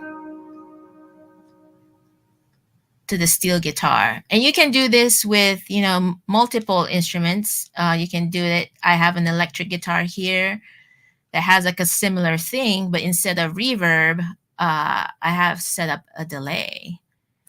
I think this is the solo guitar. I'll play it for you without the plugin. Pretty dry.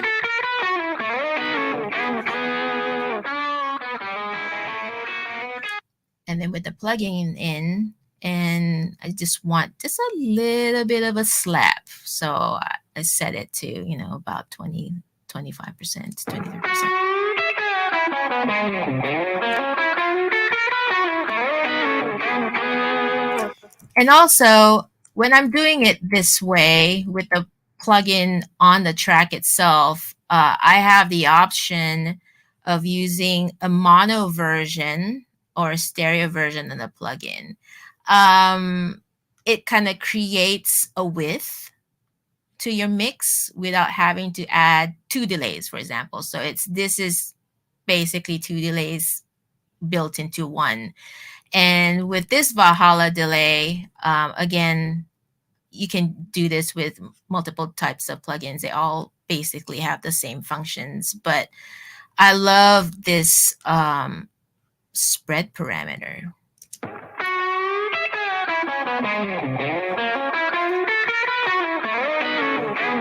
And it adds a little bit of, it's almost like a chorusing, just to make it sound a little wider in the mix, especially in an instance where this is a solo guitar. So I want it, when it's playing with everything else going, to take up a little bit more space in the mix.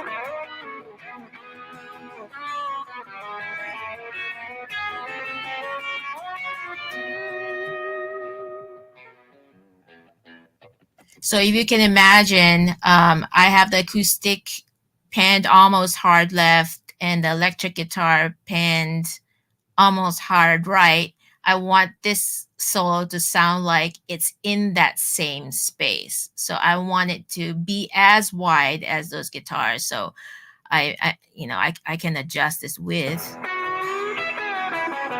just so that it sounds like the delay is as far left and as far right as these two instruments. And in the opposite direction, if you took the widener out, you get a very focused sound in the middle, which is very favorable as well,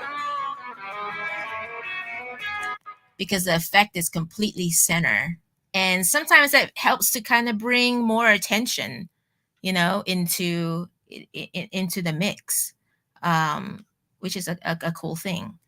Looks like I have just a few minutes left. I just want to approach another question here that people ask me. It's like, okay, so what do I do about adding reverb to a low-end instrument? Remember we were talking about adding reverb to a kick drum or an 808 or bass. You can do anything you want. Rule of thumb, I usually don't put a lot of effects on the bass, just because low-end instruments already sound like they're wider. And depending on how thick the mix is, a wide bass may make things sound not as focused.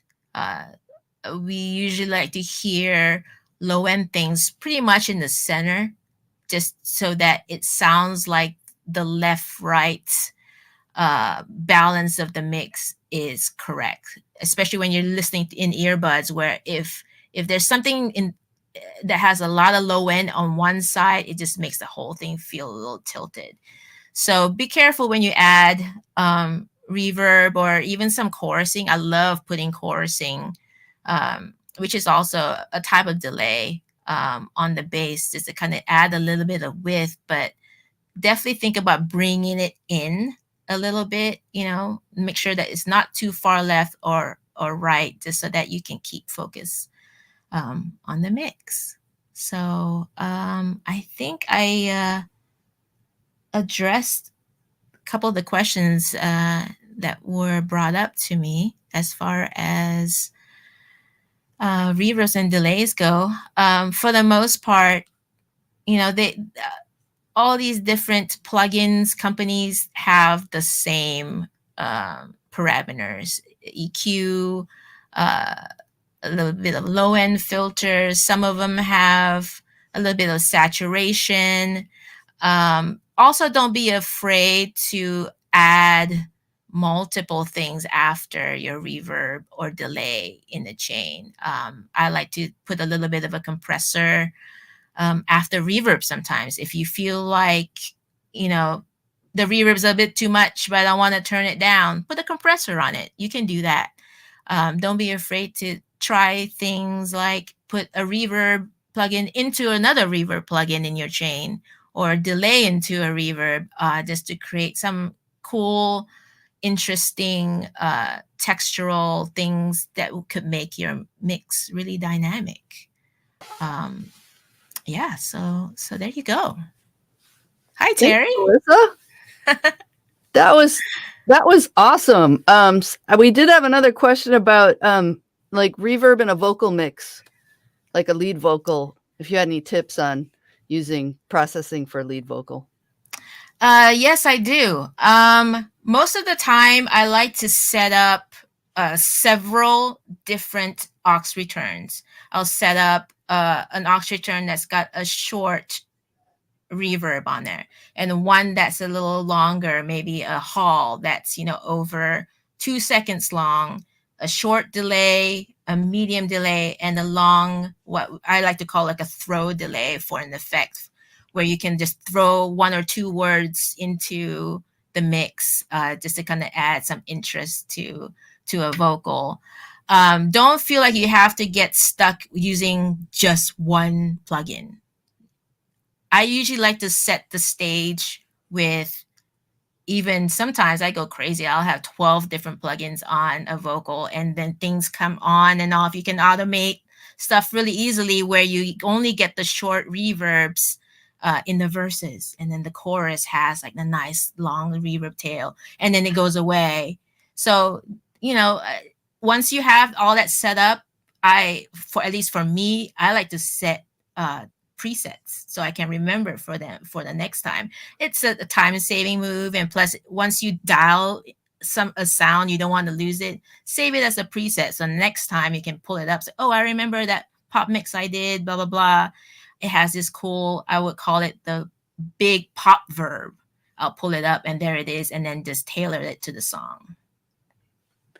I hope that answers the question.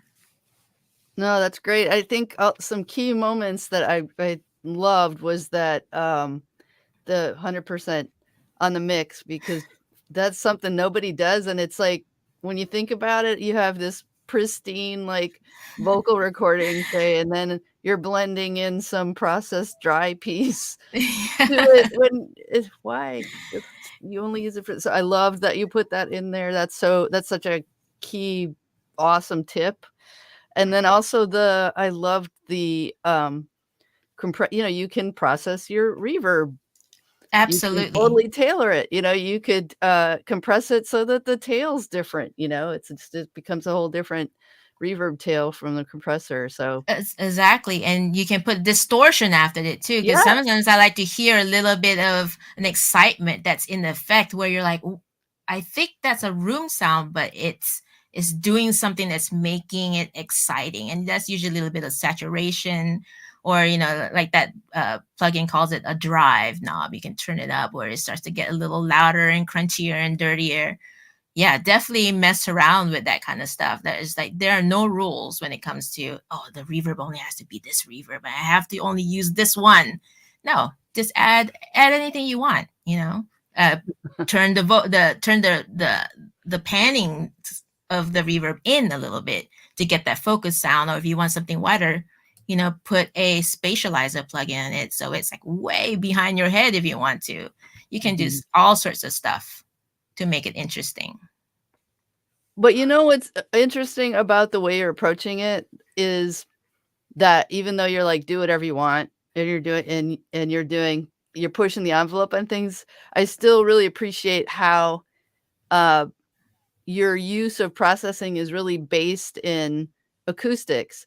So like, you're using the sends as opposed to the inserts, because it's kind of like your direct and indirect sound in acoustics. It's like, it's actually emulating. So there's something about the fundamentals are in your approach that I really appreciate. And then it's like the innovative parts kind of spin off from the fundamentals. Like, you have to have in some ways, it's like you have to have the fundamentals to then do whatever you want.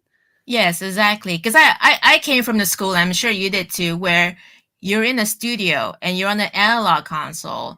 They are not 20 Lexicon 480s waiting for you back there. Maybe, but not usually. You'll have maybe one plate reverb, a chamber, and a 480L. So that's 4 plugins. Make it work for your entire mix, the entire 10 songs that you're going to mix that project. So you have to start to be creative and share, kind of prioritize. Okay, I want these instruments to go through this plugin. This processor, and then the other processor. But you only have 4 to work with. Make it work. So I come from that school where I start small, and then when I try to get creative with little tricks and stuff is when I throw in the digital stuff, Mm-hmm. you know. And then even on a laptop, yeah, I'll max out 8 plugins, and that's all I have. Right. So No, some, that's super important. I think that Mhm. people to understand that you're coming from, that the analog console, using everything in that really fundamental way before you get into kind of wacky experiments. Yes. It And I love has to be grounded in something, which I have Absolutely. to say those tracks sound amazing. Just Oh, thank FYI. you. Even Thank you and very I'm much. listening on like horrific, well, not really. I'm listening on great speakers, but I'm not in it. My not great ears facing them. So anyway, that's it's not that they just sound really great. But I want to thank you, Melissa, for taking the time to share your wisdom today with everybody. We really appreciate you. We're kind of at the end of our WAMCon journey, which makes me so Wow. sad. But make sure you follow Melissa on her social channels and follow the journey. And I can't wait until we meet again in person at some point, Melissa. Absolutely. Looking forward to it. Thanks, Terry. Appreciate you. Thanks so much. Thank you. And now we're winding down our WAMCon journey. I get so emotional at the end. Man.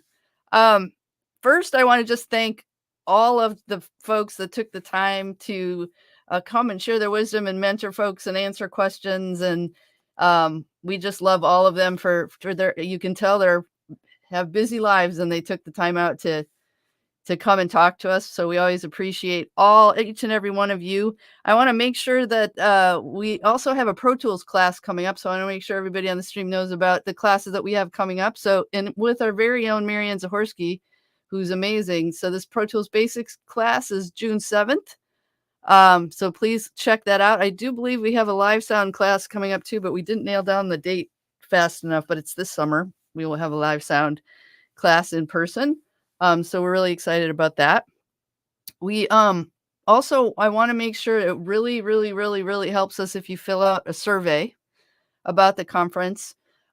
We just really need it. We read each and every one of these and we take it very seriously. We want to make sure we provide the best experience for y'all and see what you liked and didn't like and hope to do better the next time whenever we do this. So please fill out the survey. And also, I want to just give a huge, giant shout out to our entire crew, our staff, our interns. It takes a village to put this on. It's so much time and energy put into this. So I appreciate each and every one of you on staff. Everybody did a great job pulling this together. So give them some love in the chat. Seriously, because you have a lot of work. Our intern crew really pulled through as always, but amazing crew we have. Super lucky to have them all on board. So thank you, thank you, thank you, thank you, thank you, thank you. I can't thank you all enough for making this all happen.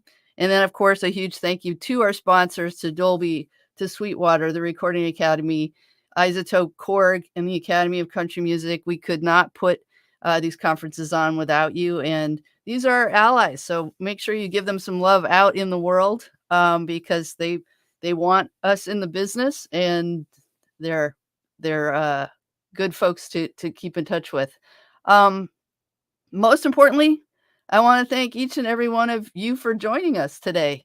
You're our community, you're our people. We love to commune with you virtually.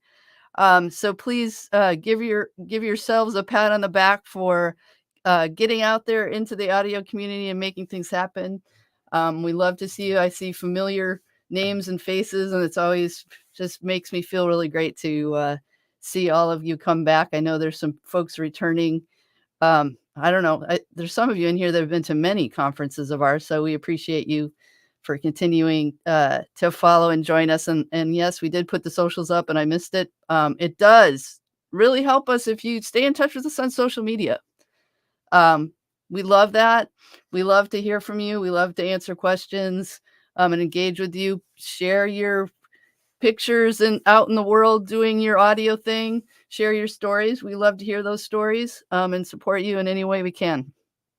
On that note, I'm going to say thank you. Big love from Wham to you all. And until next time, look, I'm getting a little teary. Until next time, we'll see you at the next one or the next class or the next event. So big love, y'all.